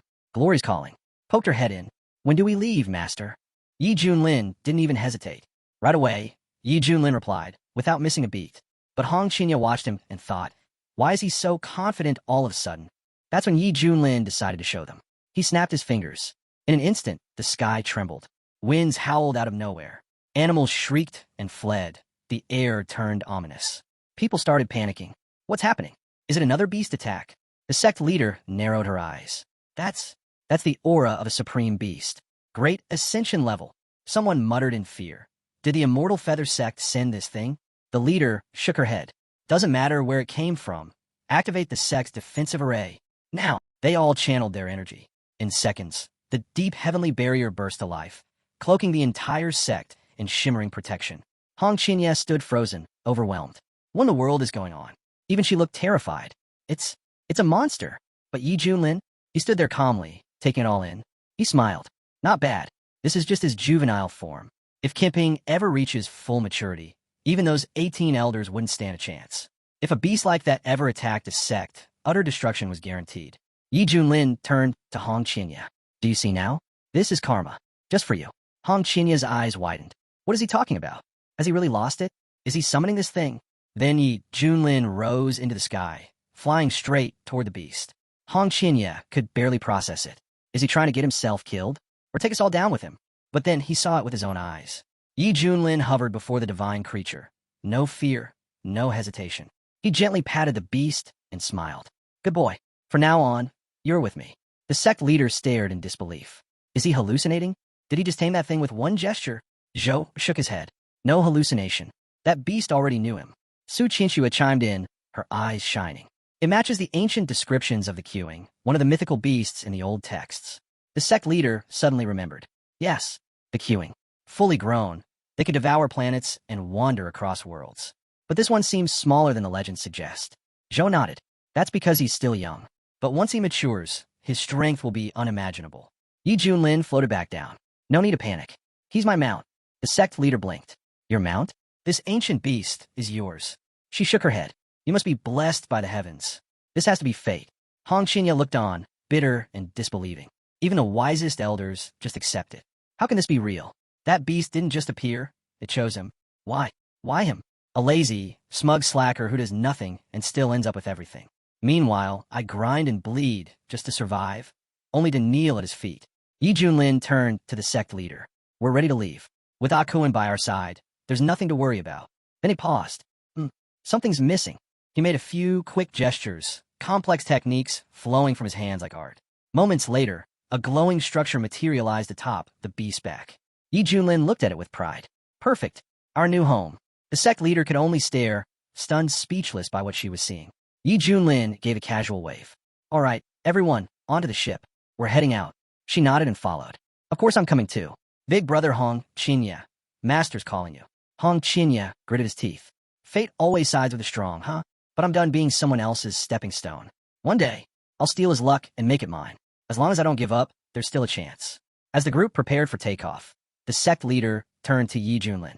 Junior brother, are you really going to be all right at the Shui clan banquet? Their ancestor is a pseudo-immortal, after all. Su Qianxue just smiled. You're worrying too much. Since when has little brother, ever needed our protection? Zhou nodded. Honestly, the best we can hope is that he doesn't cause a scene. The leader let out a breath. The Shui think they're trapping us, but they've invited the tiger to their doorstep. They might regret this. Meanwhile, in the Spirit Province, at the Shuin floating island, nobles, clan heads, and cultivators from every corner were arriving for the grand banquet. The news had spread far and wide. The Shui clan's ancestor had achieved the realm of pseudo-immortal. It was a major event, and the perfect excuse for all the highborn clans to gather and show off. At the heart of the island, inside the Shui clan's grand estate, guests raised their cups. To the Shui clan's ancestor, a newly ascended pseudo-immortal. May divine protection bless him for 300,000 years. And if he becomes a true immortal, even 1,000,000 more. Young Master Shui responded with modesty. You flatter us. But rest assured, the Shui clan never forgets its allies. An elder leaned in. Did you invite the Deep Sky sect? Of course, the young master scoffed. But do you really think they'll dare show up? If they send some nobodies to brush us off, we won't even let them through the gate. Another guest asked with a smirk. And what if Yi Junlin shows up himself? The young master's eyes narrowed. Then that backwater upstart will finally see what true power looks like. The strength of our clan will crush him. One elder chuckled darkly. Young master's fuming again. But Mr. Yi Junlin, or not, even he must bow respectfully and offer a toast when standing in your presence. Laughter rippled through the crowd. A good joke. No matter how strong this Yi Junlin is, he can't compare to a void immortal. The Zhang bloodline flows in your ancestor. No one dares defy that.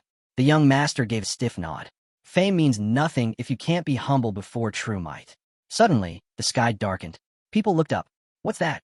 What's that massive shape over the clouds? A colossal shadow loomed overhead. Yi Junlin descended from the heavens, seated atop his divine beast. And built into the beast's back was an entire celestial residence. Gasps rang out. What is that thing? Is it really Kuanpung? That's not just any beast, one of the elders muttered.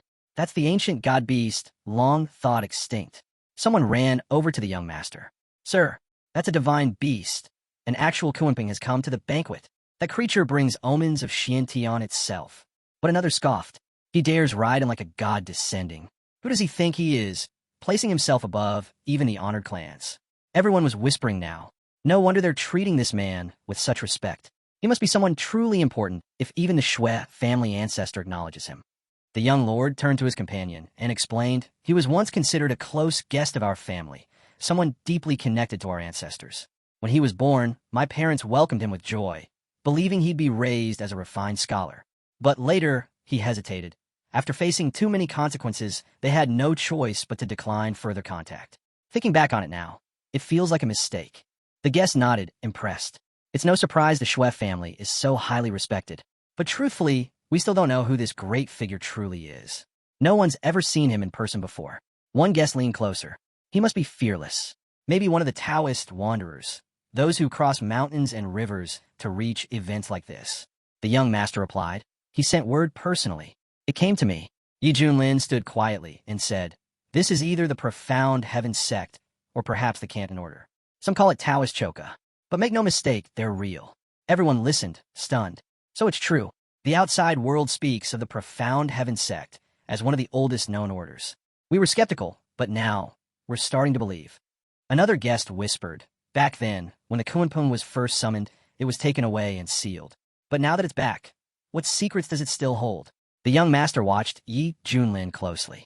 That's just who he is, a man full of mystery and power. One guest turned to him with admiration.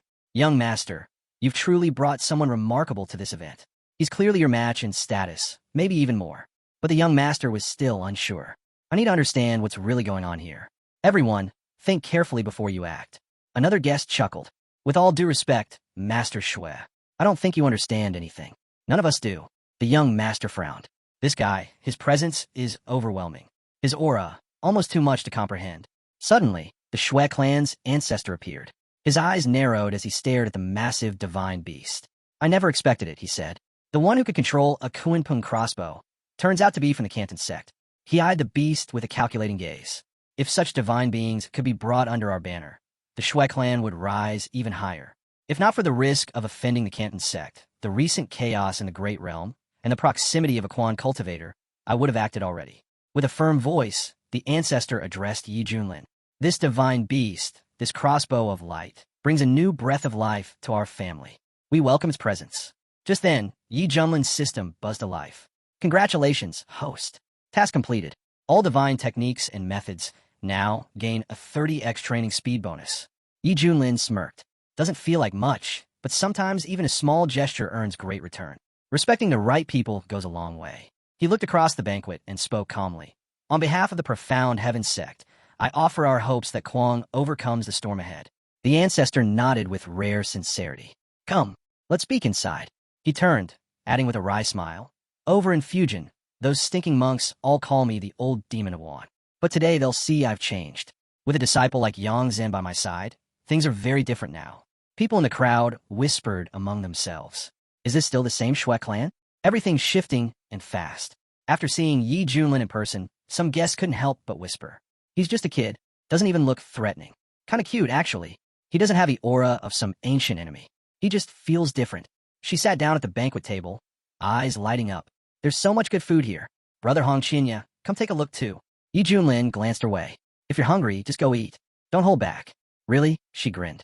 Then I won't be shy. But just as she reached for a dish, a voice interrupted them. Please, don't worry yourselves, came the smooth voice of the young master. Yi Junlin raised a brow. So, he's showing up now. Guess they really do know each other. The young master stepped forward with a confident smile. I'm the youngest son of the Shui family, a direct descendant of our clan's ancestor. Yi Junlin didn't even glance at him. He just casually picked his nose. The young master didn't miss a beat. There's still time to understand where we stand, friend. This banquet is the perfect setting. Yi Junlin leaned back, clearly unimpressed. Sounds like nonsense to me. The young man straightened his robe proudly. I may be the youngest, but I'm also the heir to the Shui family. My ancestor rules the wasteland. Another guest raised his voice. How can he talk like that? Who does he think he's threatening? The master looked around. Why are you all staring?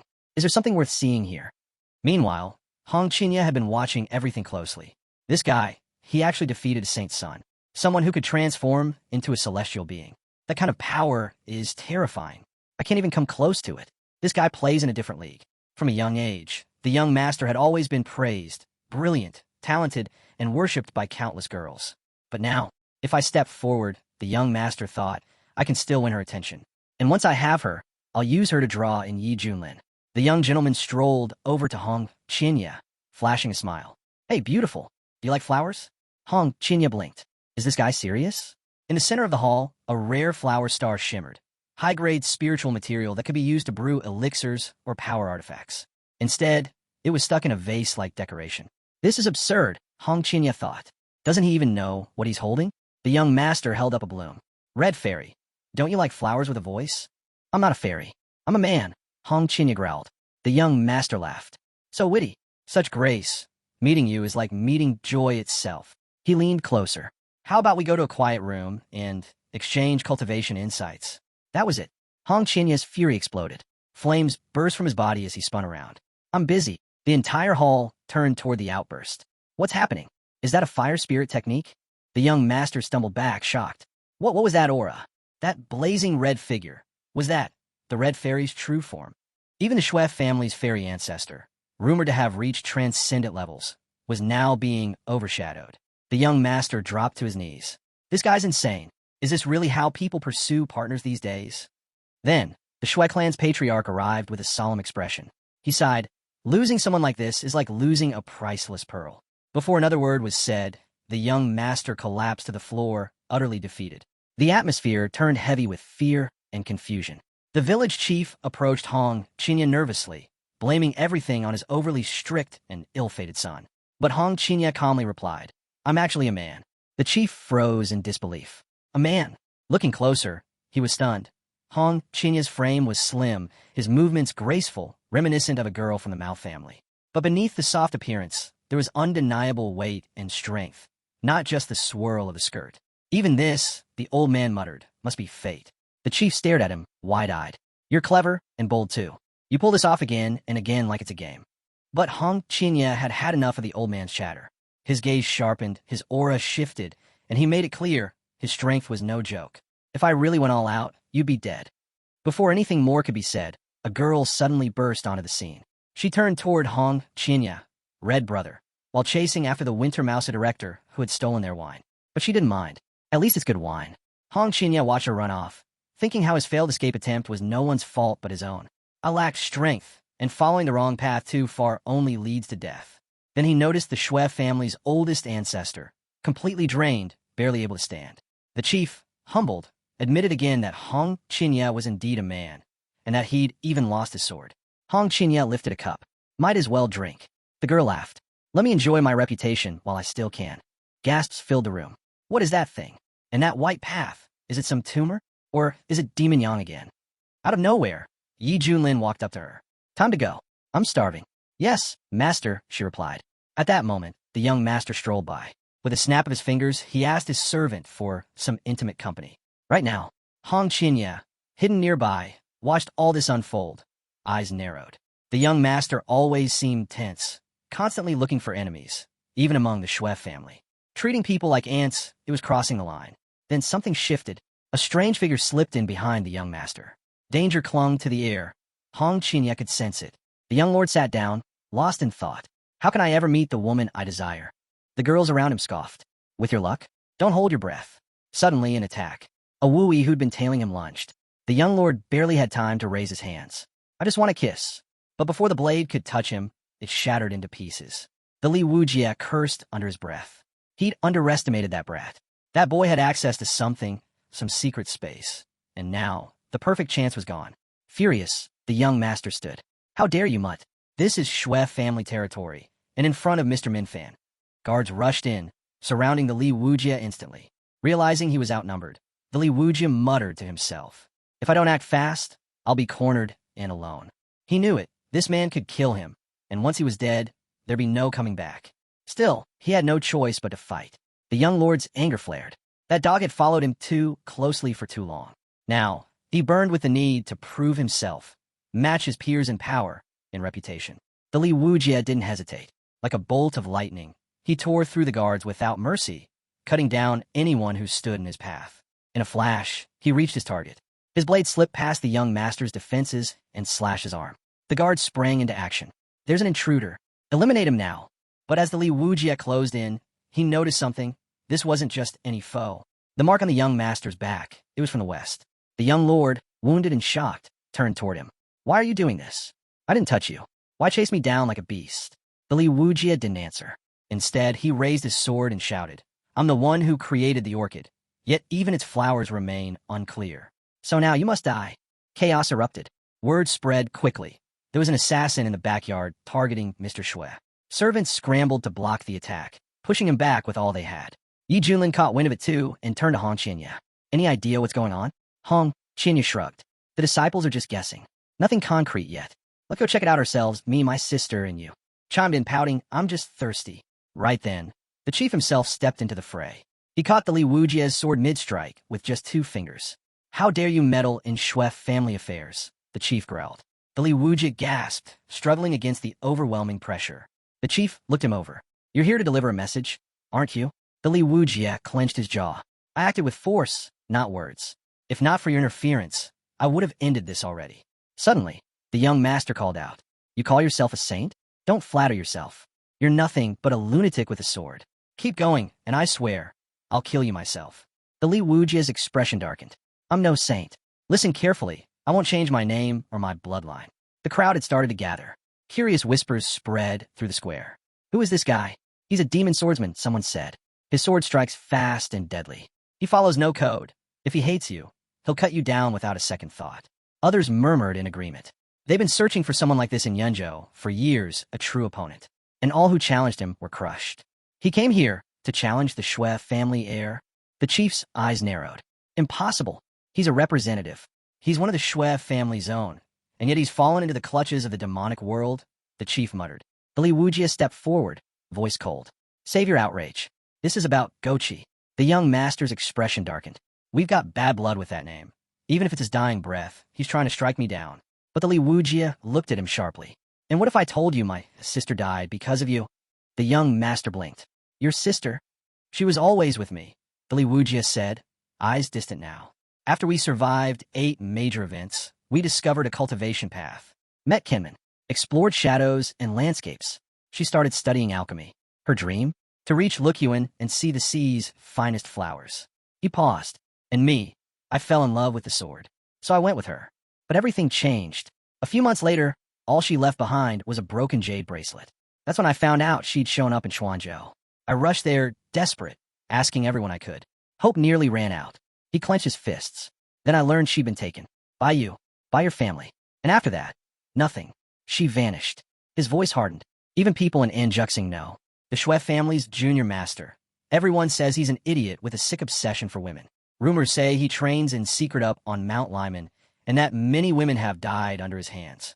His voice shook slightly. My sister, she was a golden core cultivator. If she really fell into your clutches, I can't imagine what she suffered. He exhaled slowly. That's why I swore I'd take revenge, even if it cost me everything. So he trained, relentlessly, found masters to help him break barriers, fought to reach the unification level.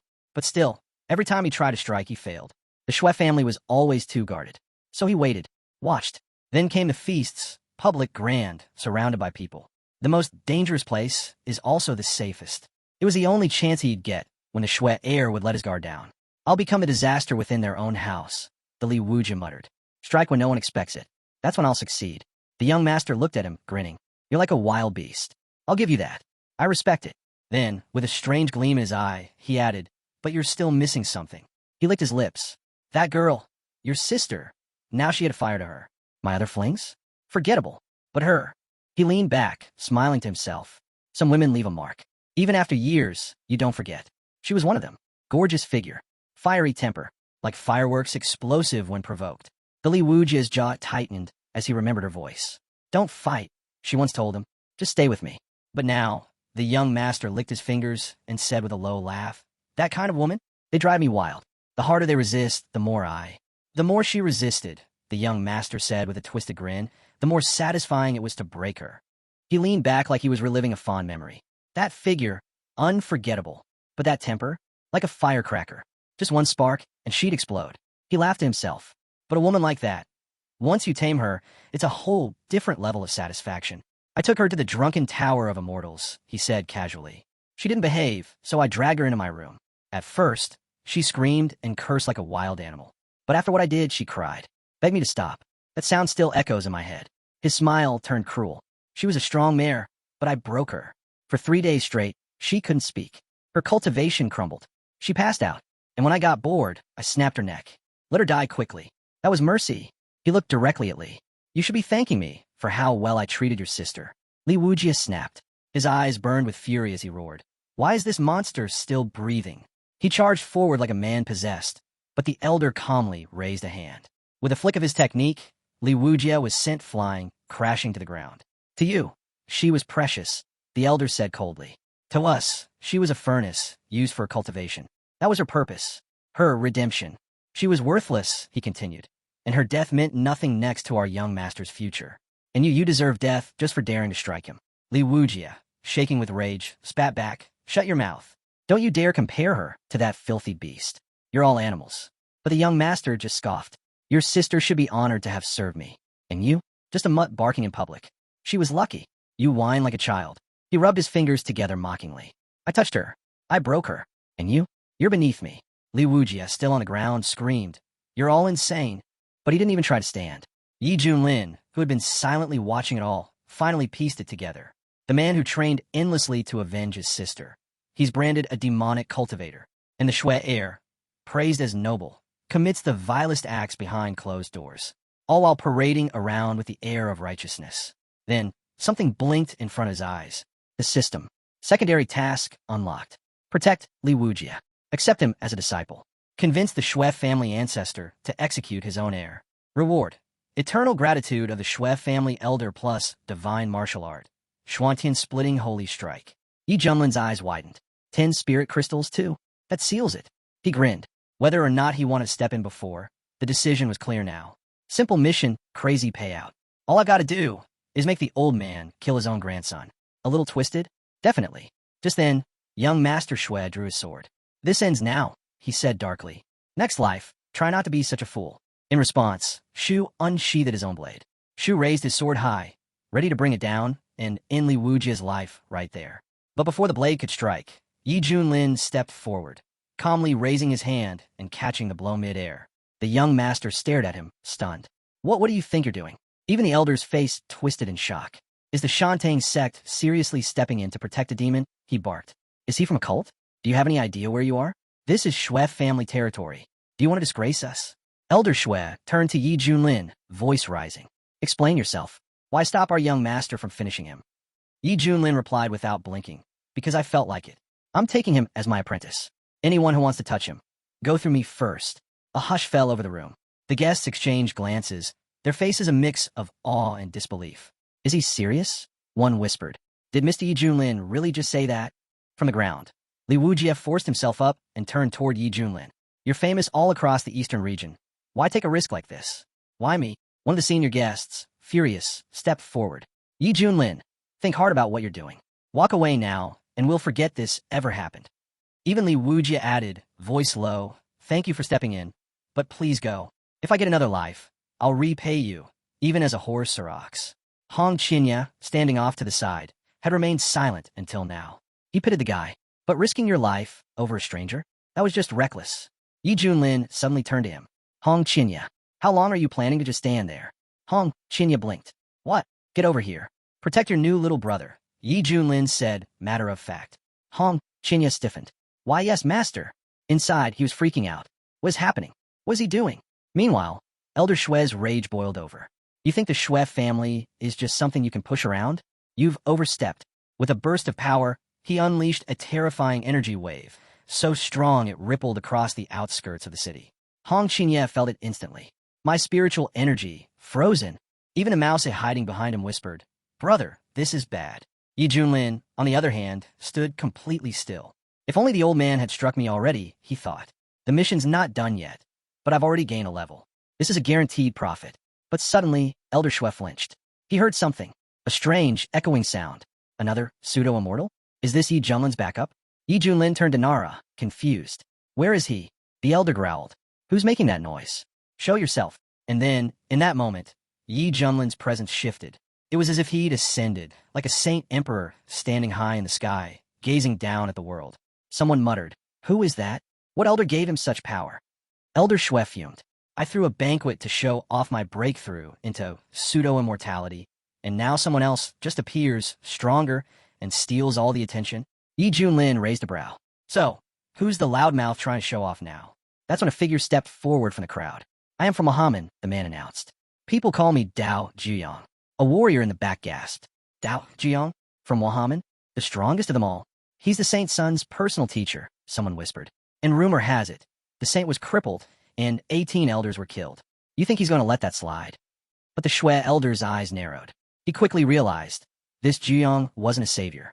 He was a threat. And Yi Junlin? He just dug himself into a pit. "Looks like I won't even need to act," the elder thought with a smirk. "Jiyang," he said casually, "Yi Junlin's the one behind you. Handle your business however you like." Jiyang turned slightly. "Since when do I need your permission?" Yi Junlin didn't flinch. He casually raised his middle finger. "I'm right here." "What now?" Hong Qinya blinked. "Master, that's Jiyang. Doesn't he realize there's a massive difference between himself and a pseudo-immortal?" Jiyang's brows twitched. His aura flared. "You got a death wish?" he growled, unleashing his full pressure. But Yi Junlin stood there calmly and said, "Why are you barking? Are you trying to act like a stray dog?" The words hit hard. Jiyang exploded with rage. "You little bastard." With a surge of energy, he activated a golden orb, dense, hot, and deadly. "Die." Yi Junlin's eyes widened slightly. The surrounding space had turned to a forbidden zone. The temperature climbed dangerously. Even the elder flinched. That orb, if it detonates, all of human could be vaporized. This isn't worth it. Not over some nobody. But Yi Junlin didn't budge. He stepped forward, straight toward the deadly sphere. He wasn't going to run. He was going to finish the mission now. Guests began panicking. "What is that? Why is it so bright? I can't even keep my eyes open." Right then, the system chimed in. "System alert. Host has encountered a pseudo-immortal enemy. Passive stat boost activated. Strength increased to mid-stage pseudo-immortal." Hong Qinya nearly dropped to his knees. "My master, he's also a pseudo-immortal? This pressure, it's worse than a demon lord's." Somewhere in the abyss, even ancient demons stirred.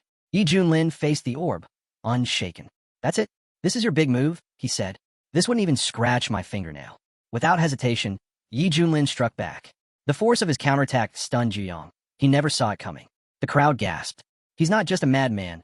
He's a half-pseudo-immortal." "Impossible." Li Wujie stared in awe, trembling. "Master," another guest muttered. "Now it makes sense. No wonder he was so arrogant. He had the power to back it up. All this time he played us all. If not for this banquet, how long would he have kept hiding it?" Jiyang seethed. "You've been a pseudo-immortal all along, and you kept it hidden. You've humiliated us all." Yi Junlin raised his hands innocently. "I swear, I just advanced. I was already on the verge, just needed one final push. I swear on the heavens." But Jiyang growled, "Liar. You think I'm some idiot you can trick?" Yi Junlin grinned. Jiyang scoffed. "I don't care if you're telling the truth or not," he said. "But one thing's clear. You're the most outrageously gifted freak I've ever met." He stepped forward, summoning energy. "I've never seen someone so shameless." With a roar, he launched the Solar Seal Annihilation, a technique known for melting even pseudo-immortal defenses. But Yi Junlin didn't move an inch. He just smiled and said, "Go on. Let's see what you've got." Senior Shui folded his arms, muttering, "This guy's just showing off now. Acting tough because he's strong. But he needs to be put down. Doubt Zhuang will humble him." Jiang stared in disbelief as his technique was easily brushed off. How was that even possible?" he muttered. Even the elder couldn't believe it. "No injuries? Nothing? He must be using some powerful defensive artifact." Yi Junlin, starting to look bored, said dryly, "That all you've got? Come on. I've seen sect buildings tougher than that. Even my pecs could tank that hit." He squinted slightly. "Wait, this is the tyrant's unshakable technique, isn't it? And that's a mind expansion amplifier. You're boosting your physique." Jiang grit his teeth and activated his next move. "This solar wheel," he barked, "was forged by Wahiga's top craftsman. Late-stage pseudo-immortals don't even dare face it directly. Let's see how your body holds up to this holy artifact." But Yi Junlin still didn't flinch. "All right," he said, stretching his neck. "Let's see how far you get." Jiang, furious, poured everything into his next strike. But Yi Junlin just yawned. "You're really starting to annoy me. Too loud." And in the blink of an eye, he caught Zhuyang's full-powered attack with his bare hands. Then, with one smooth motion, he grabbed him and hurled him into the sky, suspending him like a toy. Elder Shue's voice trembled. This has to be an ancient beast in human form. If it were me up there, I'd already be a bloody smear. Zhuyang couldn't believe it either. This attack is designed to shatter pseudo-immortals, and it didn't even pierce his skin. Yi Junlin looked up at him. You jealous of this body? Yeah, tough luck. I was born this sturdy. He casually tossed Zhuyang's ore to the ground like junk. Here's your broken toy back. Try again if you think you're lucky. Zhuyang growled, shaking. That's it. I'll never forgive you. This means war. He soared into the sky, energy spilling around him like a storm. Then he summoned his trump card, Feathered Ascension Art. Yi Junlin tilted his head. Feathered what? Is this some flying chicken move or something? Silence. Zhuyang bellowed. How dare you mock Wahaman's secret technique? He unleashed a flurry of brilliant, explosive attacks. But Yi Junlin, calm as ever, countered with the Royal Knight's seal. Blades of celestial energy surged above Zhuyang. Multiple strikes from every direction. Zhuyang gasped, realizing he was surrounded. Too many. I can't block all of them. You're strong, he admitted. I'll give you that. But let's see you handle this. Zhuyang's aura surged again. With a roar, he activated his final move, 9 suns burning the sky. Zhuyang's eyes burned with fury. I'm sacrificing 1,000 years of life for this. He roared as flames surged around him. I summon the fiery sun of the immortal realm. I'll make you kneel in the heart of the sun and beg for mercy for all eternity. The guests backed away in panic, sweat pouring down their faces. It's too hot. The whole place is burning up. He's going to scorch everything. But Yi Junlin just rolled his eyes. Brat, he said calmly. Open your eyes. This is the finale. With a single breath, he activated his ultimate move, Fivefold Sansera of Oblivion. A wave of overwhelming force rippled across the entire territory, blanketing the battlefield in pure obliteration. Zhuyang's eyes widened, but he didn't back down. Only one of us is walking away from this. He hurled blazing fireballs, one after another, each more violent than the last. Yi Junlin smiled coolly. Still at it, huh? Are you seriously trying the same move again? Zhuyang's laughter turned manic. It's all fake anyway. What does being a pseudo-immortal even mean? What's the point of power if I can't surpass you? I've cultivated for 3,000 years. Then his expression twisted. I'll be waiting for you in the underworld. Yi Junlin, may the wrath of Xiantian devour you. From the sidelines, Hong Qinya watched in silence, barely able to process what he'd seen. The strongest pseudo-immortal in the eastern region, reduced to madness. All from a single battle. Just how much power is Yi Junlin hiding? Yi Junlin calmly took off his glasses and sighed. Much better. Not so blinding anymore. He turned his back on the smoldering battlefield. Time to finish this quest. He walked straight towards Senior Shui. The elder bowed respectfully. Honorable Yi Junlin, your divine power is awe-inspiring. This humble one is filled with admiration. May I ask, do you have any further commands? Yi Junlin glanced toward Li Wujia and said, I've taken on a new disciple. You have no objections, right? Shui's head bobbed quickly. Of course not. Who would dare oppose your will? Take him, take anyone you want. Just show mercy. But Yi Junlin's voice turned sharp. My student, Li Wujia, was humiliated and crushed by your family. As his teacher, should I not help him get justice? Shui forced a smile. That's perfectly reasonable. Entirely justified. But, may I ask, what are your intentions? Yi Junlin's reply was cold and simple. I plan to kill every single member of your family, right here. The elder went pale. What? Is that too much to ask? Yi Junlin asked, tilting his head. But then again, he continued. Life on the Ringong Islands is hard. The Shui clan, their burden, discontent. So tell me, how should one respond to such suffering? Senior Shui swallowed hard. See, could the terms be adjusted? Many in the Shui clan are still wooey. But Yi Junlin narrowed his gaze. You've only lost some kin. My disciple lost his sister. And you're just a withered old man with no sympathy. The elder lowered his eyes in shame. Please look at me. Look at my son. We've already paid a price. What we sowed, we've reaped. I only asked for a sliver of grace. Yi Junlin turned and walked away. I'll go my own way. But if that's the case, he said over his shoulder, then hand over the one responsible. The root of all this. The old man lowered his head. So be it, he whispered. I can't carry this burden anymore. He looked to Yi Junlin. Do you really mean it? Wiping out the entire Shui clan. That's no small thing. Taking even one life is a heavy sin. Then he sighed. But the one who grants mercy is the one who holds true power. Without another word, he turned toward the elder behind him. The moment their eyes met, the old man didn't speak. he simply raised his hand and fired a searing electric beam straight through him. Junior Shui gasped in shock. Father, what are you doing? What's the point of this?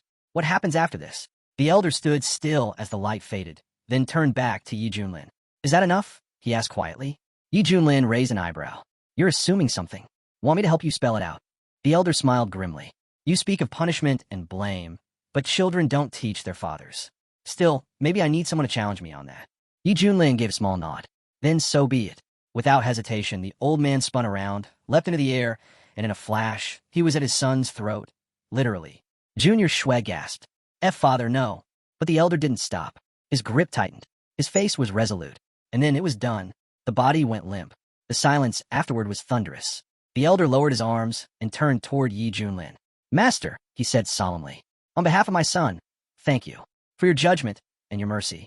Suddenly, Li Wujia's boyfriend burst into laughter. Did you all see that? The beasts were punished.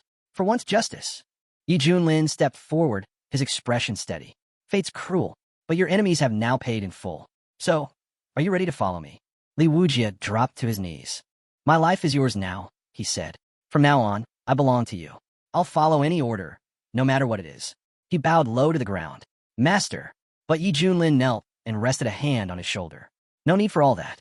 I'm glad to have a disciple like you, one who rose through the fire. He smiled slightly. Sounds dangerous, but maybe, when the time comes, this kid will shine. Since you've now officially become my disciple, Yi Junlin said, I'll give you your first technique. It's time you had a proper sword path. Li Wujia's eyes lit up. Truly, Yi Junlin raised his palm, and an ethereal sword light shimmered in his grasp. This is the mixed heavenly sword.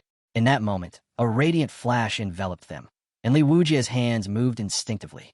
His new ability gathered every nearby blade like a magnet, orbiting him in perfect unison. He stared at his hands in awe. This is a sword-wielding technique. But it's more than that.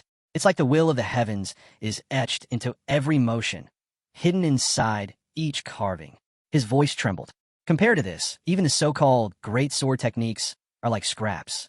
My carving, my art, it's finally part of something higher. He looked up, eyes wide. Just who are you? Yi Junlin chuckled. You're getting ahead of yourself. But fine, he said, stepping back. I'll give you the art. You'll forge your own path, and someday, create a legend of your own. Li Wujia stood tall, his power growing, but Hong Qinya watched from the side, unsettled. This guy, Hong Qinya thought, he came in like a loyal dog. Now he's turning into something else entirely. There was something unnatural in his aura, something dark. Hong Qinya's chest tightened. That art, that blow, it shattered space itself. If he keeps toying with that kind of power, he's going to burn out. And that flame, that's underworld fire. Even a shattered blade would turn to ash in his hands. Suddenly, Li Wujia dropped to one knee, coughing violently, then vomited a gush of strange, dark liquid. Yi Junlin walked over and looked down at him. If you keep using those secret arts, he said flatly, your body won't last much longer. You've already damaged your foundation. At this rate, you'll collapse. He sighed and pulled out a small balloon-shaped capsule. Here, eat this. Li Wujia blinked. What is it? It's medicine, Yi Junlin replied. Don't waste time thinking. Just take it. Li Wujia hesitated, staring at the strange, mushroom-like elixir. It had a bitter smell, and something else, like resentment baked into the roots. Yi Junlin watched him closely. Let's hope he doesn't ignore the effects. This mix was crafted with more than just herbs. It carries the hatred of a fallen land. It may just awaken the demon blood sleeping inside him. He continued, your body's full of toxins. You've pushed yourself too far, but this will stabilize you. Eat it. You're almost like a faithful dog. Don't let fear get in the way. This isn't poison. It's salvation. Reluctantly, Li Wujia swallowed the elixir. Within moments, his body convulsed. And then, it changed. Muscles surged, veins glowed red, and power radiated from him in violent pulses. He wasn't just standing anymore. He was towering. Gasps echoed around them. He had become a walking storm. But then he turned to Yi Junlin, voice low and shaky. Master, I'm so tired. Yi Junlin narrowed his eyes. Something wasn't right.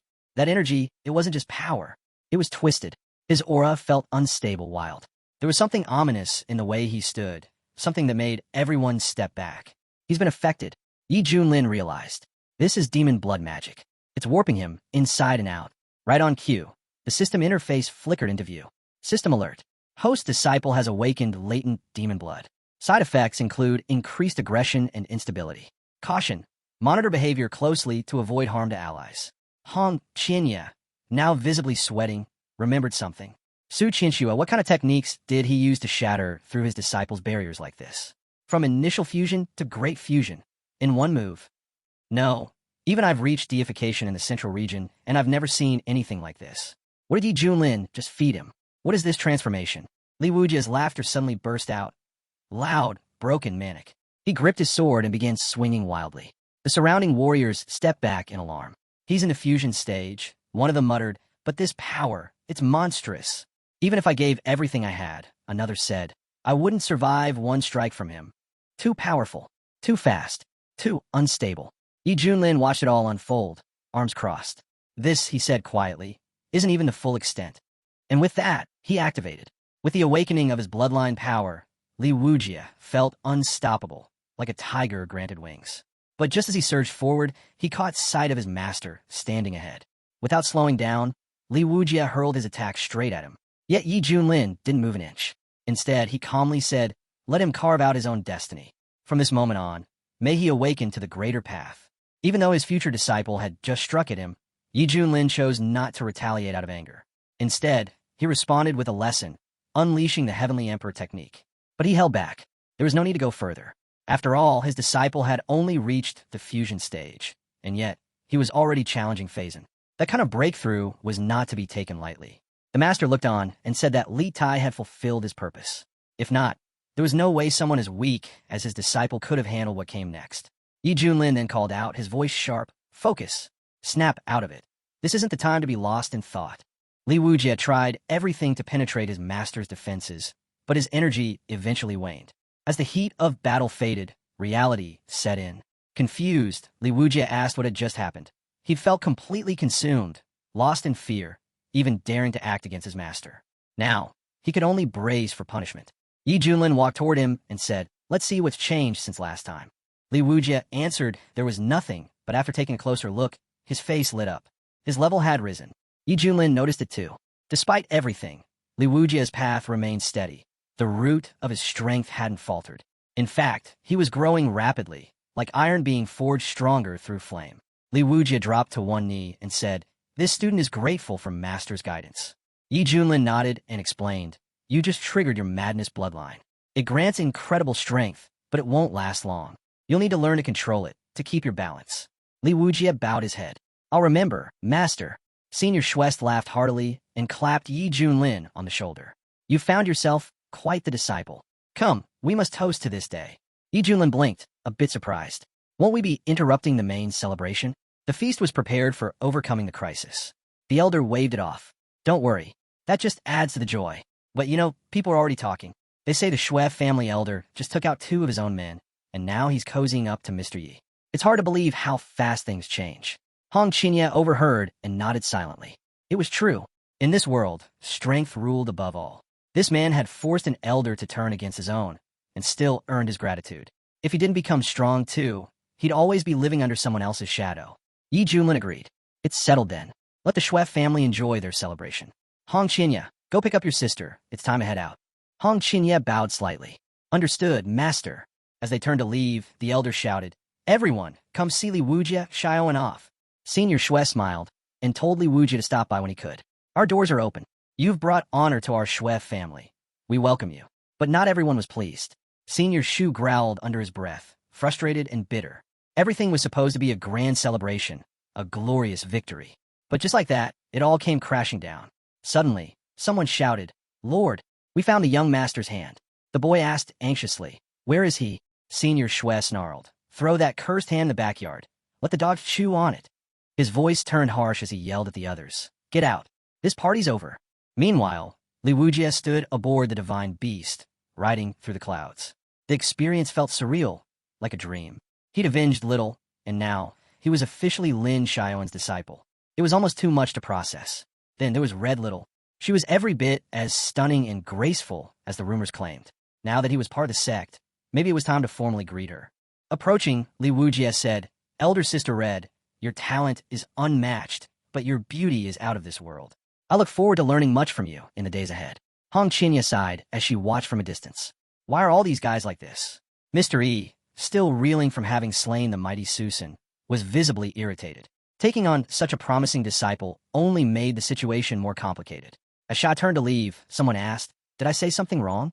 Just then, a mouse-alike figure scurried over and muttered, "You guys keep messing up Big Brother's gender. He can't stand that." The mouse paused and blinked. "Wait, who are you again?" Li Wujie introduced himself politely. "I'm a new apprentice under the Shui house.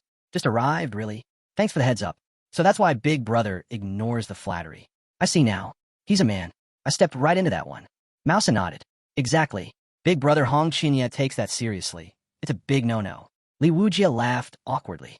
As expected, Master sure attracts some unusual people. A ridiculously handsome Big Brother and a cute little Mouse's sister. Mouse smiled sheepishly. "I always wanted to be like my older brothers, but for some reason, I'm stuck in this weird half-mousy, half-human form. I end up causing trouble for Master." Li Wujie replied gently, "Sister, I don't think you do it on purpose. You're unique and, honestly, kind of cute. Actually, back when I was traveling through the eastern region, I stumbled upon a secret transformation technique. If you're interested, maybe it could help you return to full human form." Mouse's eyes lit up with excitement. "Really? If it works, I won't cause Master any more headaches." "That's amazing." She bounced over to Yi Junlin, beaming. "Teacher, if this works, I might finally become fully human again and stop giving you so much trouble." Yi Junlin raised his brows, clearly surprised. "Is that so? Well, that's wonderful news. But honestly, I might miss that soft, fluffy mousy head of yours." Mouse giggled. "No worries, teacher. I'll be able to shift at will. If you miss the fluff, I'll bring it back anytime." Then she paused. "Oh, wait. Do we really need to return to the sect now?" Yi Junlin looked at her, slightly confused. "Return? To the sect? Of course not. We've got a divine beast to ride." He was beyond thrilled. Riding this beast was just too cool, and he wanted the whole world to see it. "Give it some juice," he shouted, and the creature surged forward. After Misty for months, news of what happened at the Shui family banquet spread like wildfire across the eastern region. Everyone was stunned. The cult of mystery, once cloaked in secrets, had become a true enigma. Meanwhile, deep in the eastern lands of Tongha, a fierce battle raged. Warriors were locked in brutal combat with invading monsters. Their creed was simple: die if you must, but never surrender panches. At that moment, Li Wujie jumped off the ship and reported, "Teacher, demons are launching an assault from below." But Yi Junlin? He was casually playing dominoes. Hong Qinya stared, bewildered. Whose cannon could smash through every obstacle on the board and strike the enemy king directly? He'd never met someone so brazen and shameless. Then, without even looking up, Yi Junlin commented, "You're too weak. I've barely used a tenth of my strength, and you already lost." Hong Qinya fired back. "To use a siege cannon properly, you need a solid platform. Its movement is restricted. Even a 3-year-old knows that." Yi Junlin shrugged. "It's a hammer gun, not a siege cannon. Same difference." He paused, thinking aloud. "Could I just fly off with that mortar?" He chuckled at his own thought. Hong Qinya really has a knack for bending the rules. Then he noticed the look on his disciple's face. "What? You disagree? You think my strategy skills are lacking?" Hong Qinya quickly bowed. This disciple would never dare. Yi Junlin turned a little mousy. "What do you think of my tactics?" Without hesitation, she replied, "Teacher's the best. No one can match you." Hong Qinya glanced over and muttered to himself, "This mousy really knows how to suck up." Then Yi Junlin turned back to Li Wujie. "You were saying?" Li Wujie stiffened. "A wave of demons has been detected attacking the city. The situation's critical." Yi Junlin's expression turned serious. "These demons, they came from a place long thought sealed away, Nether Abyss. An ancient, forbidden land hidden deep within the eastern region. It was said to be home to dark races and deadly creatures. Long ago, beings from Nether Abyss had tried to invade the world, but humans and masters banded together in a massive war. Eventually, they pushed the invaders back, forcing them to retreat into isolation. Since then, the two sides had kept to their own realms. But now, demons were back. Was the ancient truce broken? "This isn't just an attack," Yi Junlin said grimly. "Something bigger is happening. Let's meet them face to face and find out what they're after." The super demons burst into laughter upon seeing the humans before them. One of them mockingly remarked that a human monk had approached earlier and ordered his men to stay silent, so as not to spook their food. They were told to wait patiently for the humans to come closer on their own. Yuang looked at them and calmly stated that among the 800,000 monsters, there were so many at the body unification level that they couldn't even be counted. In the past, he wouldn't have had the courage to face such a force. But now, he stood shoulder to shoulder with exceptional warriors like Big Brother Hong. Despite that, Yuang admitted to Big Brother Shirao that his swordsmanship wasn't exceptional, so he would reveal his weaknesses first. Without wasting time, Wang activated his sword technique and charged straight into the horde of monsters. The demon leader quickly ordered his minions to capture the human monk. Seeing their advance, Shirao launched a long-range attack using the Golden Sparrow Flame. The monsters tried to resist the blaze, but it was relentless. Many were burned alive on the spot. Wang turned to Big Brother and said he truly admired his power. However, Shao suggested they end this quickly before they became a laughingstock. He understood that even if some crooked figure managed to control a monster, Shao remained the strongest among them. From the castle, the commander and the others observed the battle and were impressed by its intensity. Even the prince acknowledged that Shirao wasn't called the disciple of the white-haired assassin for nothing. After all, he had annihilated 500,000 enemy troops in an instant. One of the monsters asked, "Who are these two?" Another replied that they had appeared at a critical moment and seemed to be defenders of the Zhou Empire. They should be eliminated quickly. However, one demon sneered, saying it didn't matter who they were. Nothing could derail their people's plans. He then ordered a full attack. Before they could make a move, Shirao was already preparing his next strike, unleashing another wave of searing flame. Suddenly, the monsters opened a portal, summoning half a dozen reinforcements. Upon seeing them, Shirao smirked. Interesting guests have arrived. The aura from one of them revealed him to be an Indian commander at the Great Ascension level. Realizing the danger, the monsters began to panic. Some reported to the elder demons that the two humans were extremely powerful, one at the body unification level and the other at the beginning stage of the Great Ascension. Despite that, a spear-wielding monster stepped forward, confident he could crush them without his boss's help.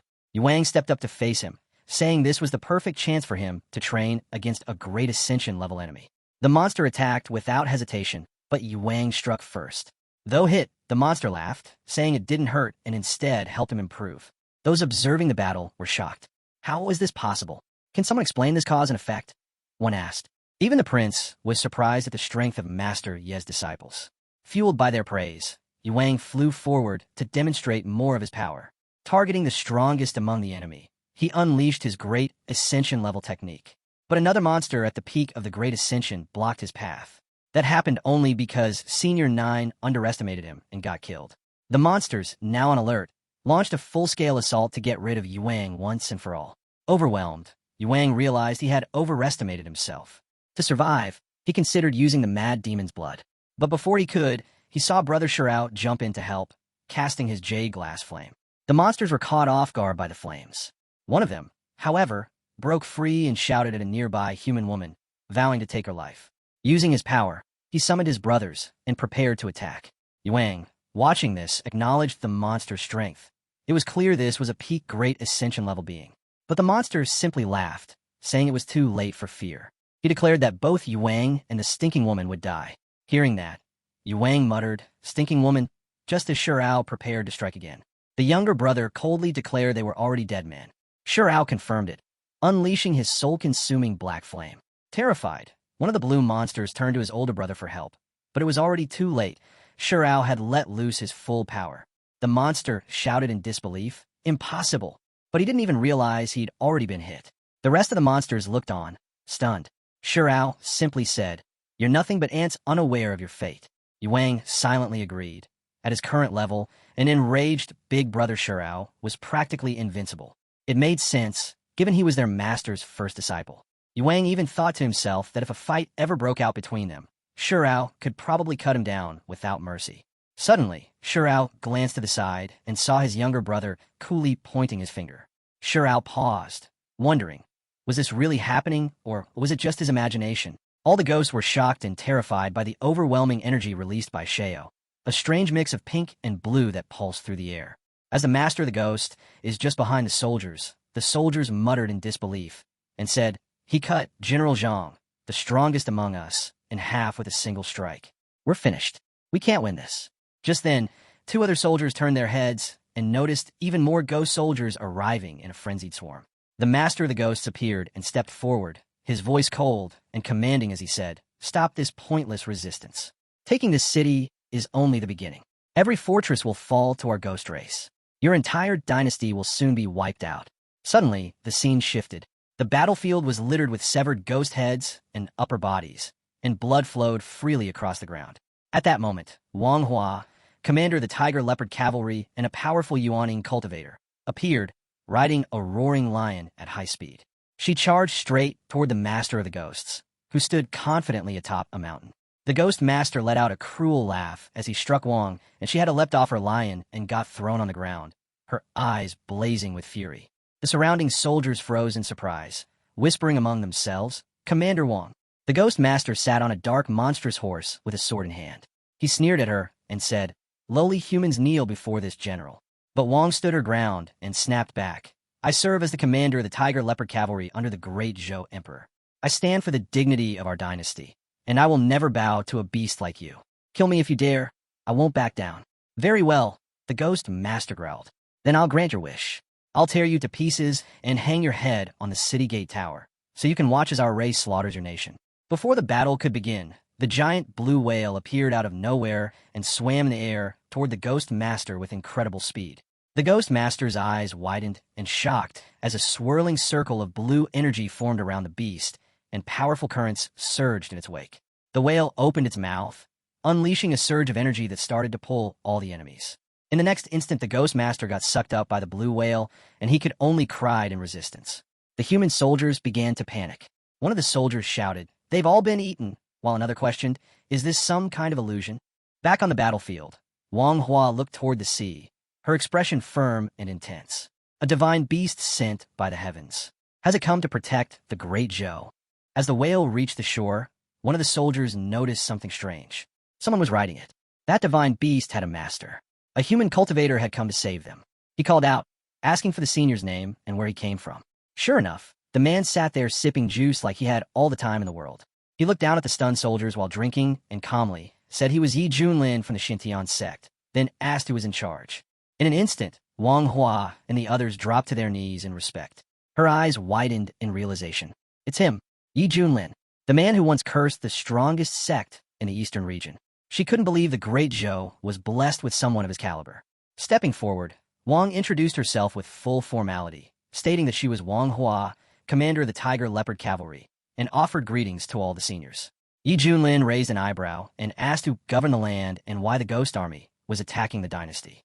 Wang responded with a troubled expression, explaining that the land belonged to the great Zhou.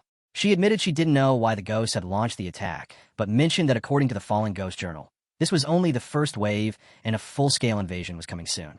As the tension thickened, Yi Junlin wondered aloud if the creator of the Nether Abyss dared to attack so openly. Weren't they afraid of another alliance of human cultivators like in ancient times?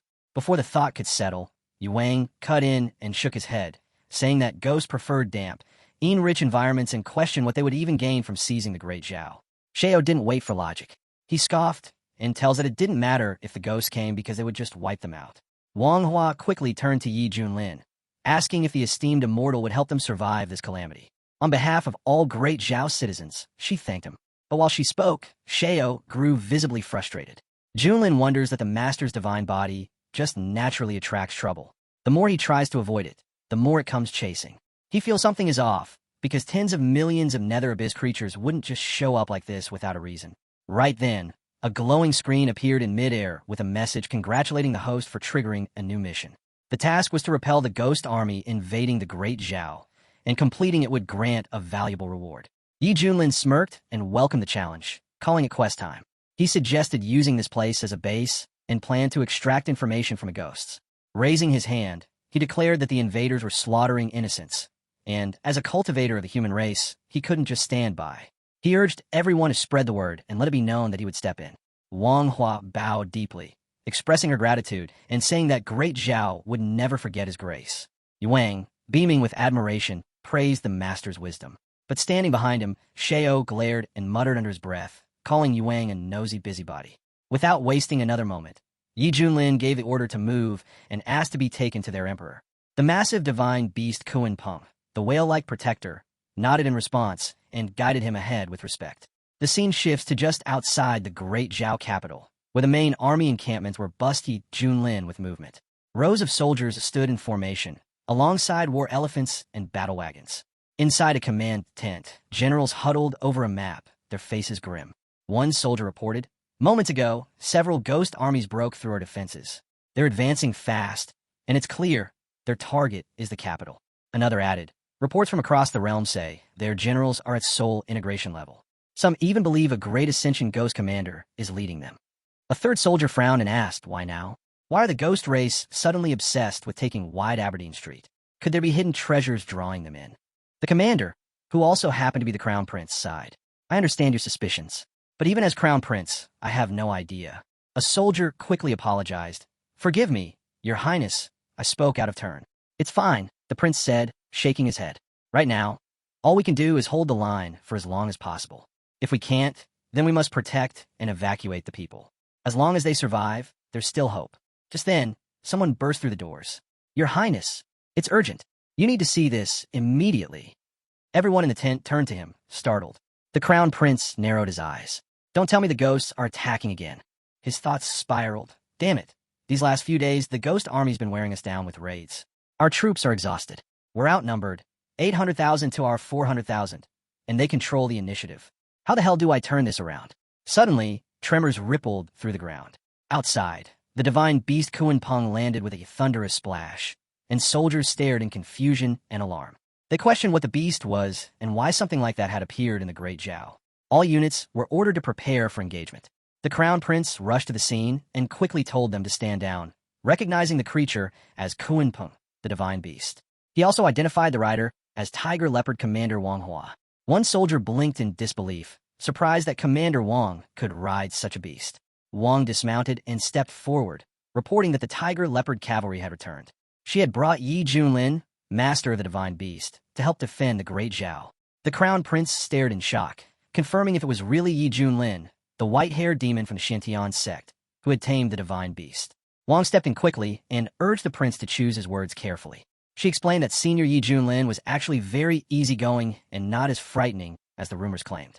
The Crown Prince straightened himself and introduced his identity respectfully, offering formal greetings to Senior Yi. Yi Junlin found it amusing that they still saw him only as the man who had killed 18 elders from the Yuhua sect. Before he could respond, a chilling ghost voice echoed from the sky, declaring that the humans were surrounded by an army of 800,000 ghosts. The voice warned them to surrender quietly and accept their fate as offerings. The Crown Prince clenched his teeth, furious at how far the ghosts were pushing things. Yi Junlin glanced at his companions and gave them a signal to handle the situation. They replied with confidence and disappeared in a blur of movement. Watching from afar, the Ghost Master squinted in confusion, wondering who those two were and why they would charge straight into an army of 800,000. He questioned their sanity, especially with a great Ascension-level commander among the ghost ranks. To him, it seemed like pure foolishness. Meanwhile, atop a fog-covered mountain, a ghost general stood overlooking the battlefield. His expression was grim as he observed the resistance. He found it laughable that the so-called Great Zhao would put up such resistance for a single city. While royal dynasties could draw power from national fate, the ghosts held the advantage in numbers, 800,000 against 400,000. He clenched his fist and declared that the 100 clans of the Nether Abyss had risen together. The ghost race had to seize the initiative. This was the moment that would shape the future. The world would fall, and new rulers would rise in the east. Those who conquered now would decide what came next. As the scene shifted, Yuang and Shao arrived together, stepping into the aftermath of battle. Without missing a beat, Shao stepped forward and reported that the 800,000 ghost troops had been eliminated, just as the master had ordered. Yuang tried to add something about the seniors and masters, but halfway through his words, he hesitated. His thoughts drifted, wondering if the master might be upset with them. Then, without any build-up, Shaoxi suddenly spoke and told the master to wake up. Yi Junlin stirred, stood up casually, and muttered that it was already done. Shao, clearly annoyed, reminded everyone that they had just annihilated the enemy force. It was more to herself than anyone else. While they had been risking their lives, she thought bitterly the master had been taking a nap right there on the battlefield. Yi Junlin didn't miss a beat. He stepped forward and told them they had done well, and to keep it up. Suddenly, the Crown Prince of Great Zhao approached with his soldiers. They all bowed with respect and expressed their gratitude to Yi for saving the nation from a great crisis. Yi Junlin gave a casual shrug and said it wasn't a big deal, but they were tired now and expected to be treated well by the people of Zhao. The Crown Prince, taking no offense, assured him that they were honored guests and would be escorted to the capital for a grand banquet. As the scene shifted to the magnificent Great Zhao, the Crown Prince led Yi through the palace gates and mentioned that before the banquet began, his father wished to meet him. Yi Junlin rolled his eyes inwardly, thinking how typical it was for the old emperor to just sit around and wait. Inside Tianyi Hall, soldiers lined both sides of the grand corridor, bowing low as Yi Junlin and his companions walked through. The emperor, seated at the center in regal attire, spoke with a weak yet dignified tone, asking Yi Junlin for forgiveness for not greeting him in person due to poor health. Yi Junlin observed him quietly, feeling the dense energy pulsing faintly from the throne. This could be national density, he thought. According to the records, national density is a mysterious force tied to the fate of the nation. It strengthens one's cultivation, speeds recovery, and enhances training. The will of the people fuels it. But something didn't sit right with him. The emperor is clearly using it to stay alive, yet his condition still looks bad. The emperor went on, admitting that he must have made a fool of himself in front of Yi Junlin. He narrowed his eyes, studying the emperor closely. Something fell off. He couldn't see through the man's cultivation. Was it hidden? Was he really just a great Ascension expert? Deciding to speak up, Yi asked what exactly had happened. The emperor let out a sigh, explaining that the Nidar Abyss ghosts had launched an unprovoked attack on Great Zhao. Some suspected they were after a treasure hidden in the royal palace, though he claimed to have no idea what it could be. He wondered silently how the emperor had ended up injured then. The emperor continued, saying that before the invasion fully began, a mysterious figure had broken into the royal tombs. His power was overwhelming, and the palace's defensive barriers had collapsed instantly. With no other choice, the emperor had been forced to unleash the nation's density to repel the intruder. His mind raced. If the intruder was that powerful, why hadn't he finished the job? Why retreat? Something was hidden in those tombs. Something big. He spoke up again, saying that the real issue might lie within the royal tombs. If the ghosts were targeting whatever was hidden inside, then it had to be significant. But the part that didn't sit right with Yi was that someone stronger than the emperor had backed off after breaching the tomb. It didn't make sense. A chuckle escaped Yi as he thought back to his original plan, to coast through life with his cheat system and enjoy the ride. But now, this mystery had piqued his curiosity. Sheo, who had been silent, finally spoke. The situation reminded him of an old legend from the central region. He leaned in, visibly intrigued. He asked the emperor if he could visit the royal tombs. The emperor hesitated, clearly unsettled by the request. Before he could respond, the crown prince stepped forward, explaining that the tombs were sacred ground. Disturbing them might attract dangerous energy. He added that he had already done more than enough for Great Zhao. A feast had been prepared in his honor, and they hoped he would enjoy it. The emperor echoed the sentiment, apologizing for declining the request. Still, he offered Yi the right to choose any treasure from their vault as a token of gratitude. Yi smiled and waved the matter off. He said he was only curious and mentioned that his system quest hadn't ended yet, so he'd stay around and observe how things played out. The crown prince grinned, relieved, and invited him to follow. Far away, in the crimson halls of the Nidar Abyss, a ghost king lounged lazily on a bone-decorated throne, sipping blood from a crystal goblet. Skeletons were scattered like ornaments across the floor. He muttered with satisfaction that the blood of newborns was truly divine. After all these years, the time had finally come. Once Great Zhao fell, his status in the ghost race would rise immensely. His eyes gleamed with ambition. If he earned favor with the Eastern Lords, perhaps a seat among them could be his. Still, something bothered him. There had been no news from Kuntha or the others. By now, the emperor should have been forced to act. As he pondered, a masked figure suddenly appeared in the hallway like a phantom. The figure asked coldly why the Ghost King was still lounging there. The Ghost King stood straight and offered a respectful greeting. He claimed to have already deployed his forces and vowed that the emperor would soon be crushed. The masked envoy scoffed and informed him that his entire army, 800,000 strong, had already been annihilated just outside the capital. The emperor hadn't even needed to step in. Stunned, the Ghost King demanded to know how that was possible. His forces included dozens of Soul Integration generals and 10 Great Ascension commanders. The envoy snapped that it wasn't the Zhao dynasty that stopped them. It was a single cultivator named Yi Junlin. The Ghost King's face contorted in fury. A brat at the Great Ascension level had dared to interfere with his plans? Even if Yi had defeated 10 commanders, he was nothing compared to the power of a tribulation stage ghost. Just an ant. The envoy warned him not to underestimate Yi, then tossed him a mysterious talisman and commanded him to crush Great Zhao, warning that another failure wouldn't be tolerated. The Ghost King caught the talisman and burst into maniacal laughter as he stormed out. Outside, the mountains quaked with rising ghostly energy. Drawing his blade, he shouted for all troops to march. A thunderous response followed as ghost soldiers rose into the sky. Back at the Zhao Imperial Palace, inside Tiana Hall, Yi and his companions were finally enjoying the grand feast. Yuang raised her cup with a grin, saying the wine was amazing as she poured herself another round. Xiaoxi nodded in agreement, happily chewing. She said the meat was incredible.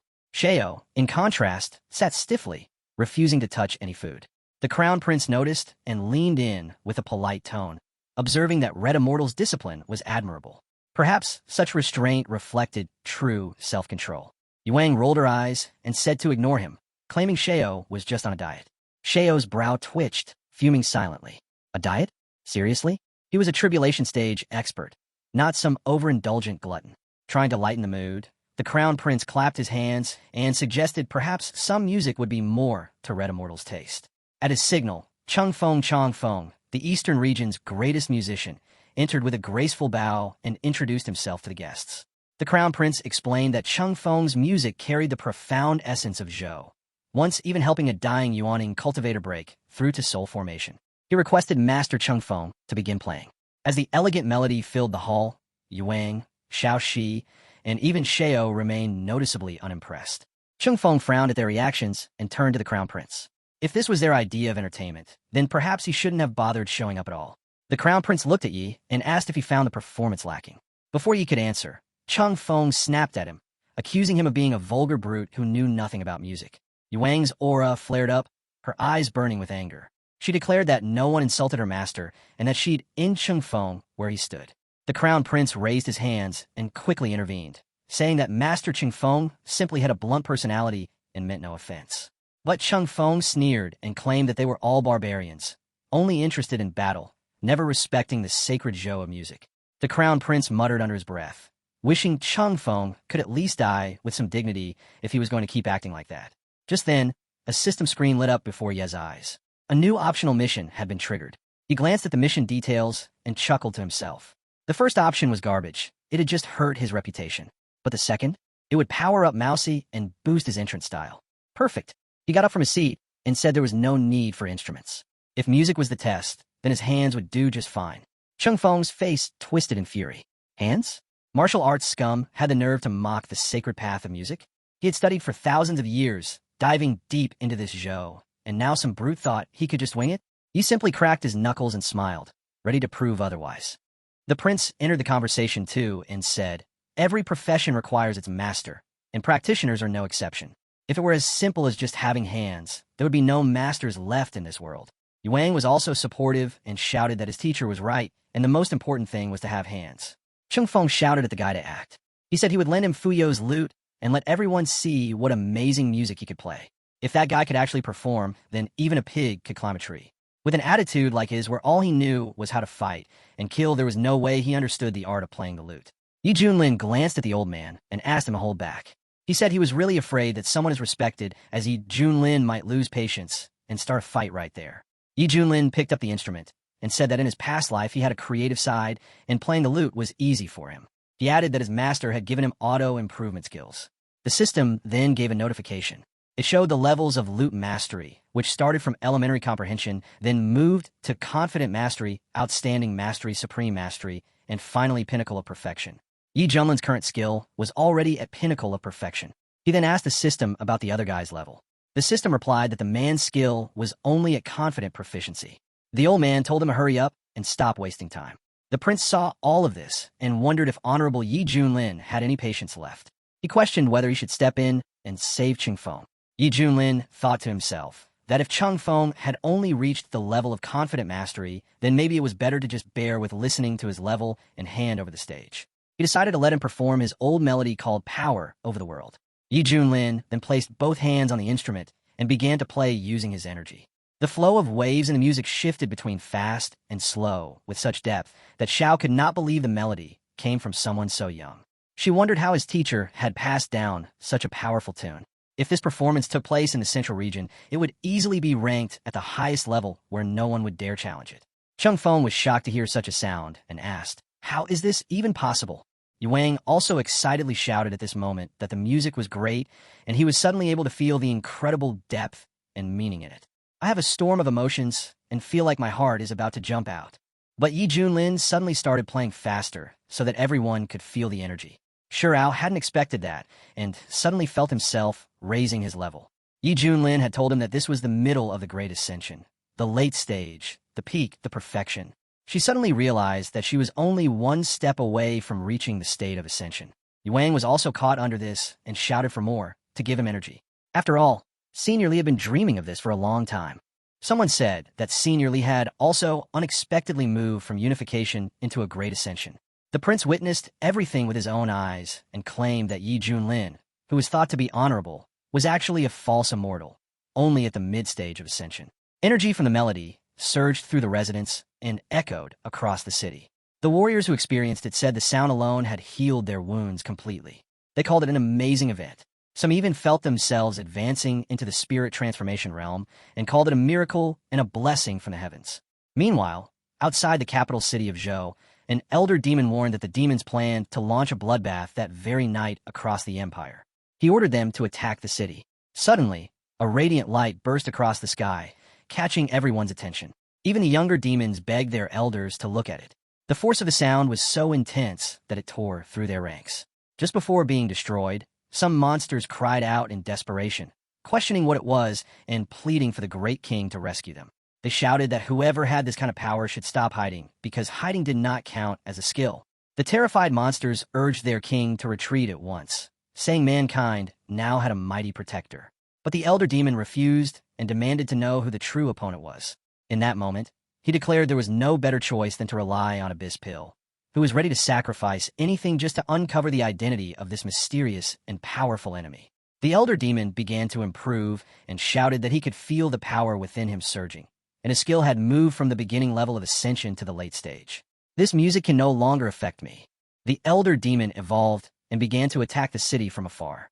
He shouted to the enemy, "It doesn't matter who you are. After all, you're going to die anyway." The royal city of Zhou would soon fall anyway. But Yi Junlin continued to play the instrument and released his light spirit, stepping into the white light. The spirit completely surrounded the ground and pulled him out of the darkness, beginning to shine its light over the house. People claimed they had never seen anything like it in their entire lives. They described it as a legendary phenomenon where the sun and moon shine together, the dragon and phoenix sing in harmony, and the stars light up the sky. It felt like a true blessing from the heavens for the land of Zhou. The monster saw all this and asked, what is really happening in Zhou? But suddenly, someone attacked him, and the attack directly hit his back. He didn't even have time to dodge before he felt the pain. The elder monster asked, "Who was it that really attacked?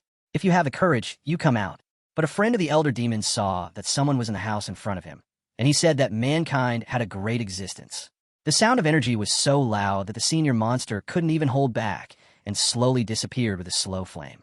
By this time, Yi Junlin had finished playing his tune. He turned to the others and asked how they felt about his power over the world. The system then congratulated him, stating that because he had defeated the demon army, he would be rewarded with a sheen pawn containing the 5 elements of spiritual roots. Yi Junlin was stunned and questioned what had just happened. He wondered if the system had malfunctioned during his performance and when he had supposedly defeated the demon army. The system responded clearly that the demon army invading Zhou had just been wiped out by the music he played. It reminded him that it was a professional system and that he should not doubt its accuracy. Xiaoxi ran up to the teacher and said, "It sounded beautiful. The teacher was incredible." Yi Junlin replied, "I said the most important thing is having hands." Then he turned to Master Chongsang and cried out in despair, saying that the master stood far above him. With tears streaming down his face, he begged the senior to speak the truth. He admitted that the song was divine, so breathtaking that words couldn't describe it. He confessed to his arrogance and foolishness for ever daring to insult him. The prince tried to calm him, but he only shook his head and said he no longer deserved the title of master. He declared that the senior was the true master, while he himself was nothing more than a clown, a ridiculous joke. At that moment, a system notification appeared, congratulating our hero for completing the optional mission. As a reward, he received 10 bags of top-grade spirit beast feed. The prince approached Master Yi and asked, "How are you going to deal with the false immortal?" Yi Junlin realized that since the task was done, he no longer mattered, so he replied, telling him to back off and study hard. Yu Wang spoke with excitement, saying that thanks to his master's song, he had just broken through to the Great Ascension realm. The master nodded in approval and called it a good breakthrough. While keeping an eye on Shirao, Yi Junlin noticed that he had already reached the peak of the Great Ascension realm. As expected of someone blessed by destiny, he was now close to stepping into the tribulation stage. The prince shouted, "Father Emperor, he has made an incredible breakthrough." He thought that this was excellent. After all, after the Father Emperor became a void immortal and received the blessing of the state's good fortune, Great Zhou's position over Changzhou would become even stronger. The emperor couldn't believe such a thing and immediately bowed his head before the great warrior. The emperor said, On behalf of all the subjects of the great show, thank immortal Yi Junlin for performing a divine melody that brought blessings to the entire nation. The prince wondered if the father emperor, ruler of a great power and a mighty lord who had reached the stage of overcoming the heavenly tribunal, had truly humbled himself so much just to take such a low position. He questioned how powerful the person from the Shantian sect must be to deserve that. Yi Junlin told the emperor to stand up, stating that if he had broken through the tribulation, then it was his own achievement. The emperor responded that Yi Junlin must be joking. He said the national fortunes of the great show had reached a historic peak because of Yi Junlin's divine musical work, and he had merely taken advantage of the opportunity to barely break through. Yi Junlin remarked that the emperor seemed truly sincere in his gratitude. The emperor confirmed this and declared that if Yi Junlin gave the word, the great show would do everything in its power without hesitation. Yi Junlin then requested to be taken to the ancestral tomb. The emperor agreed and invited him to follow, offering to guide the way. As they entered the tunnel, the emperor explained that there was nothing particularly special in the tomb apart from the usual valuables that might interest tomb raiders. After a while, the emperor announced that they had reached the end of the tomb. Yi Junlin looked around and admitted he found nothing unusual. Shurao, wanting to demonstrate his abilities, used his powers to open a set of sealed doors wrapped in massive chains, doors that led to another world. The emperor was stunned and questioned what it was and how such a thing could exist in the Zhao ancestral tomb without his knowledge. Yi Junlin observed the beautiful star door, realizing that it looked like an illusion, so much so that not even a mouse could touch it. He understood that the door definitely existed, but had yet to fully appear in the real world. To activate it completely, some kind of price would likely need to be paid. Yi Junlin then turned to the emperor and asked how long the empire had existed. The emperor replied, "Our great show has existed for 1.2 million years and is one of the few immortal dynasties in Changzhou that has survived for over 1,000,000 years." Yi Junlin got curious and asked if there were other states or powers. The emperor said that according to historical records, there had been at least several dozen states before the great show. Some of them couldn't even be researched anymore or were no longer mentioned. Yi Junlin realized the star door belonged to an even older time. Maybe there had been records of it once, but after countless storms and upheavals, it had vanished into the dust of history. The ancestral tomb had just happened to be built there. Through all the centuries, even the rulers of Great Show hadn't known about it. They had simply believed it was a good feng shui spot. Yi Junlin then turned to Shurao and asked if, since he had opened the door, he might know something about it. Shurao said he had only heard rumors about the star door's origin, nothing solid. He had just tried it out randomly, and this was the result. Yi Junlin listened and said, "Tell me everything you know." Shurao said it was rumored that in ancient times, the ancient world had many teleportation points scattered across it. These allowed direct access to the Great Thousand Worlds, and countless cultivators had once used them to travel freely across the universe. But later, for reasons no one could explain, the Great Ancestor had sealed these teleportation points, and they were never reopened again. Yuang stepped into the conversation and asked whether the star door really had such power. The prince, joining in, wondered aloud if the legends he had heard as a child were true. According to those old stories, the ancient world was said to be a giant star built for cultivation, just one among many such star worlds scattered throughout the endless cosmos. The emperor replied that in earlier eras, cultivators could move freely between worlds. Those who had reached the Hua level could even leave ancient altogether and roam the empty void beyond. But somewhere along the way, something had changed. An invisible force had started to restrict ancient cultivators, locking them in and forcing them to live and die within the bounds of this world. The only way out was through tribulation. By becoming a true immortal, one could ascend to the immortal world. Only from that realm did true freedom to travel the universe become possible. The prince grew excited and cried out that if ancient cultivators could now break free and enter the universe through this star door, then it was a heaven-sent opportunity for Great Zhou. He told the emperor that if this was real, Great Zhou could use it to expand its territory. It was a rare and golden chance. The emperor agreed. He said that with Great Zhou's strength and his own cultivation already at the tribulation overcoming stage, it was only a matter of time before they took over the world. Yi Junlin turned his back to them and spoke coldly. He told them they were all fools, obsessed with fantasies. The emperor, surprised, asked what he meant. Yi Junlin didn't hold back. He questioned whether they were truly confident the Great Show had enough strength to launch a star expansion. Had they ever considered the possibility that other races might invade them instead? If this kind of expansion was such a blessing to the ancient, then why had the great ancestors sealed the star doors in the first place? He also reminded them of the mystery man. No one had figured out why that being had retreated. He pointed out that they hadn't even been able to conquer Tanga, yet here they were dreaming of taking over other worlds. He compared their ambition to a snake trying to swallow an elephant, completely unrealistic and dangerous. The emperor lowered his head and admitted they had been too confident. Yi Junlin nodded and told them that of course they were. Then he reminded them of something crucial. Did they even know how to open the star door in the first place? The emperor lowered his head and said nothing. Yi Junlin told them to keep trying. As long as the star door still existed, the golden days of the great show were not over yet. The emperor nodded and said he understood. He promised they would keep a close watch on the situation. Yuang turned to his teacher and declared that if this was truly the case, then the dark creatures from Mingbian deserved death. They had betrayed the ancient and submitted themselves to alien races. Yi Junlin responded by saying what fascinated him most at the moment was the ancients' hidden past. He felt that Ming Yuan's invasion couldn't possibly be that straightforward. Judging from their movements, the star door wasn't the only one in the eastern region. This suggested that travel through parallel universes was real. Things, he said, were about to get very interesting. Yuang agreed and said he too was curious. He believed that if they could uncover the ancients' past, then maybe the immortal world could help explain everything. With his teacher's power, he knew Yi Junlin would soon pass the tribulation and rise to the upper world. Yuang hoped that when that time came, he would be able to follow and reach the place all cultivators dreamed of. Shirao cut in with a grim tone. He said the immortal world was cruel, even more so than the mortal realm, where the strong crush the weak without mercy. He recalled his own journey. When he had endured tribulation and become an immortal, he hadn't ascended right away. Instead, he had remained in the central realm, focusing on refining himself and settling his conflicts with the fire teachings. The reason behind his delay was fear. He had heard how rigid the hierarchy in the immortal world was. In the lower realms, those who became immortals were revered and admired. They controlled the elements and were worshipped by countless cultivators.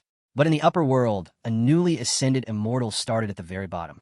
The gap was hard for most to accept. If one had elders or family already there, it was easier. But Shirao had no one. Worse, he had made too many enemies in the central region. If he ascended without preparation, he would have likely been hunted down and killed. He ended his point by stating that ascending to immortality wasn't as simple as it looked. It wasn't just about hard training. It involved survival, support, and timing. Yang asked if that meant success wasn't only about effort. Later, when Yi Junlin returned home, he found that Ming Yuan had already launched the first wave of attack. He realized the other regions of the east might soon fall under siege. Even the 4 great regions could be pulled into the war. Facing this mounting threat to ancient, he made up his mind. He would take on the burden and protect the realm. Then, as if suddenly remembering something, Yi Junlin raised his glasses and let out a laugh. He pulled out a gift and handed it to his student. Xiaoxi leaned in and sniffed it. She said it smelled really good and asked if she could try it. Yi Junlin calmly replied that it was pet food. Xiaoxi pouted and reminded him that she was technically his pet too. Then, without warning, she transformed into a mouse. Yi Junlin sighed and told her to go ahead and take it as a snack. Xiaoxi gleefully accepted and took the food. Meanwhile, Shirao, who had been quietly fuming in the background, looked on in disgust. In his mind, he cursed the mouse, thinking she didn't train, only cared about food, just like that useless fool surnamed Li. Such pure immortal essence, wasted. But the moment Xiaoxi took a bite, something extraordinary happened. A powerful flame burst within her. Shirao's eyes nearly popped. He couldn't believe it. In an instant, Xiaoxi had jumped from the middle stage to perfection, and then broke through again right after. Xiaoxi squeaked in delight. She told her teacher the food was delicious and asked why she had suddenly broken through. Yi Junlin was just as stunned. He couldn't believe that a single packet of top-grade food had taken Xiaoxi from the initial stage of passion all the way up to the initial stage of dang. He wondered aloud, if she ate a few more, would she become immortal right then and there? Yuang shouted in disbelief. His sister had caught up to his level in the blink of an eye. Shirao's thoughts were spinning. He couldn't understand how Yi Junlin continued to bring out such miraculous items. He kept asking himself what kind of treasure Yi Junlin really possessed to be able to do something this absurd more than once. Yi Junlin turned to Xiaoxi and asked if she wanted more. Xiaoxi eagerly nodded and said she still wanted to treat herself. With a smile, Yi Junlin tossed a few more packets in front of her and told her to enjoy them. He was glad she liked them. He didn't forget Mousy either. He turned to the beast and acknowledged all its hard work lately. These snacks, he said, were from Mousy as well. Xiaoxi clapped her tiny paws and cheerfully said she was happy Mousa liked them too. After taking a bite, Mouse's energy suddenly surged and reached its peak. Yuang gasped. Mouse's had just gone from the initial stage of Deng to the peak in an instant. He turned to Yi Junlin and called him truly incredible, beyond comprehension. Shirao, sitting quietly, felt a bitter mix of admiration and frustration. He grumbled to himself that this kind of shortcut was unfair to cultivators who devoted years to diligent training. In his mind, he said he should take a moral stance against it. And even if someone offered him the food, he wouldn't touch it. Yi Junlin noticed that after 3 packets, Xiaoxi's progress had clearly slowed down. The effect was wearing thin. He concluded that repeated use must cause a sharp drop in effectiveness. Meanwhile, Shirao sat behind a tree, keeping an eye on Xiaoxi. After a moment of silence, he called out to her. Xiaoxi blinked in surprise. She couldn't believe the great senior was actually calling for her. It was such a rare occasion. The senior then turned toward her with a serious look. Xiaoxi tilted her head and asked if there was anything she could do for him. Shirao told her, "What your teacher gave you to eat was poisonous." She replied with worry. The master would never harm a mouse. Plus, once the mouse ate it, its power went bang bang and increased dramatically. Shirao explained that everything had 2 sides. Any elixir a cultivator absorbed would have different natures and properties. While it might increase cultivation, it would also poison the meridians. So this so-called goodie might seem helpful at first glance, but in reality, it only forced growth unnaturally, like pulling out a sprout to make it grow faster. He warned that toxins could already be building up in her body, and if she kept consuming it, it would eventually lead to slow suicide. Mouse had protested that since the teacher had given it to her, it couldn't be harmful. She added that she felt no discomfort at all and actually felt perfectly fine. Shirao, now colder in tone, offered to prove it and immediately used his abilities to inspect her. He was stunned. All her meridians were perfectly intact. Her foundation was incredibly strong. Even more surprising, streams of pure, innate spiritual energy were circulating through her body, far more effective than any elixir. She looked at her older brother with smug satisfaction and asked if she could leave now since nothing was wrong. Shirao hesitated before insisting that she leave the goodies behind. He said Big Brother only meant well and she should listen. She pouted and said the teacher had given them to her. Without waiting, Shirao snatched the goodies right from her hands. She sniffled as tears welled up in her eyes and told him not to cry. She said if he wanted to chase the teacher, that was fine, just not to involve her. Not daring to argue further, she muttered her understanding. Shirao shot her a mocking look and declared he was about to surpass her. This was his chance to finally break through. He lifted the bag high and took a bite. At first, he enjoyed the taste, but then panic set in. His stomach felt like it was going to explode. Clutching his abdomen, his face twisted in agony. He shouted that his body was raging with uncontrollable energy, and if it didn't stop, it would destroy him. Then he glared at the girl and cursed the smelly old mouse, wondering how she had survived it unharmed. Suddenly, he couldn't hold back. A thunderous boom echoed as a colossal smoke cloud erupted behind him, propelling Shirao skyward like a rogue firework. Yi Junlin blinked, watching the spectacle. What's going on? Why did little Hong just fly into the sky? Yuang sniffed the air and wondered aloud why it smelled so pleasantly fragrant. Yi Junlin turned his gaze toward the mouse and asked if she was all right. Mouse had bowed her head in silence and then tells the name of Sheo. Yi Junlin's eyes narrowed as realization dawned on him. So that was what this was all about. Right then, Shirao crash-landed in front of them with a groan. Yi Junlin folded his arms and demanded to know what he had done. Shirao dropped to the ground in a full kowtow, forehead pressed against the dirt, and admitted his mistake. He said he was sorry for what he did, that he didn't mean to, but just couldn't resist the treats. His selfishness had gotten the better of him. He spoke up, his voice filled with guilt. He explained that she had been the one who gave it to him since the older man said he wanted to try it too. Yi Junlin let out a sigh and told Shirao he understood the desire to grow stronger, but reminded him that Xiaoxi was his little sister. Shirao nodded over and over, saying as the teacher's student, he was ready to accept punishment. Just then, his stomach gave another ominous gurgle. He barely got the words out before another blast sent him soaring back into the sky. Yi Junlin yelled after him to stop making excuses and return for his punishment. While flying midair, Shirao cried out that he hadn't expected stealing a chicken would cost him the rice too. He vowed to be more careful next time and thanked the heavens that his old enemies weren't watching this disgraceful moment. Down below, some villagers pointed at the sky. One called out that a heavenly maiden had appeared. Another remarked on the beauty of the celestial being, but wondered why she was making strange noises.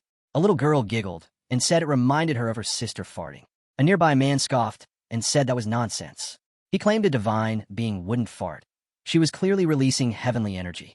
He urged everyone to breathe it in, calling a blessing. When Shirao finally landed, he groaned and said his energy had been purified. He told Yi Junlin he was ready to be punished. Yi Junlin stood firm with arms crossed and said if Shirao was feeling so proud, then his punishment would be this. For the next 3 months, he would serve Mousy. No complaints. No resistance. Obey every word. Shirao's expression darkened at the thought of serving the mouse. Still, he bowed stiffly and thanked the teacher for his mercy. 3 months later, a flying ship from the Dragon Gate soared past Wuzhou in the eastern region. At the Dragon Gate treasure ship, a man shouted excitedly, "The Medicine King's Valley is about to open. I can't miss this rare opportunity." His companion nodded. Medicine King Valley is a sacred place full of possibilities. Legend says its master, Yi Zun, had unrivaled medical skills, the most revered cultivator of ancient times. He planted rare herbs there himself. There's even a giant spiritual energy gathering formation inside. Even the most common herb from that valley causes bloodshed when taken outside. The first man grinned and said the valley only opened once every 10,000 years and entry was usually restricted. He added that they were lucky to get in this time, but the competition would be brutal. Only masters at the Hashian level were given VIP rooms, while beginners like them would be left outside enjoying the wind. His friend shrugged and mentioned hearing about a few Taizongs at the fusion stage in the top hall. Still, he encouraged trying their luck. Suddenly, the tavern doors burst open as a group of armed men stormed inside. Their leader ordered everyone to lay out their valuables immediately, warning them not to force the group into personal action.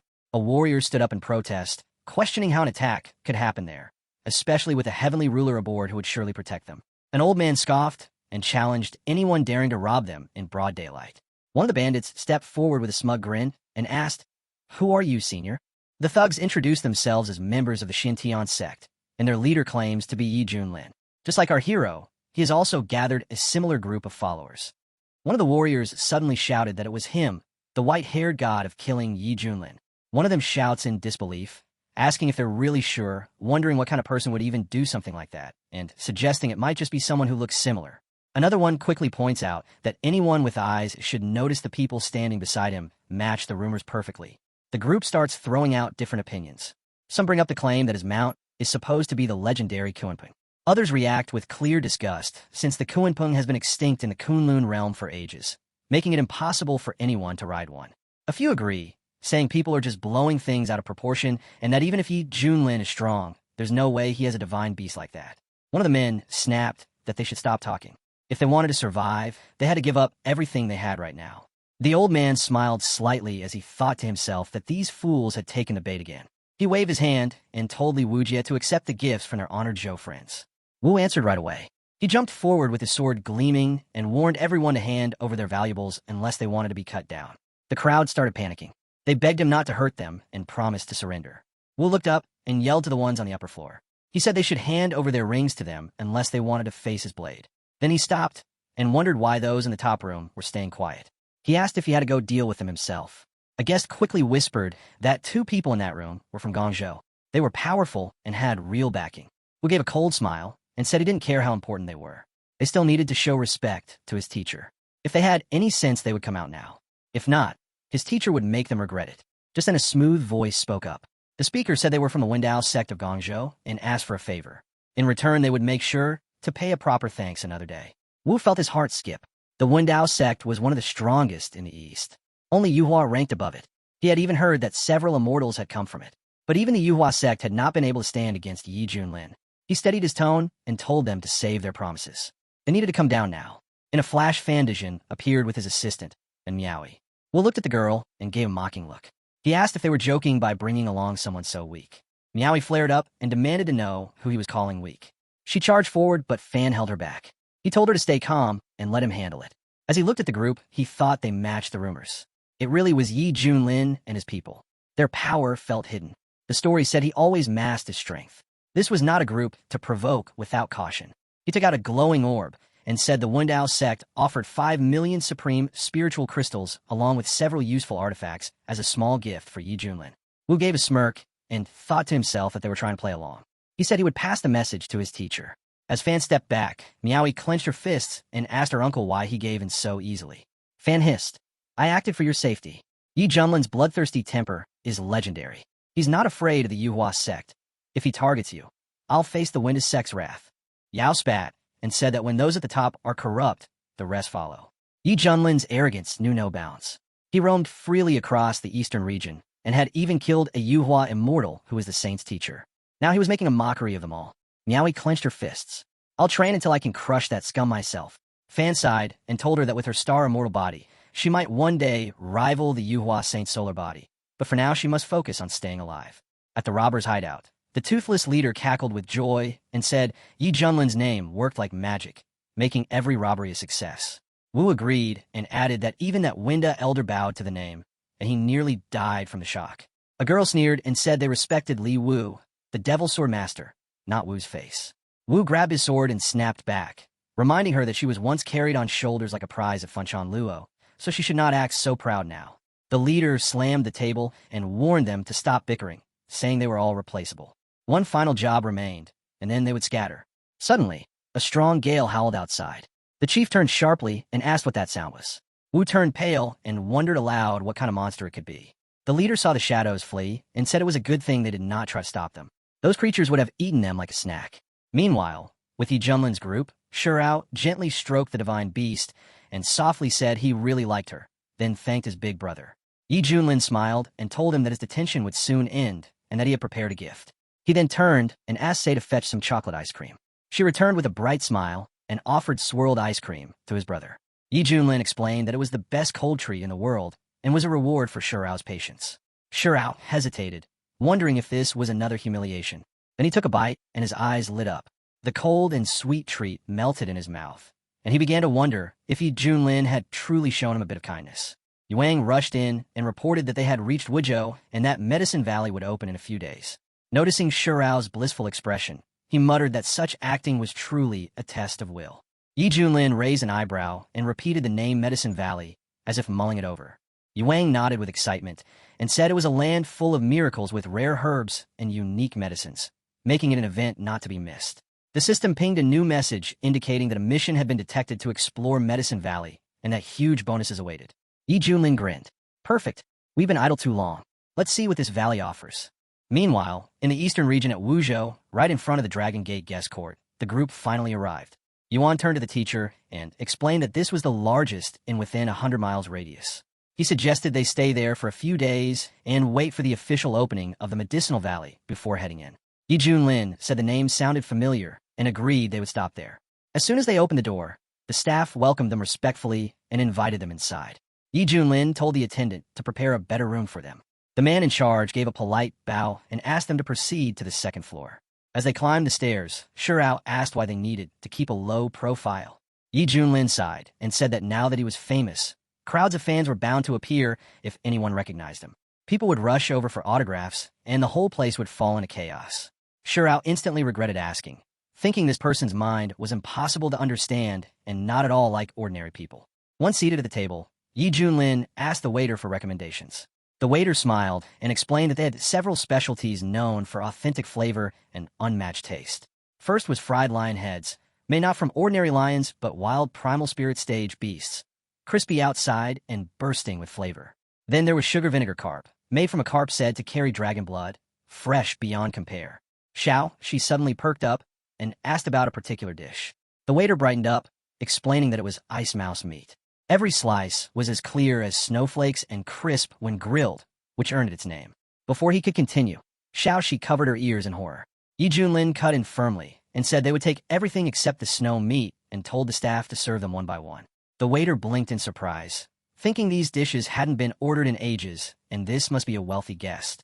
He promised the kitchen would prioritize their order immediately. She mumbled that mice were too cute to be eaten. Trying to change the subject, Yuang asked why they weren't waiting for the valley's opening on Buffalo Pepper. Yi Junlin chuckled and said that once the valley opened, chaos would follow.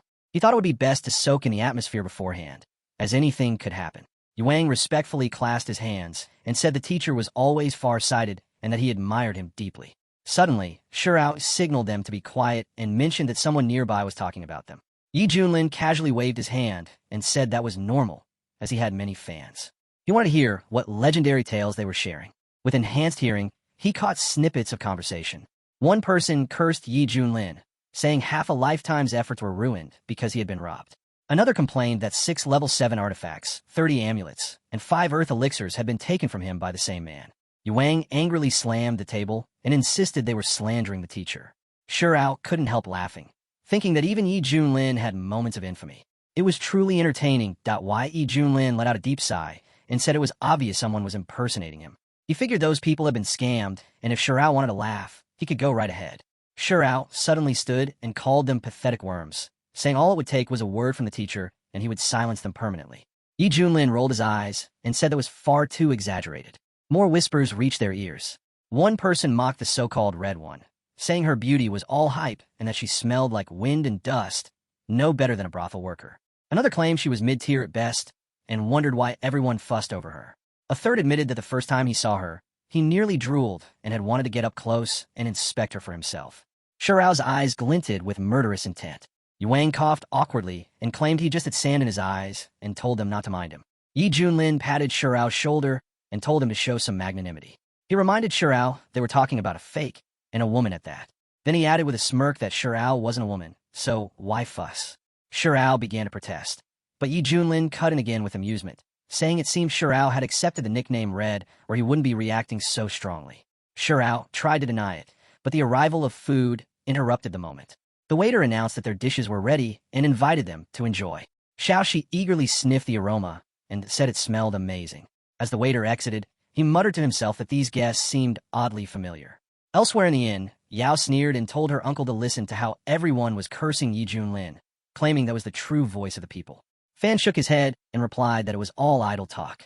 He said powerful beings didn't care about gossip, and even if the world cursed them, it meant nothing. Yao huffed in frustration and asked why he always defended that jerk. Fan shifted the topic and mentioned that the food there rivaled their sex, urging her to eat. As Yao dug in her meal, she suddenly paused and asked why her uncle had stared so intently when Yi Junlin passed by earlier. Fan lowered his voice and explained that the aura of their leader was unfathomable. He said it stirred dread within him. Yao's chopstick stopped midair. She muttered about another virtuoso showing up, first an immortal, now this. She said with the portal opening and so many strong cultivators gathering at this inn, it was best they tread carefully since they were far from home. That night, the attack occurs as the shadowy figures closed in around the inn. A warrior whispered to the one leading them and asked if they really needed to act now. The priest's eyes glowed as he declared that to weaken humanity, the great destruction must begin that very night. He lifted a hand and gave the order to move out. The doors were kicked open as the priest shouted commands. He ordered them to secure the entire hotel with no mistakes. He explained that the nightmare array would trap all cultivators below the Hua level in eternal sleep. Not even the great Lajani had been able to break it, and tonight, humanity would remain in unending slumber. The Reaper's crew swarmed the building, releasing a paralyzing poison. Within moments, the entire inn fell into a deep silence. Every person inside rendered unconscious. The Reaper and his squad took full control of the hotel and unleashed a powerful poison. In seconds, everyone inside collapsed, unconscious. The priest watched it unfold and declared, even if immortal Luo himself comes, he won't break this array. But upstairs, the boys remained fast asleep, completely unaware of the chaos unfolding around them, deep in their chambers, silent as corpses. And just like that, humanity plunged into a never-ending sleep. The world entered the illusory realm of the great calamity, beyond time itself. That day, Kunlun suffered immense losses. The holy war raged on, and the conflict between humans and monsters only escalated. Watching his people fall one by one, the elder dropped to his knees and prayed. Heaven must truly wish for our end, he muttered. But then, something shifted. Out of nowhere, the tide turned. Monster heads began flying left, right, everywhere. People shouted in confusion. Who is that? Who's doing this? From behind a wall of dark clouds, a lone figure emerged, wielding a blazing sword. It's me, the man declared. The crowd erupted. It's him, Sword Godly Liwujia, the strongest swordmaster in all of Kaon, the greatest blade wielder in history. Hope was reignited. Liwujia stood tall and roared. Anyone who dares threaten our lands will be cut down. Without pause, he tore through the enemy. The air filled with the screams of monsters, their fear written in every cry. Standing on a towering peak, Liwujia shouted, I will protect Kunlun until my last breath.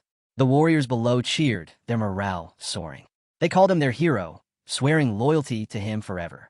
But while the world celebrated victory, the boys were still trapped in their illusion, a dream world where they stood alone, in the great hall of the fire worship cult. Hong Qinya stepped forward and proclaimed, I now take the throne. The age of fire worship begins.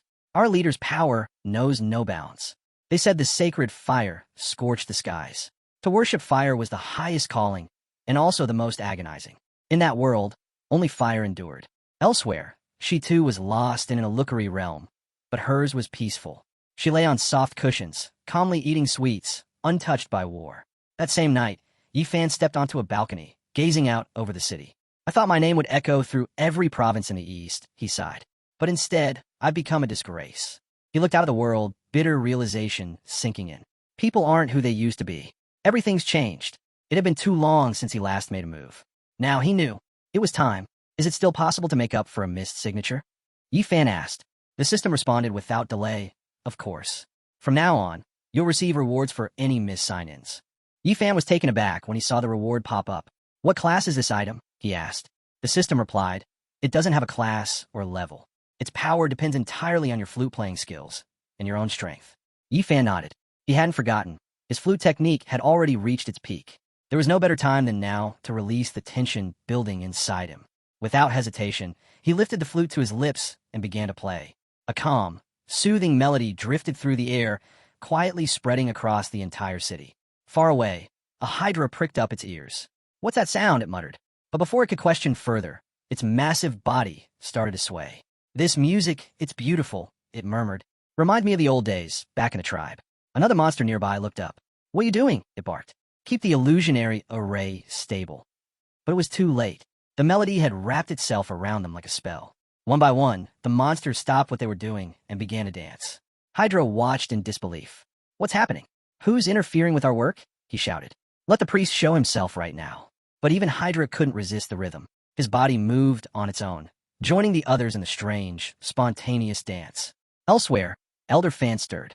He blinked in confusion. A trap. I've fallen into a trap, he muttered. But I haven't slept in over 10,000 years, sir. So how did this dream catch me? Snapping out of it, he rushed into his assistant's room.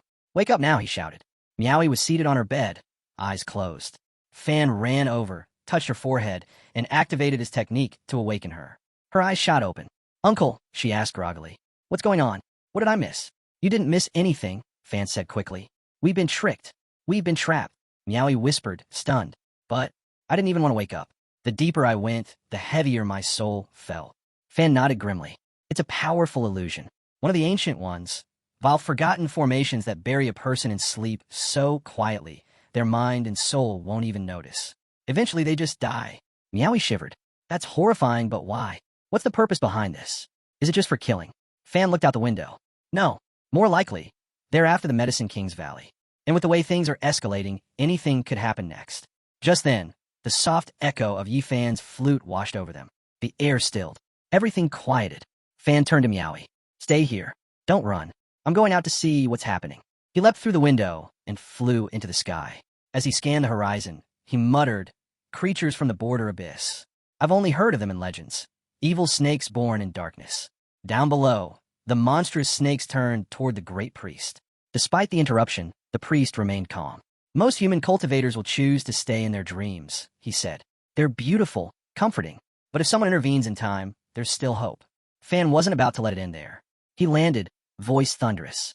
You foul beasts from the border abyss dare to attack the human race? The priest met his gaze, fully understanding. This fight was far from over. Nothing wrong with that, the priest said coldly. The army from the border abyss is destined to sweep through the eastern region.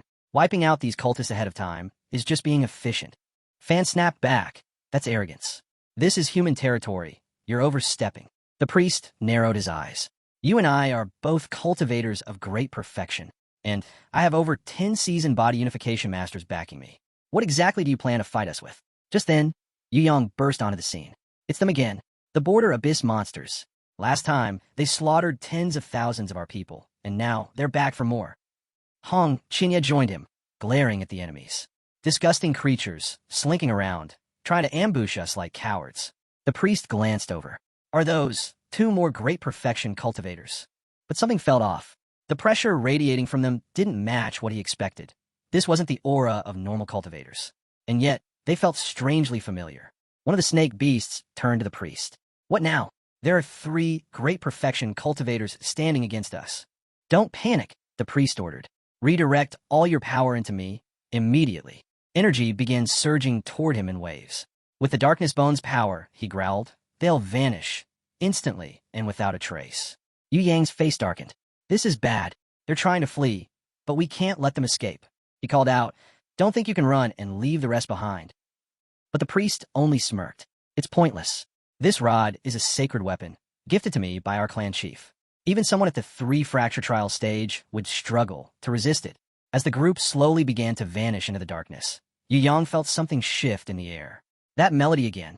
A powerful urge to dance overtook him. Hong Qinya, too, paused, puzzled by the feeling. What is this music? The priest froze, hands trembling. That cursed flute again. He could feel it dragging him down, overwhelming his will. The melody swept over them all, and suddenly, they were dancing, losing control one by one. Even the priest dropped his wand, completely disoriented. Stop it, he shouted. Everyone stop dancing. But none of them could. Hong Qinya blinked, lost. Why can't I stop? Yu Yang glared. Is he provoking us on purpose? Fan stood by the window, watching everything unfold. It's the flute, he muttered. That's what woke me up. This and it's packed with hidden masters. At that moment, Miaoi walked in from the hallway, curious. Who's playing the flute? It's such a beautiful tune. Drawn by the sound, she stepped into the next room, and there he was. Yi Fan sat calmly, flute to his lips, the melody still flowing. She froze. Her cheeks went red in an instant. I'm sorry, she stammered. I didn't mean to interrupt. I just wanted to speak with you. Yi Fan stiffened. Had his identity been exposed? He thought, could this be one of his fans? So obsessed she tracked him down? Without missing a beat, he took her hand. Since you figured it out, I won't hide anymore. You deserve my signature. Miaoi was so stunned, she let out a shriek. Go ahead, Yi Fan said confidently. Tell me where you want me to sign. She blushed even harder, completely flustered. What's with this guy? She thought. Why did he suddenly pull her in here and insist on giving her his autograph? Now she was trapped, and she had no idea what to do next. Please let me go. Miaoi cried out. You misunderstood. I don't want your autograph at all. Yi Fan blinked, confused. Wait, what? You don't want my signature? Then why were you standing outside my room? Miaoi quickly explained. I was just drawn by the sound of your flute. It was beautiful, so I stopped at the door to listen. I didn't know you were in here playing, and I definitely didn't mean to disturb you. Honestly, I don't even know who you are. Am I supposed to? Are you famous across the eastern region? Yi Fan let out a small sigh. Ah, I see. That was forward of me. Sorry. I'm from the desert region. As for fame, well, I think I'm doing all right. Miaoi's eyes widened. You're from the desert? Yeah, Yi Fan replied. Why? What's the surprise? She hesitated for a second, then said, I'll be honest. I used to think poorly of the desert. The elders always said it was the most backward part of the eastern dimension. Poor, isolated, and insignificant. A place where you'd never find a single true hashing master. But recently, with the rise of Xintian's sect, I've started to realize the desert might have been underestimated all along. Yi Fan raised an eyebrow. So your opinion of the desert region has improved? Miaoi shook her head. Actually, no. It's gotten worse. Yi Fan choked on a laugh. Worse. She nodded. The Misty Peak Mountain Yi Junlin has been abusing his power. His whole faction is out of control. They've been ambushing down masters in Wuzhou, stealing their treasures. Even I and Uncle Fan were victims. She clenched her fists.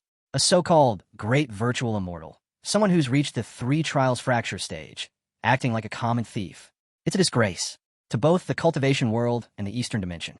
Yi Fan burst out laughing, unable to hold it back. What's so funny? Miaoi asked, confused. There's definitely a misunderstanding here, he said between chuckles. In our desolate land, Yi Junlin is considered a flawless man. He's strong, noble, and has a face so perfect, even men question themselves looking at him. There's no way someone like that would do something so low. It's just not possible. Miaoi leaned in slightly. You can be honest with me, Lord. No one else is here to overhear. You don't have to worry that the white-haired old devil will come for you. Yi Fan smiled. You've got quite the imagination. Miaoi wasn't swayed. That white-haired devil is clearly forcing you to cover for him. It's written all over your face. The fear is deep in your blood. Life in the desert must be hard. But don't worry, justice will win in the end. I'll get stronger, train harder, and one day, I'll take him down myself. I'll free the people of the desert region from his tyranny. She looked at Yi Fan again and tilted her head. Why are you looking at me like that?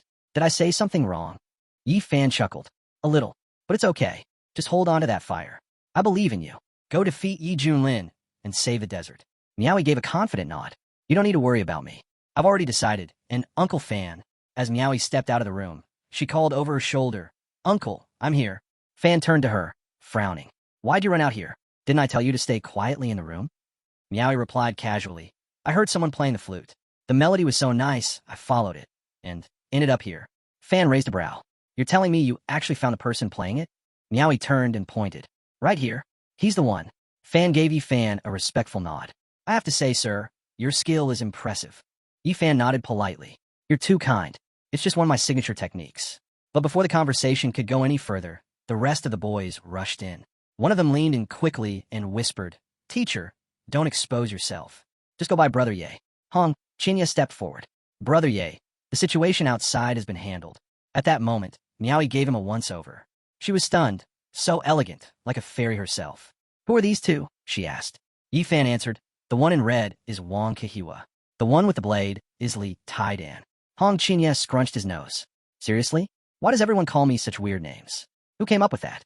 Yu Yang gave a short introduction, but before he could finish, Miaoi turned her attention back to Hong Chinya. She clearly didn't like his name, but she smiled anyway. "Nice to meet both of you. I won't keep you any longer." Yu Yang looked confused. "Wait, what does she mean?" Yi Fan just smirked. "As expected, things are still uncertain. Best not to spread any information. We might scare off our real enemy." Yu Yang nodded immediately. Teacher is wise as always. Hong Chinya narrowed his eyes. "There you go again, sucking up like that little white mouse. Why do I have to be called Wang Chi-hua anyway?" Meanwhile, Fan spoke up. "Mr. Ye, your performance tonight was something else. You didn't even show up in person, but you managed to control those abyss creatures with your flute alone." Miaoi turned to him. "Was it really that impressive?" Fan nodded. "These two are powerful, but they respect him, and something about the way they all interact feels strangely familiar. There's something unique about them. Best to stay alert." He turned away. "Anyway, I need some rest. The Herb King's Valley is opening soon." Miaoi didn't argue. "All right, I'll go now." That very evening, a huge surge of fiery energy erupted behind the mountains. The sky lit up, and everyone rushed outside to see it. Gasps echoed across the crowd. "The Valley of the Herb King, it's opened." But something felt off. The timing didn't match any of the predictions. No signs, no warnings. It had just opened. As people began to move, someone scooped up Miaoi and said, "Let's head out now." At that moment, Ling appeared and smiled. "Thank you for the tiramisu, by the way. It was amazing." She beamed. "If teacher likes it, I'll make it for him every day." Yi Fan chuckled. "I never expected the Herb King's Valley to open this early. Looks like it's time." Among the gathering crowd, one person whispered with wide eyes, "I can feel it, the treasures inside. Countless heavenly herbs and priceless materials. If I can get my hands on just one top-tier item. If I could just get my hands on a top-tier medicinal herb," one cultivator murmured, "I'd finally break through from the fusion stage to great perfection. That means 50,000 years of life. Freedom to roam the world without limits." "And that's not even talking about first-class herbs," someone added. "There might even be king herbs in there. Just one of those would be enough to pass the heavenly tribulation." Miaoi turned to her uncle. "Uncle Fan, what's a king herb?" Fan explained patiently. "Herbs are ranked in levels: spiritual herbs, precious herbs, king herbs, and even immortal herbs. And each level has its own grading system from low to high. In the cultivation world, spiritual herbs are the foundation. But if a herb reaches the precious rank, it becomes the star of massive auctions. The top clans fight over them. Even offering one could get you killed, or rich beyond belief. But king herbs," Fan paused. "Those are a different story. In thousands of years, they've barely appeared in the eastern region. They're so rare, even heaven trial cultivators would risk their lives to obtain one." Miaoi blinked. "But with so many people going in, can the Herb King Valley even handle it?" Fan nodded. "It has limits. Only so many people can enter, and everyone has a time cap. If anyone faces a life-threatening danger, the valley's defensive array will eject them automatically. The protections left by the original Herb Lord are still in place. He was thoughtful, and we, his descendants, can only thank fate for allowing us to benefit from his legacy." He looked into the distance. "I didn't expect this. Even a master of the lighted lamp from the Hanging Monastery has arrived. A powerful cultivator. This competition is going to be brutal." Fan turned to Miaoi. "Once we're inside, do not act on your own. Stay close to me at all times." Nearby, monks were gathered. One of them said confidently, "With Master Randang leading us this time, we'll definitely collect a bounty of rare herbs."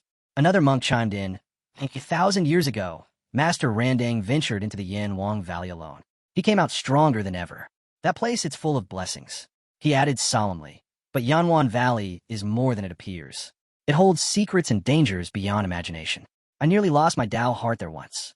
It almost broke me. But I turned that failure into fuel," the monk continued. "I've cultivated tirelessly ever since. Now, if I ran into those strange creatures from the valley again, I could handle them. I might even suppress them completely." Just then, Yi Fan and the others arrived. Yu Yang looked ahead and said, "Teacher, we've reached the Valley of the King of Medicines. They say it's filled with heavenly materials and rare herbs, treasures you'd never find anywhere else." But this place is overflowing with herbs, Hong Chinya said, eyes scanning the lush terrain. I've got to admit, I'm actually curious now. Yi Fan nodded. He's right. Looks like there might be more to this place than the legends say. Still, he couldn't help comparing it to what he'd already received. Even if these herbs are as rare as they claim, they still don't top the reward Tongzi gave me, he thought. But since we're already here, there could be something worthwhile tucked away inside. Just then, a pillar of fire shot into the sky. Sparks surged upward as a glowing portal slowly began to open. Excited shouts echoed all around. It's finally opened. Let's go. Someone nearby turned to Meowie. Miss, time to head in. The rest of us will cover the rear. Go in with them. Yi Fan stepped forward, his eyes locked on the valley entrance. So this is the inside of the Herb King Valley. Magnificent. But something felt off. Hong Chinya tensed. What's going on? My cultivation level just dropped. I'm back to 9th stage Qi. Yu Yang chimed in. Same here. It's like the suppression is especially strong on me. I can feel it the most. Yi Fan stayed quiet for a moment, then muttered, why didn't my power drop? Then it hit him. Lingi's restrictions didn't override Tongzi's system. But for appearances, he played along, pretending to be affected just like the others. Disguising my strength is my specialty, Yi Fan thought. That way, I can catch them off guard later. He said aloud. Looks like this sovereign formation is suppressing everyone's cultivation to the same level. That way, we're all on equal footing. Smart. This avoids overpowered cultivators tearing the place apart. Yu Yang sighed.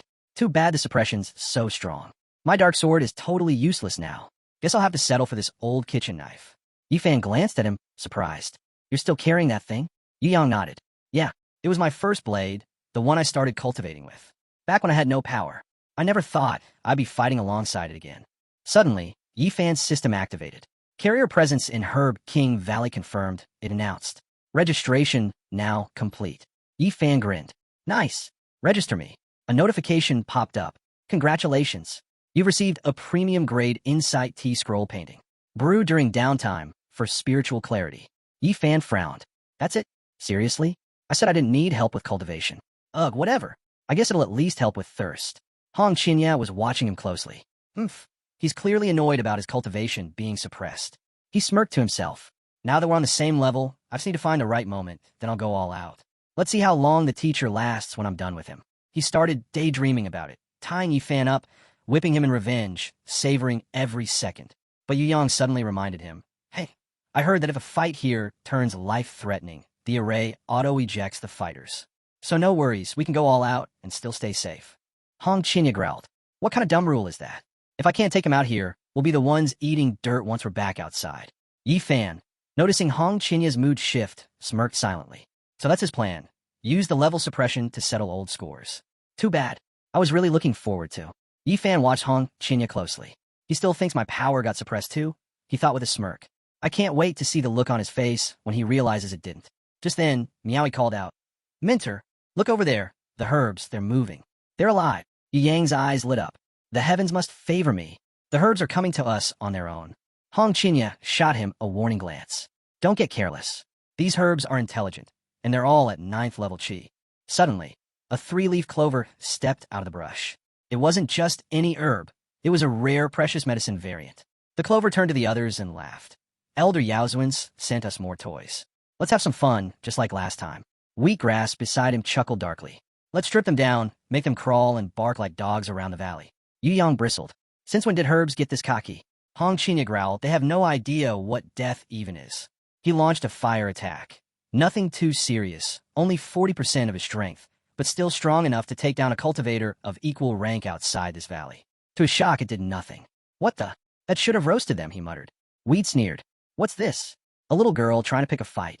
He pointed at Hong Chinya and hissed, I'm going to rip your clothes off, string you up in a tree, and give you a proper beating. Hong Chinya's eyes flashed. You're asking for death. He summoned the red fire demon soul. Weed screamed. You little snitch. You dare attack me again? I won't go easy this time. As Hong Chinya's flames closed in, Weed panicked and shouted. What are you all just standing around for? Help me. I'm about to get roasted. The other grasses jumped into action, releasing a water-based counterattack that smothered the flames. Hong Chinya felt the pressure mount. How is this happening?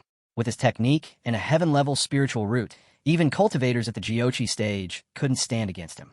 Yet here he was, struggling with weeds. Yi Yang suddenly appeared at his side. Hang in there, brother. I'm here.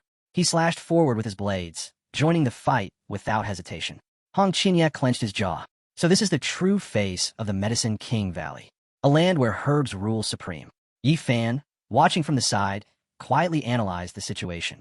With Hong and Li's talent, they should be wiping the floor with opponents like these. Yet they're barely holding on. Something's off. Then it clicked. The herbs are drawing their power from the valley's formation. That's how they're holding their own. This whole thing, it's Yao Zuan's doing. He hadn't built this setup for fairness. The level suppression wasn't to balance the fight. It was to give the herbs an overwhelming advantage.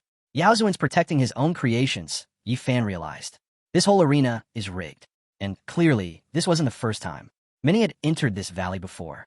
But strangely, no one ever spoke of the truth after leaving.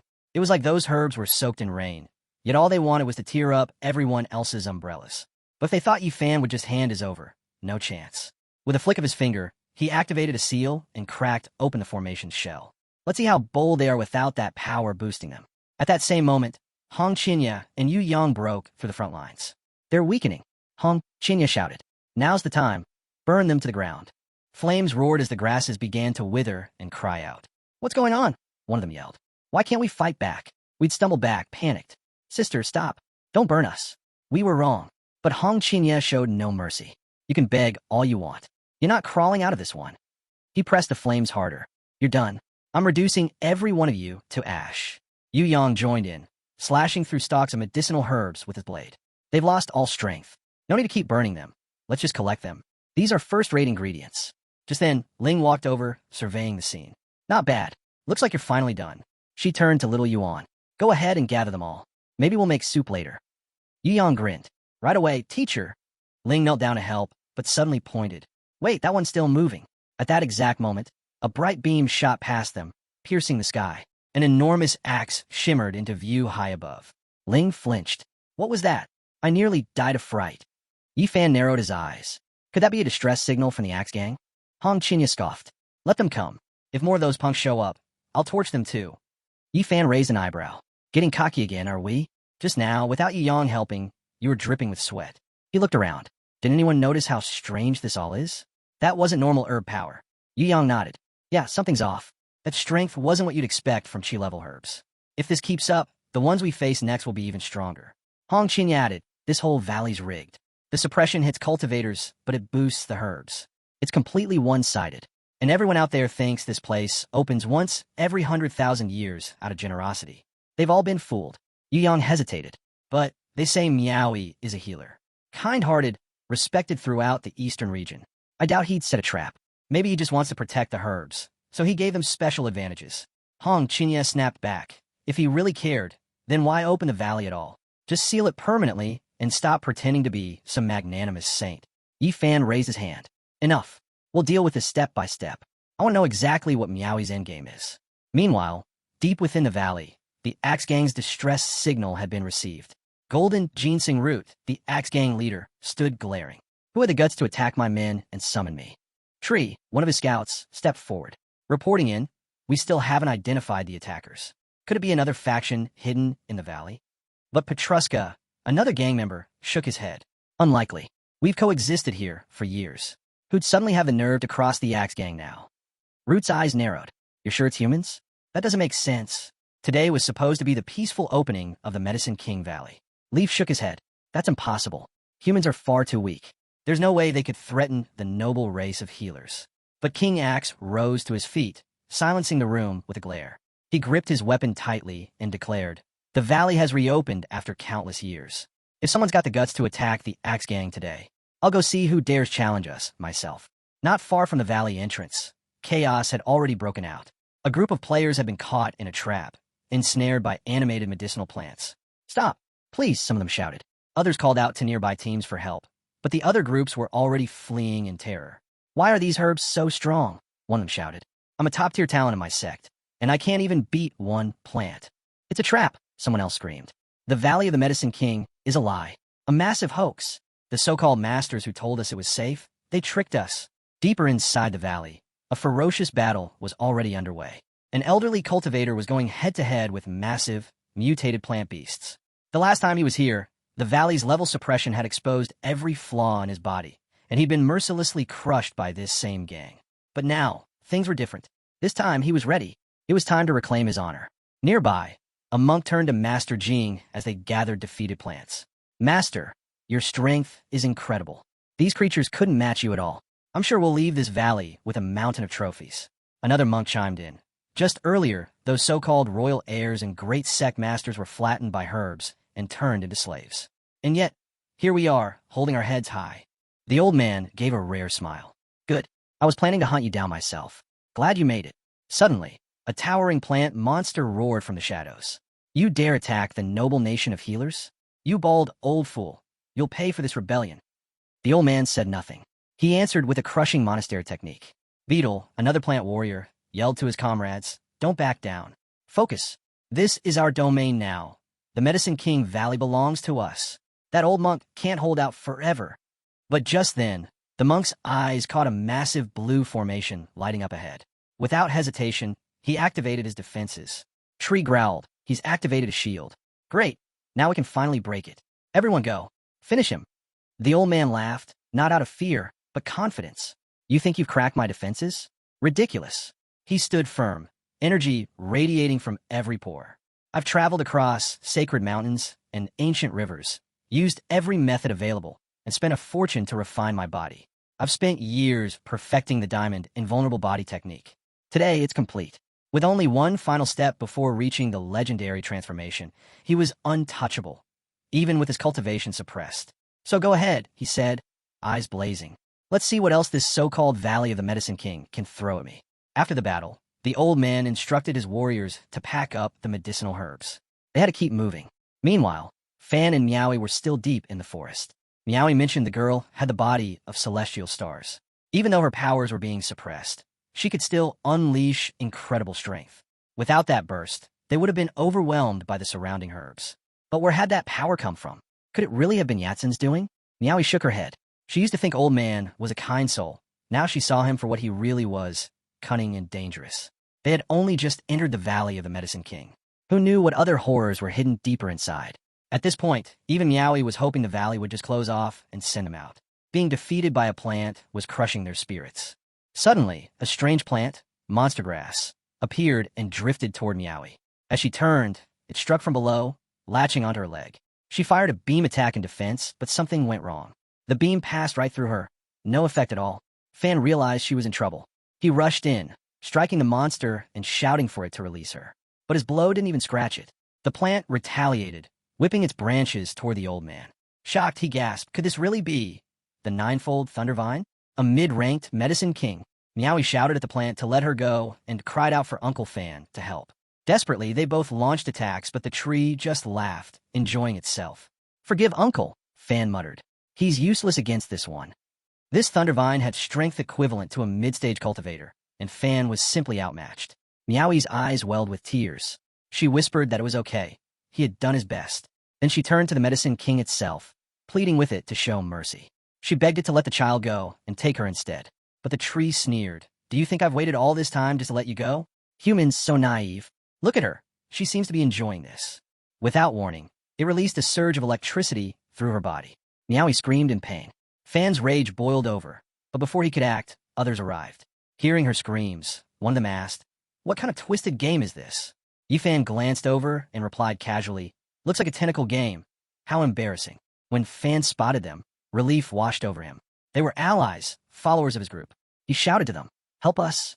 The Pathfinder Society won't forget this. Sha's eyes narrowed. That's the ninefold Thundervine, she confirmed. Yu Yang was stunned. A true mid-ranked Medicine King, unbelievable. Yifan stepped forward and looked directly at Meowie. It seems fate brought us together. How could I just stand by? Then he turned and gave the order. Hong Qinya, move in. Yu Yang stepped forward. I'll go first, he said. Hong Qinya nodded. I'll back you up in the rear, just in case things get out of hand. The tree twitched with excitement. So you brought me another toy? It sneered. But Hong Qinya didn't flinch. Let's see if you're still smiling once you're roasted alive. Without hesitation, he and Yu Yang launched a coordinated assault, striking from opposite sides. But the tree roared, you cursed wretches. How dare you strike the master? Suddenly, it unleashed the demon's ice flame, forcing it to release Meowie so it could fight at full strength. Fan caught her just in time.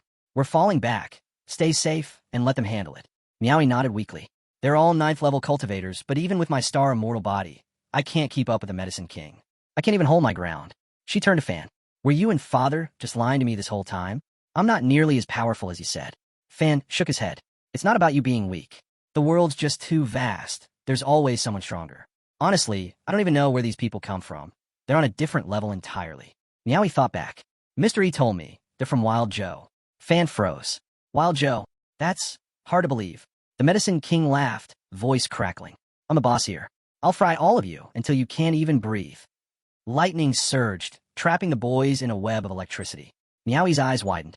This is bad, even they're struggling. Yifan saw it too. They're reaching their limit again. Time to step in. Just then, Mouses shouted, My brothers are in danger. I'm going in. Without a second thought, she dove straight into the fight. Yifan was caught off guard. He'd rarely seen her take the initiative like this. Maybe now, her true strength would finally show. Yeong gritted his teeth. We underestimated the Medicine King's edge. In this place, it's almost impossible to land a critical hit. He was furious.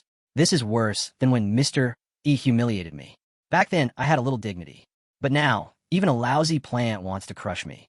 Yeong spotted Mousa charging in. What is she doing here? He thought. It's way too dangerous. He shouted, Get out of here. This place isn't safe.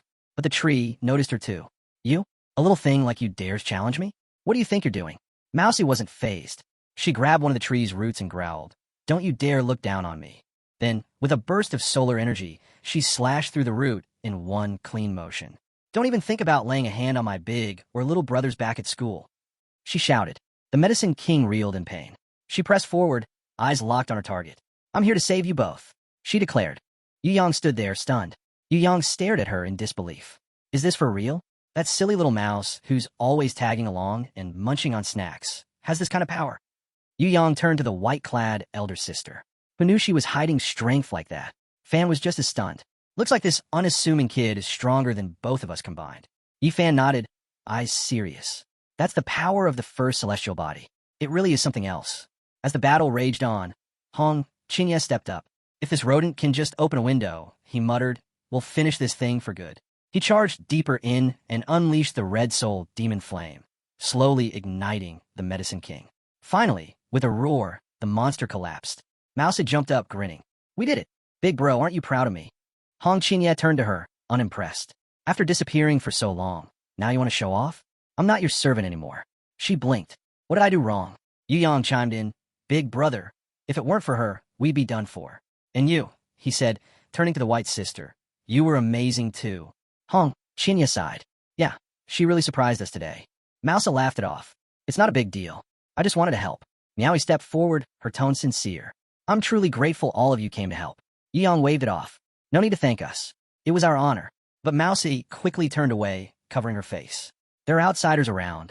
Meowie tilted her head. Why is she so shy all of a sudden? I always saw her as really confident. Honestly, I admire her.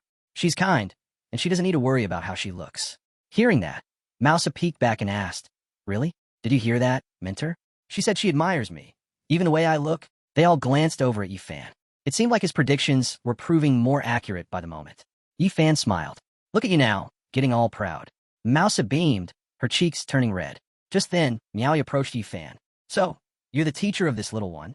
Yifan nodded. Yes, I raised her myself. Took a lot of time and care. Hong Qinya scoffed silently. How dare he say that? As if he taught her anything about cooking. Mousa chimed in. My mentor taught me a lot. He really looked after me. Meowie finally pieced it together. She looked at the group, frozen for a second. Something about these four felt oddly familiar, like she'd seen them somewhere before. Yifan noticed her expression shift. She's suspicious, has she figured it out? But just then, the nearby plants stirred and began to whisper among themselves. They turned to the clan king and reported, We've found the humans. That battle just now, they were the ones who caused it. Looking out at the devastation, they added, There are so many treasure-grade herbs here, but this is bad. Really bad. Hong Chinya's instincts flared. He could feel it too, an overwhelming energy approaching. Then the voice of the herb king thundered, Humans, you dare trespass in our domain and destroy Little Lei? Without hesitation, Hong Qinya replied. This place, it really was something else. One high-grade medicinal herb after another kept showing up. Even a medicine king of such rare quality had emerged. But the king wasn't impressed. How bold of you humans, he sneered. You dare set your sights on me? Yifan gestured toward a nearby axe. Look closely, everyone. This came from the Axe Gang, the ones who sent that distress signal using the herbs. Yu Yang turned to the white elder sister. This one's even stronger than the last. Can you handle it? She gave a calm nod. I'll do my best. Without hesitation, the king roared and launched his herbs to attack. She stepped forward and blocked his path. I'm your opponent now, she said firmly. The king burst out laughing. You? First the humans, and now even mice think they can challenge me? What a joke. He attacked from all angles, but she held her ground, deflecting every strike. Then, after the flurry of blows, she staggered back, dizzy and drained. I'm so confused. I feel sick. I'm done fighting, she muttered. The king smirked. Compete with me? You're too weak for that. Time for this stinking rat to die. He raised his axe high and swung down at her. But before it could land, Yi Fan appeared, calm and quiet, and shattered the weapon into pieces. This ginseng is a bit too cocky, he said coolly. Looks like we'll have to turn it into a decoction to make it behave. He turned to the mouse. Stop overthinking. Go help the others. Leave this to me. She lit up and rushed off to support her brothers. Meowie, watching closely, yelled, Yu Yang's about to step in. Fan just shook his head. No one knows how deep Yi Fan's strength goes. Not even me. At that moment, the Herb King gathered all of his mana and attempted to crush the hero with a devastating blow. But the hero stood completely still, protected by a powerful defensive magic circle that deflected every attack. Inside the circle, our hero grew concerned that using full power might expose his true cultivation. Just then, a system notification assured him that Medicine King Valley would suppress his visible level to Chi Condensation Stage 9 after each attack, keeping his real power hidden. Our boy didn't even bother to look back. He smirked and said it was great. Now he could go wild. With just a flick of his wrist, a storm of mana burst forth and sent the Herb King flying. Meow, stunned, turned to Uncle Fan and asked if that was really the kind of power someone at Chi Condensation Stage 9 could use. Uncle Fan, sweating nervously, replied that something fell off. He had never imagined Yi could be this strong. He started wondering whether Yi had bypassed the restrictions of Medicine Sovereign Valley. The Herb King, struggling to rise, growled and accused the boy of using tricks, saying this was no Chi condensation power. Our boy stayed calm and replied that he was just a humble Chi condensation cultivator. He asked what tricks he could possibly use and suggested that maybe the king was simply too weak. He then invited him to try attacking again. Furious, the king leapt up and launched a heavy punch. Uncle Fan grew more worried, sensing the pressure in that strike. It felt like a golden core level attack. He doubted whether young Master Yi could block it, yet Yi remained relaxed and smiling. He activated the Human King's seal, and mana surged across his body. With it, he countered the attack and smashed the Herb King into the wall, shattering it completely. Uncle Fan stood frozen, questioning how someone at Chi Condensation Stage 9 could unleash such strength. Meow was also shocked. She wondered if he had mastered a secret art that bypassed the realm's limits. Bruised and pinned, the Herb King groaned and claimed he had been tricked. He insisted the boy was not truly at Chi Condensation level, but he simply responded that he really was. If the king was too weak, then he should train harder. The surrounding plants began to tremble. No way. Can humans really be this strong? We've never seen anything like this in all our years. This valley is headed for disaster. Yuan, watching it all unfold, understood now. This is why he's our mentor, he thought. Even under suppression, he's operating on a whole different level. Hong Qinya was just as shaken. Ow! We're both at the 9th level of Qi. This ginseng field should be suppressing him. But he's overpowering me like it's nothing. I actually thought I could fight him on equal terms. What a joke. Then chaos broke out among the plants. Our king is dead, they cried. Run. Everyone run. Yang narrowed his eyes. Try to run now? You're all first-class medicinal treasures. Why not stay a little longer? Yi Fan stepped beside him. You did great, Yuan. Now go ahead. Gather every last one of these precious herbs. Yu Yang bowed slightly. Thank you, Master. But really, it's all because you took down the Ginseng King. I'm just riding on your fame. Meanwhile, other groups had arrived and were loudly marveling at the abundance of rare herbs scattered around. So many treasures, someone said. But who else could have taken them all down like this? Other than Master Burnt Lantern, is there anyone in the Valley of the Medicine King with that kind of power? All eyes turned toward a small group up ahead. It was clear who the real players were now. A monk approached his master. This ginseng, it's no ordinary herb. His master nodded. That's not just any herb. It's a first-class Medicine King. The disciples behind them began to murmur. Even cultivators facing the heavenly disaster would covet something like this, let alone an elite-tier king. If this happened outside, one said, those old monsters hiding in the eastern region would have swarmed in already.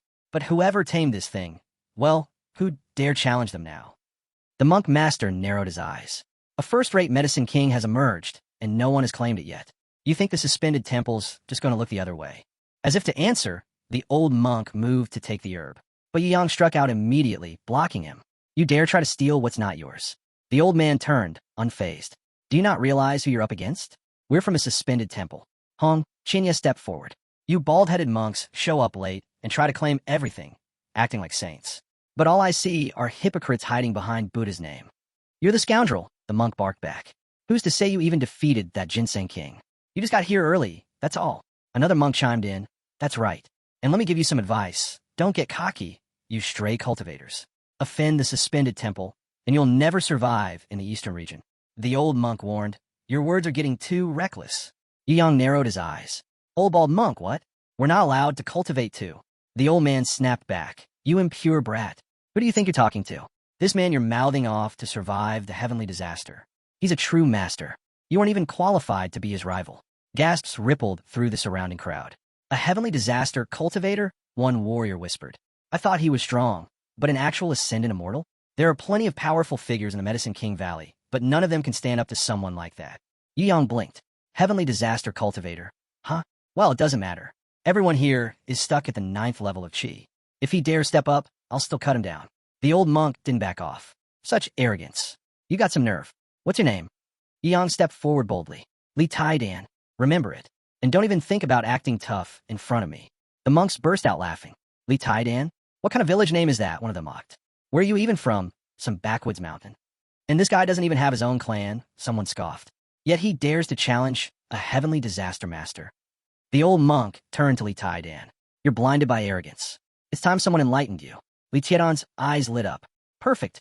Facing off against a heavenly disaster cultivator? That's a rare chance. I won't waste it. He charged in, trying to grab the old monk's attack head-on. A massive explosion followed as he absorbed the impact. Instead of backing down, Li Tai-Dan roared with excitement. Come on, old man. Hit me harder. This is the best fight I've had. The monk stood his ground, blocking the furious barrage of strikes without even flinching. From the sidelines, one of the disciples whispered, I didn't expect Li Tai-Dan to last this long. He's stronger than we thought. Still, they all knew this wasn't the monk's full strength. Using everything he had against an unknown junior would have been an embarrassment. The monk clenched his fists. I've trained for 100,000 years for the sake of the Medicine King Valley, and I can't even bring down this brat. Determined, he decided to end it. He began channeling all of his energy into a single blow. Li Tai-Dan, unaware of what was coming, kept swinging. Give it up, the monk shouted. Even if you throw punches for 3 days straight, it won't break through. Then he struck, one explosive punch, yelling, You're tainted, impure. But Li Tai-Dan didn't flinch. With sharp instincts, he countered just in time, his sword slashing through the incoming force. The monk's eyes widened. Li Tai-Dan grinned. Wait, are you part turtle or something? That defense was ridiculous. The old monk looked at him grimly. Why push yourself this far? You're not staying in the Medicine King Valley forever. The other disciples chimed in. Does he think standing toe-to-toe with a master is some kind of badge of honor? If he keeps this up, the second he leaves, he's a dead man. Yi Fan stepped forward, calm and unwavering. This Medicine King belongs to me. If your pendant temple thinks they can take it, then they clearly don't understand boundaries. The old monk sneered. Things have changed since you interfered. Just because something hits the ground doesn't mean it's yours. He crossed his arms. Only what's in your hand belongs to you. That's what we believe. Suddenly, Hong Qinya lunged in from behind. Old bald monk, you're looking for death.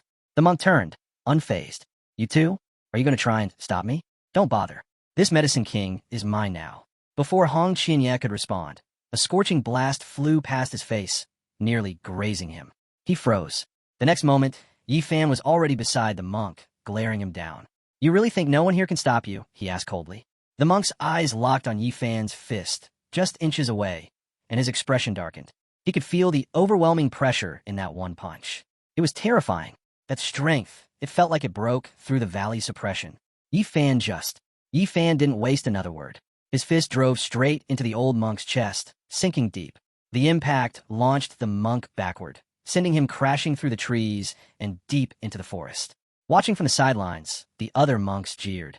Is that all he's got? Small tricks like that, and he dares to act tough in front of Master Burnt Lantern? Loud threats, no real strength, another sneered. Let him try attacking our master again. We'll see who's laughing. Yi Fan just smiled. So, how'd that punch feel? I even held back.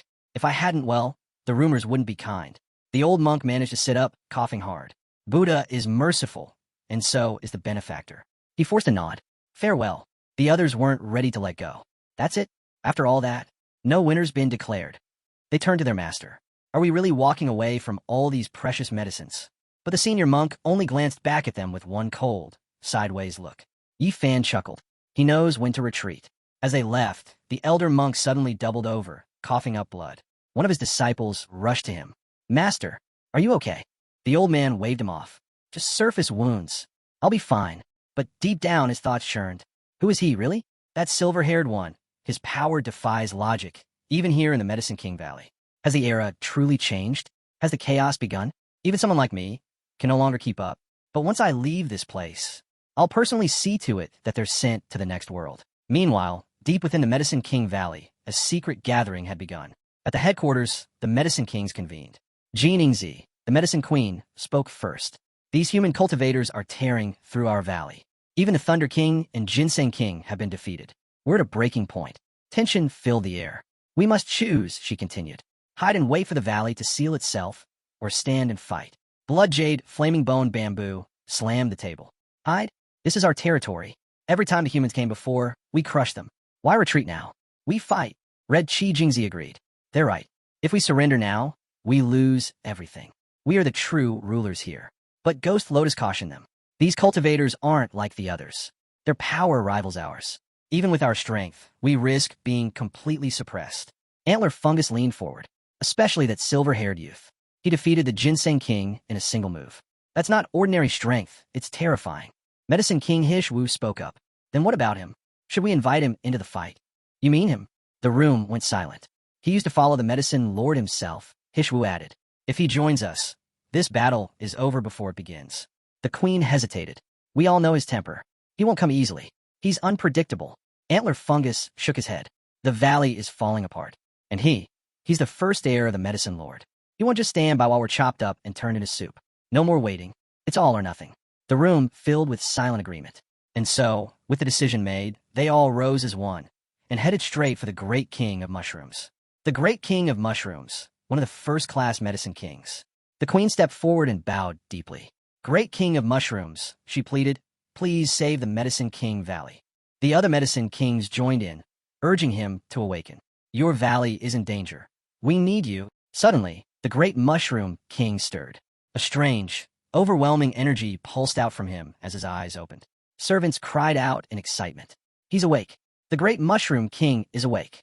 But the Mushroom King immediately panicked. Without a word, he ducked behind a tree. Stay back, he warned. If you got something to say it from over there. The Queen sighed.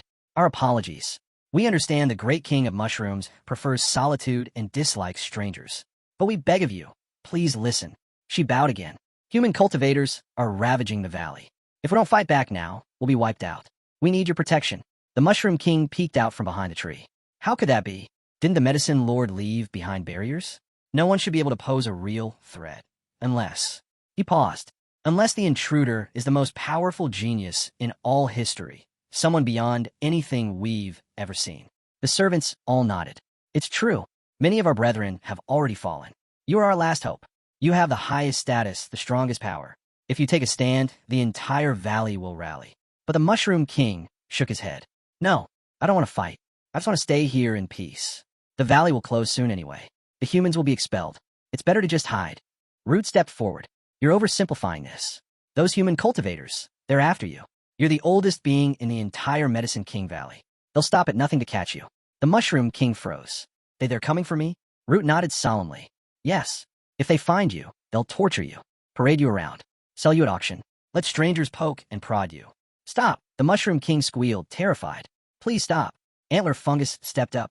If you can help us deal with the strongest one, we'll take care of the rest. Root added, help us, and you're helping yourself. Once this is over, you can go back to sleep. No one will disturb you again. Slowly, the Mushroom King stepped out from behind the tree and faced them. Fine, I'll intervene, but only against the strongest of them. The rest are yours to handle. Suddenly, a voice echoed through the mist. Thank you, Great King of Mushrooms. A shadow appeared beyond the fog. The voice ordered the rest of the group to wait outside. Root turned to the others. There he is, but can the King of Mushrooms really handle him? He wasn't convinced, but the Queen gave a firm nod. Don't underestimate the Great King of Mushrooms. He's a supreme gold pill-level medicine king. He'll crush those simple cultivators with ease. Meanwhile, deep within the forest, another group of cultivators encountered a wandering monk. One of them stepped forward and spoke. Is this the oldest one? As they were leaving the valley, one of the elders from the setting sun cult approached a monk. Since we're parting ways, would it be possible to purchase some rare herbs from you? He asked. The monk gave a calm nod. No need to worry. The price will be more than fair. This meeting, it's destiny. Buddha only aids those who are destined to receive it. Your wish, blessed one, is sure to be granted. The elder bowed gratefully. In that case, I'm looking for dragon blood and a lightning tree. Name your price. Consider it done, the monk replied. With your sincerity, the elder will surely receive the medicine he seeks. But before the deal could go further, rustling came from the distance. A team of plant warriors advanced toward them. One disciple turned quickly. Master, the enemy's approaching. The old monk grinned. Wonderful. I was just wondering how to find them. Now they've come to me. Staghorn stepped forward, shouting, Don't celebrate just yet, old bald monk. I'll finish you here and now. But the monk stood firm. You're stubborn, blinded, and defiant. My Buddhist grace has delivered you to me. It's time your souls were freed. Antler Fungus wasn't fazed. Enough talk. Accept your fate. Explosions rocked the area. The monk activated a protective shell, standing untouched amid the chaos. Root's eyes widened. Such strong defense. Could he be a demon king? The old monk narrowed his gaze. A powerful demonic cultivator, hiding here in the valley of the medicine king. Root turned, looking for the mushroom king, only to find it already started sneaking away from the fight. Hey, Root yelled, chasing after him. Don't run. We're counting on you. If you bail, we're all going to end up in someone's soup pot. The mushroom king glanced nervously at the growing crowd. There are too many people here. The people around them were whispering. Is that really the legendary mushroom king? But one scholar shook his head. I don't think so. Ancient texts from Huang Kansa describe a rare mushroom-like herb with a bluish glow, known as the mortal chaos mushroom. The monk's eyes lit up. If a cultivator swallowed that, their power would skyrocket. Their lifespan would stretch for millions of years. And if you cooked it into a soup, it would accelerate one's path to immortality. Another monk added, almost drooling. The monk pressed his palms together. It must be fate. My sincerity has clearly moved the Buddha. Enlightenment is near. Gathering all his power into one hand, the monk struck forward. This sacred mushroom, it's tied to my path. It belongs to Buddha, and I'll be the one to claim it. But the mushroom king wasn't having it. He blocked the attack and shouted, Enough! Why are you smacking me on the head? Another warrior stepped in, shaking his head. This mushroom is a golden egg-tier treasure, perfection itself. He's one of the highest-ranked herbs alive. The monk growled. He's a spawn of evil. Don't you dare be reckless. Root shouted from the sidelines, Catch him. If we can capture the Mushroom King, we'll auction him off and make a fortune. But the Mushroom King backed away, defiant. You'll never get your way. My body's as tough as diamond. You won't even scratch me. The monk gritted his teeth, summoning all his power, and lunged. Without warning, the Mushroom King leapt into the air and slammed down on the monk, crushing him with a surge of raw energy. He landed directly on the monk's chest and shouted, I'm going to stomp your head in. The monk, struggling beneath him, gasped, You're the spawn of evil. How dare you? But before he could finish, figures rushed out from the forest. The plant warriors, who swiftly pinned the monk down, grabbing hold of every limb. Panic flickered in the monk's eyes. They're in a rush to kill me, just to avoid being humiliated by some ridiculous mushroom, he thought bitterly. How can I mentor others after this shame? The Mushroom King stepped back and dusted off his hands. Problem solved. The rest is your business now. The plant warriors cheered. Fueled with new energy, they surged forward, on their way to strike at the human invaders. The monk screamed, voice trembling, What do you think you're doing? Buddha won't forgive this. Must I suffer the disgrace of 10,000 years ago all over again? Elsewhere, Yi Fan and the others were battling an enormous tree, one that radiated a presence unlike any they'd faced so far. Yi Fan felt it immediately. This energy, it's beyond the other medicinal kings. Could this be the true power behind the valley of the Herb King? But the tree raised its branches in surrender. Please, elders, don't fight me. I'm not like the others. I don't oppress or enslave. I just happen to pass through here. One of them narrowed his eyes. Then what do you want from us? I don't want anything, the tree said quickly. In fact, here, take this fruit. It's just fallen. Even spirits won't eat it. It's yours. All of it. They looked closer. The fruit glowed, pulsing with celestial light. It's the fruit of star energy, someone said. If you absorb it, it'll amplify your star-based cultivation. Meowie, it would benefit your body greatly. She nodded. We searched all over Gonghao with the path cult and never found a trace of this immortal fruit. And now, we're getting several dozen at once. What a fortune. Turning to her uncle, she added, this trip wasn't in vain. Once I absorb these, my star power will reach a new stage. The tree glanced around nervously. So can I leave now? Hong Qinya huffed, clearly not over it. But Yi Fan gave a calm nod. Let him go. Then he turned to the others. You feel that? There's a strange energy ahead. We might be close to uncovering the true secret behind the Valley of the Herb King. Li Taidan leaned in. You mean it? So this time, we might really unlock the Valley's ultimate mystery. But Hong Qinya frowned quietly. Why can't I sense anything? Am I really still stuck at the 9th level of Qi? Miaoi looked over at Yi Fan. You obtained these fruits, thanks to your 2 disciples. Do you really still want more? Yi Fan smiled. No need. Let her keep them. Then he turned to young Master Yi. And thank you. If you ever need support in the Tao School, don't hesitate to ask. He responded humbly. There's no need to speak so formally. We'll go together. As the group continued deeper into the valley, they suddenly stopped, stunned by what lay ahead. What is this place? Why are there so many medicinal herbs at the level of the medicine lord? Hong Chinya's eyes sparkled. This is amazing. Truly exciting. And then, she spotted something familiar. The teacher asked what that dark figure was. Yi Fan answered, it hasn't even been that long. And look at this bald geezer already falling apart. They took a closer look. Those vines weren't just attacking, they were toying with the people. Yi Fan sneered. If even Master Jing and those Eastern cultists got humiliated like this, then whoever's behind it isn't just anyone. Yu Yang turned to the teacher and said, the stronger the medicinal plant, the more terrifying its grade. We might be looking at something from the elite great medicine realm. Just then, Root snapped at them, demanding they get on their knees and beg for forgiveness. But Yi Fan smirked. Oh, I'd love to know who gave you the guts to say that. That's when Monk caught sight of the figure. He muttered, enjoy these last moments as a human. You'll soon wish you hadn't been so clueless. Root's expression twisted in fury. He stared at the silver-haired youth and barked. Is that the guy who destroyed both the Lightning King and the Contestant King? But now, with the Mushroom King in control, he was nothing more than their plaything. Suddenly, the surrounding plants began shrieking in panic, calling desperately for the Mushroom King to save them. The thought struck them. Could there really be such a terrifying monster in this place? Hong Chinya's eyes narrowed. Even at my peak, I'd never have dared to call myself a great demon. So who is this guy? Yi Fan leaned in, intrigued. Now I'm curious to see what a true great demon looks like. Root glanced around, no sign of the Mushroom King. And without a second thought, he turned and bolted. But even as he ran, he yelled back, you fools. The Mushroom King is the strongest villain here. Only he can defeat that monster. Yi Fan raised an eyebrow. Is he really the strongest creature in Medicine King Valley? The Mushroom King appeared, answering confidently, absolutely. Without a doubt. Hong Qinya looked at it and gasped. That's an immortal chaotic mushroom. Yi Fan turned to him. What's so special about that thing? Is it powerful? Hong Qinya explained. It's one of the rarest types. Eating it boosts power, extends life. It's basically the closest thing to a legendary divine potion. Yi Fan's mind raced. A true high-grade medicine. Root nodded. He's a master, perfected the golden fruit egg stage. Mr. E, be careful. If anything goes wrong, we'll find a way to teleport out. But Yi Fan shook his head. Relax. I know what I'm doing. Meanwhile, the Mushroom King growled. Humans are wicked. All they think about is eating me, disturbing my sleep. He glared. Why did you come here? That cold voice crushed the air. Yi Fan felt the gap between them. It was huge. But instead of backing down, he reached for his trump card. You came at the perfect time, Yi Fan said. He activated it. A sudden beam of sunlight swept the area, making the plants tremble in fear. Watching this, Miaoi whispered to her uncle, looks like young master's technique isn't bound by the Qi practice realm. Her uncle nodded, eyes sharp. Yes, and it carries a terrifying force. It ignores. The energy completely defied the laws of Medicine King Valley. Even Hong Qinya couldn't believe what he was seeing. How did the teacher pull this off, he muttered.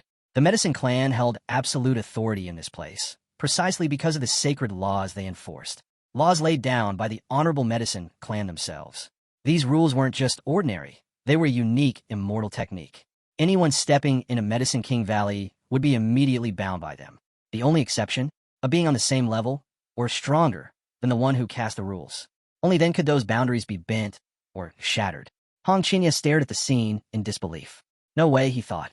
There's no chance he's that powerful. If he was, none of us would have survived his first strike. Still trying to make sense of it. Hong Qinya turned to Wang Cuihua. Are you okay? Even the monk was stunned.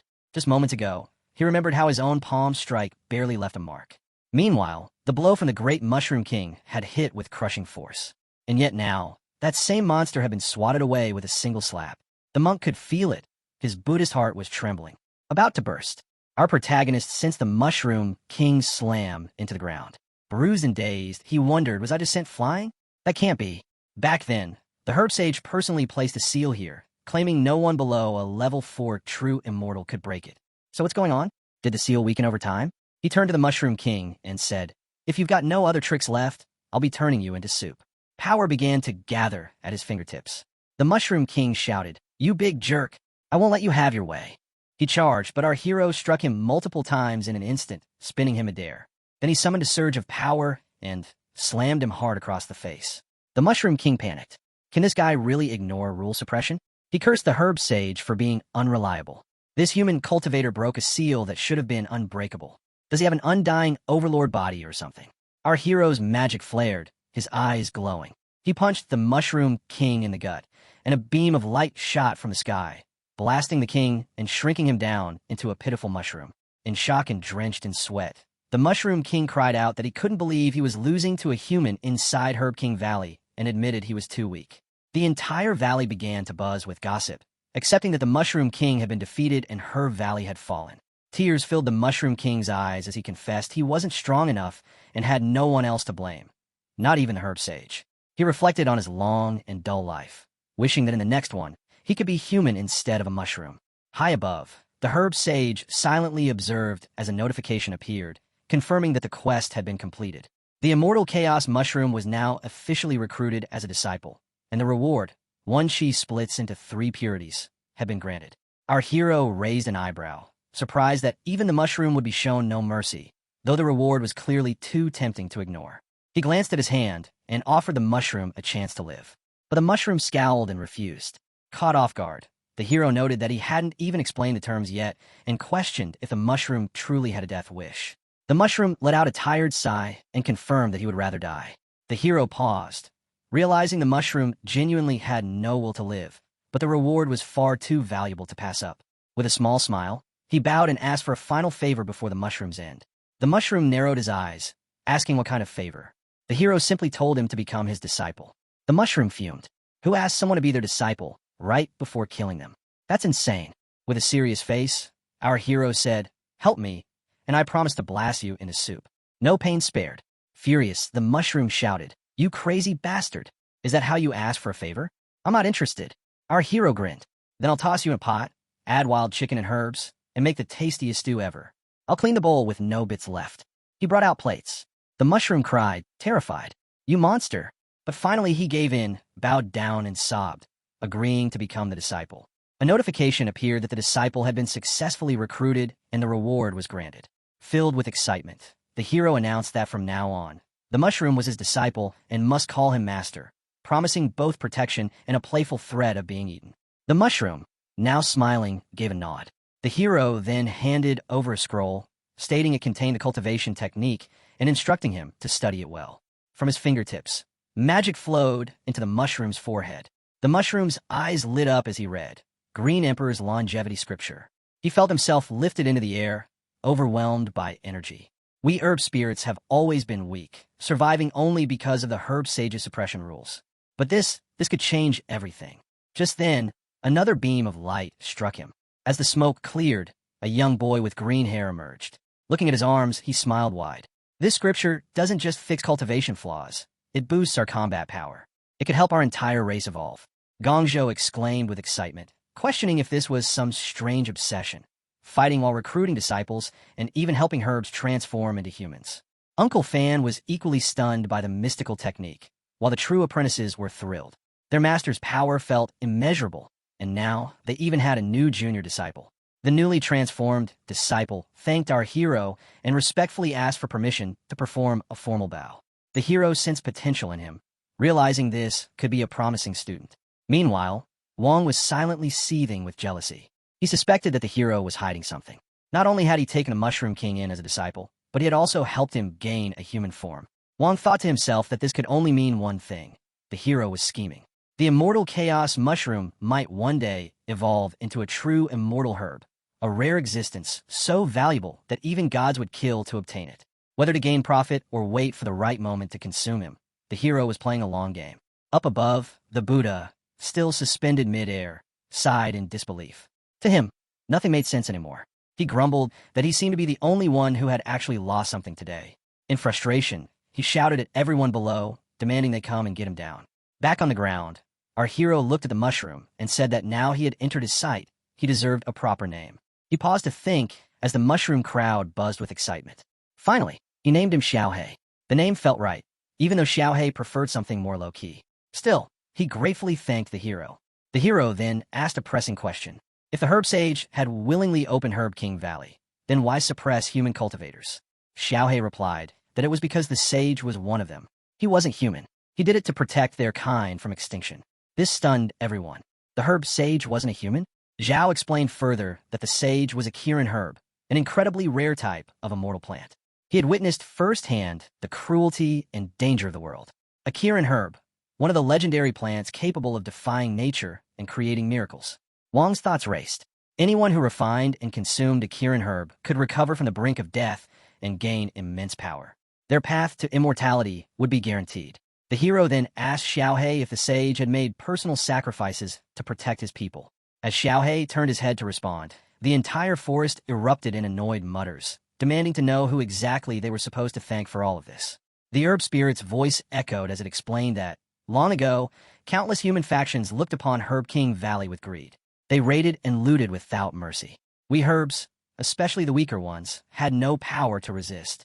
We were treated as food or traded like common commodities. This filled us with anger and helplessness. To protect us, the herb sage burned his own life force, offering it to appease the invading cultivators, just to buy the rest of us a little breathing room. Shay added that the sage had used his own body and strength to carve a path forward. But the voice reminded them that energy is finite, while human greed knows no limits. Eventually, the sage made the difficult decision to ascend to the immortal realm, offering himself in exchange for long-term protection for the valley. The immortals agreed on one condition. Herb King Valley had to open once every 100,000 years to maintain their protection. The sage accepted the terms, but in secret, he placed powerful formations around the valley to suppress human cultivators and ensure the safety of the herbs. Only high-tier herbs like us know the truth. Most younger plants believe the sage simply became an immortal, and that's why the valley remained at peace. Even in such a harsh and dangerous world, our tribe never killed a single human. We only played with them out of boredom. Hearing this, our hero reflected aloud that the sage had sacrificed himself for the future of his people, and that it was impossible not to admire such a selfless act. Yang's followers praised the sage, calling him a true hero. Uncle Fan shared that he had always admired the herb sage, even more so knowing he came from the Western human realm. He respected that the sage gave everything to protect his own. A girl in the group added that, compared to what humans had done, it was clear who should truly feel ashamed. Just then, the exit portal began to open. Members of the visiting clan, eager to leave, cursed the place and declared that anyone brave enough to return someday would be welcomed as a guest.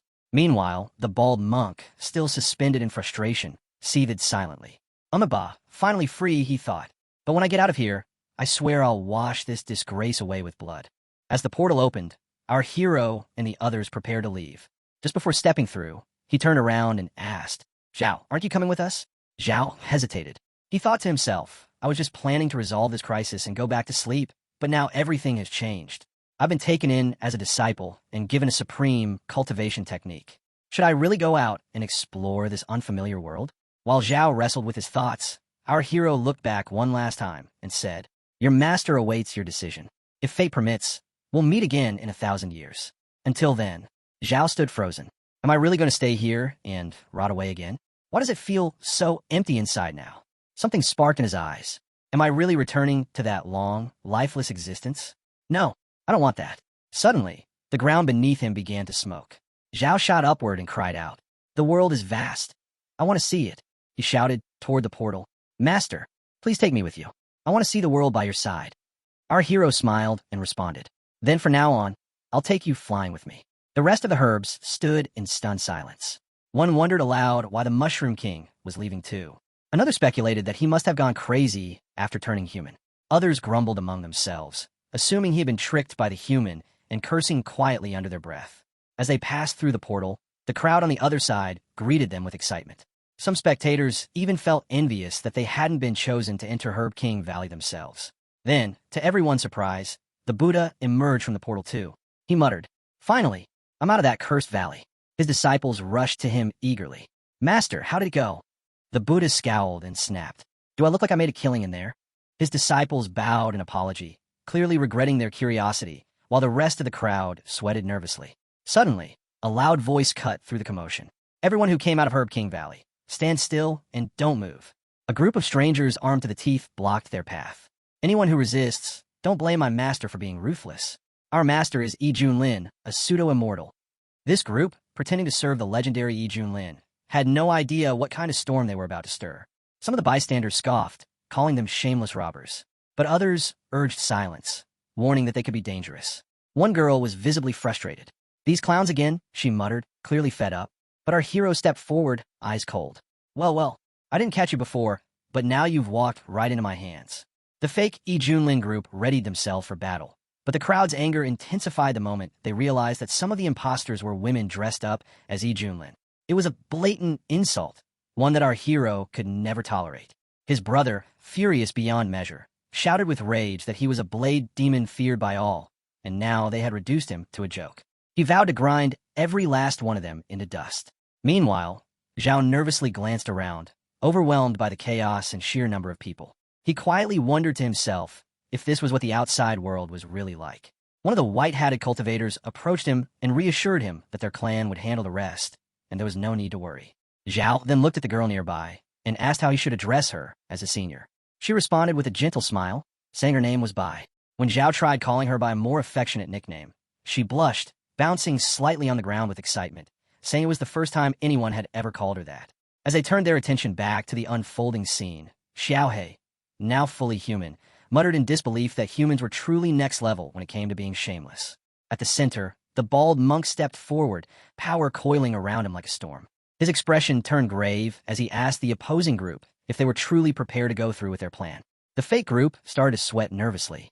They realized the monk wasn't afraid in the slightest, and worse, that was clearly tribulation energy radiating from him. He had to be a pseudo-immortal. Their leader tried to maintain his composure and reason internally that there was no need to panic. After all, Yi Junlin had once killed a pseudo-immortal from Feathergate. As long as he acted confident, he might be able to bluff the bald monk into backing down. So, with forced arrogance, he confronted the monk, demanding to know if he dared challenge him and whether he even understood who he was. He declared that when he made a move, no one in the entire Easter domain could stop him. The monk's disciples were left stunned by this revelation. They whispered among themselves that the man standing before them was Yi Junlin, the very same warrior who had annihilated Feathergate's million-strong army.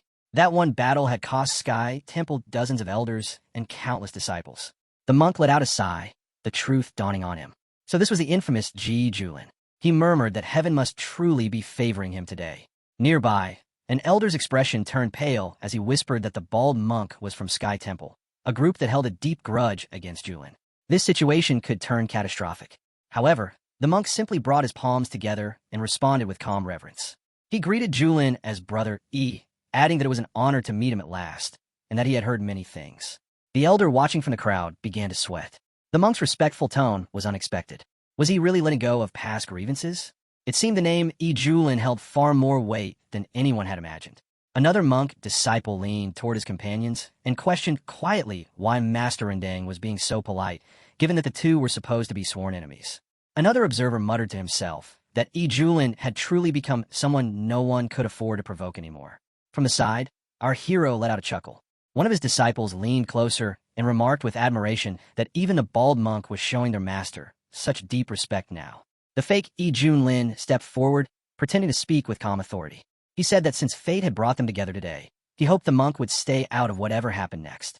But the monk replied with a serene smile, acknowledging him as Brother Yi and offering to lend a hand. Without warning, the monk soared into the sky and summoned a massive formation tool.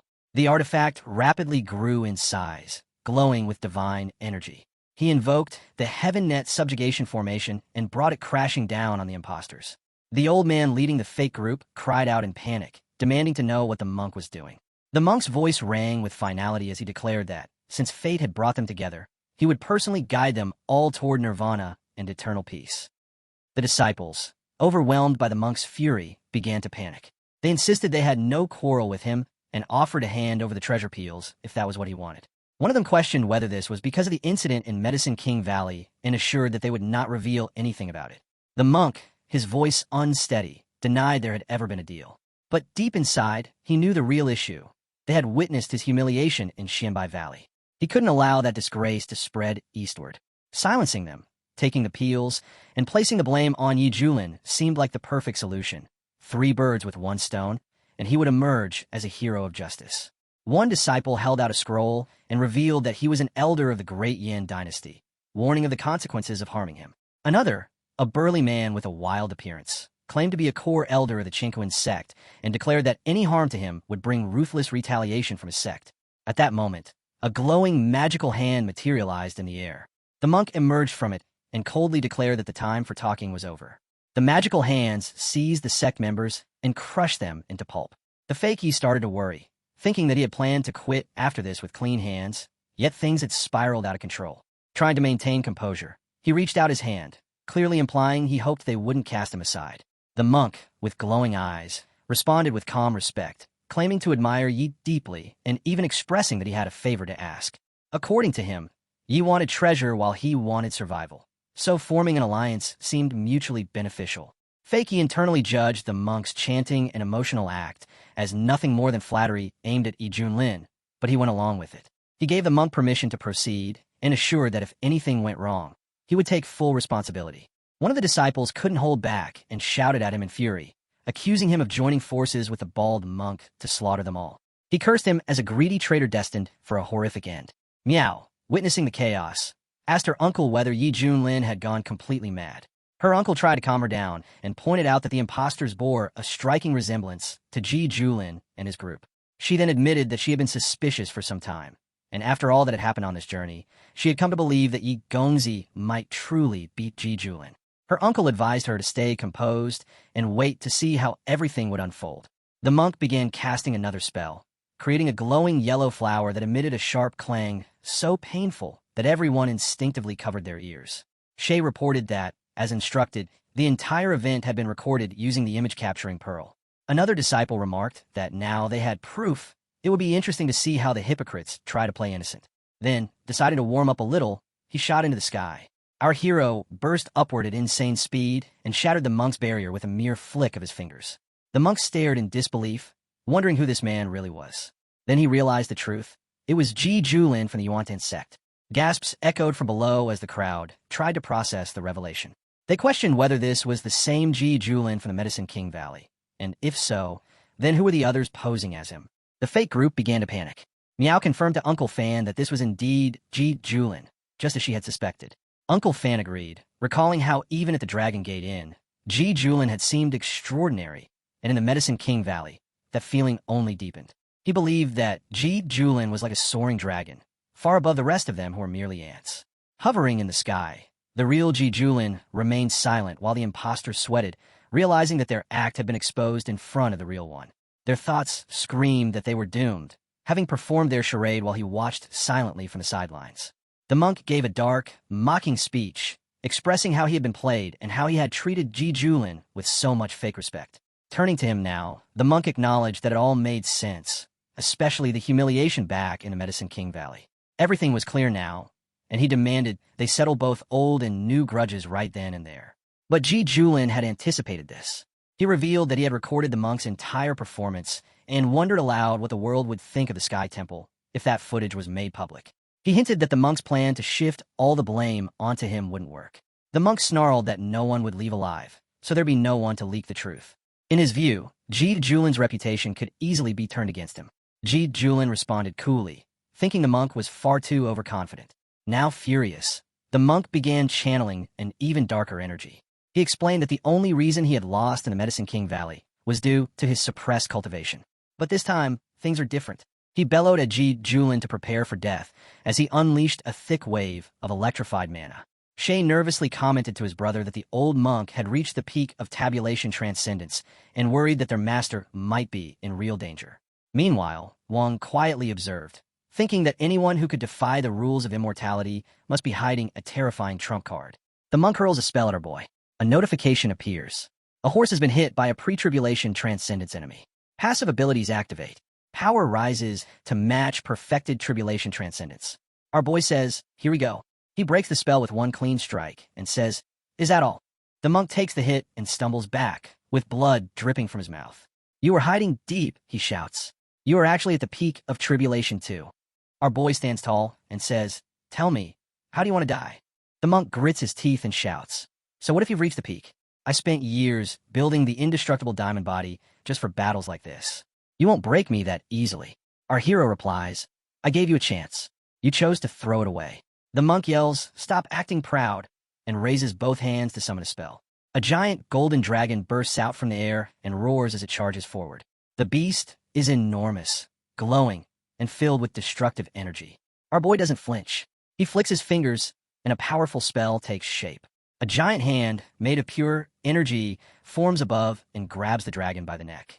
The dragon cries out as the hand tightens and shrinks it into nothing. The monk stares in disbelief. His strongest technique vanished like smoke. The hand now floats over his head, ready to strike. He quickly calls on his last resort and summons the Vajra Infinite Lamp.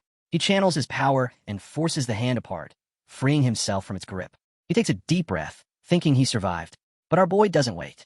He casts another spell. A crushing force slams the monk into the ground. Blood shoots from his mouth as his body hits the earth hard. His disciples watch in silence, unable to believe what they just saw. The monk coughs and wipes the blood from his face. He lies there, worn out and confused, asking himself if he is still alive. He realizes that the strong body he once trusted is nearly broken.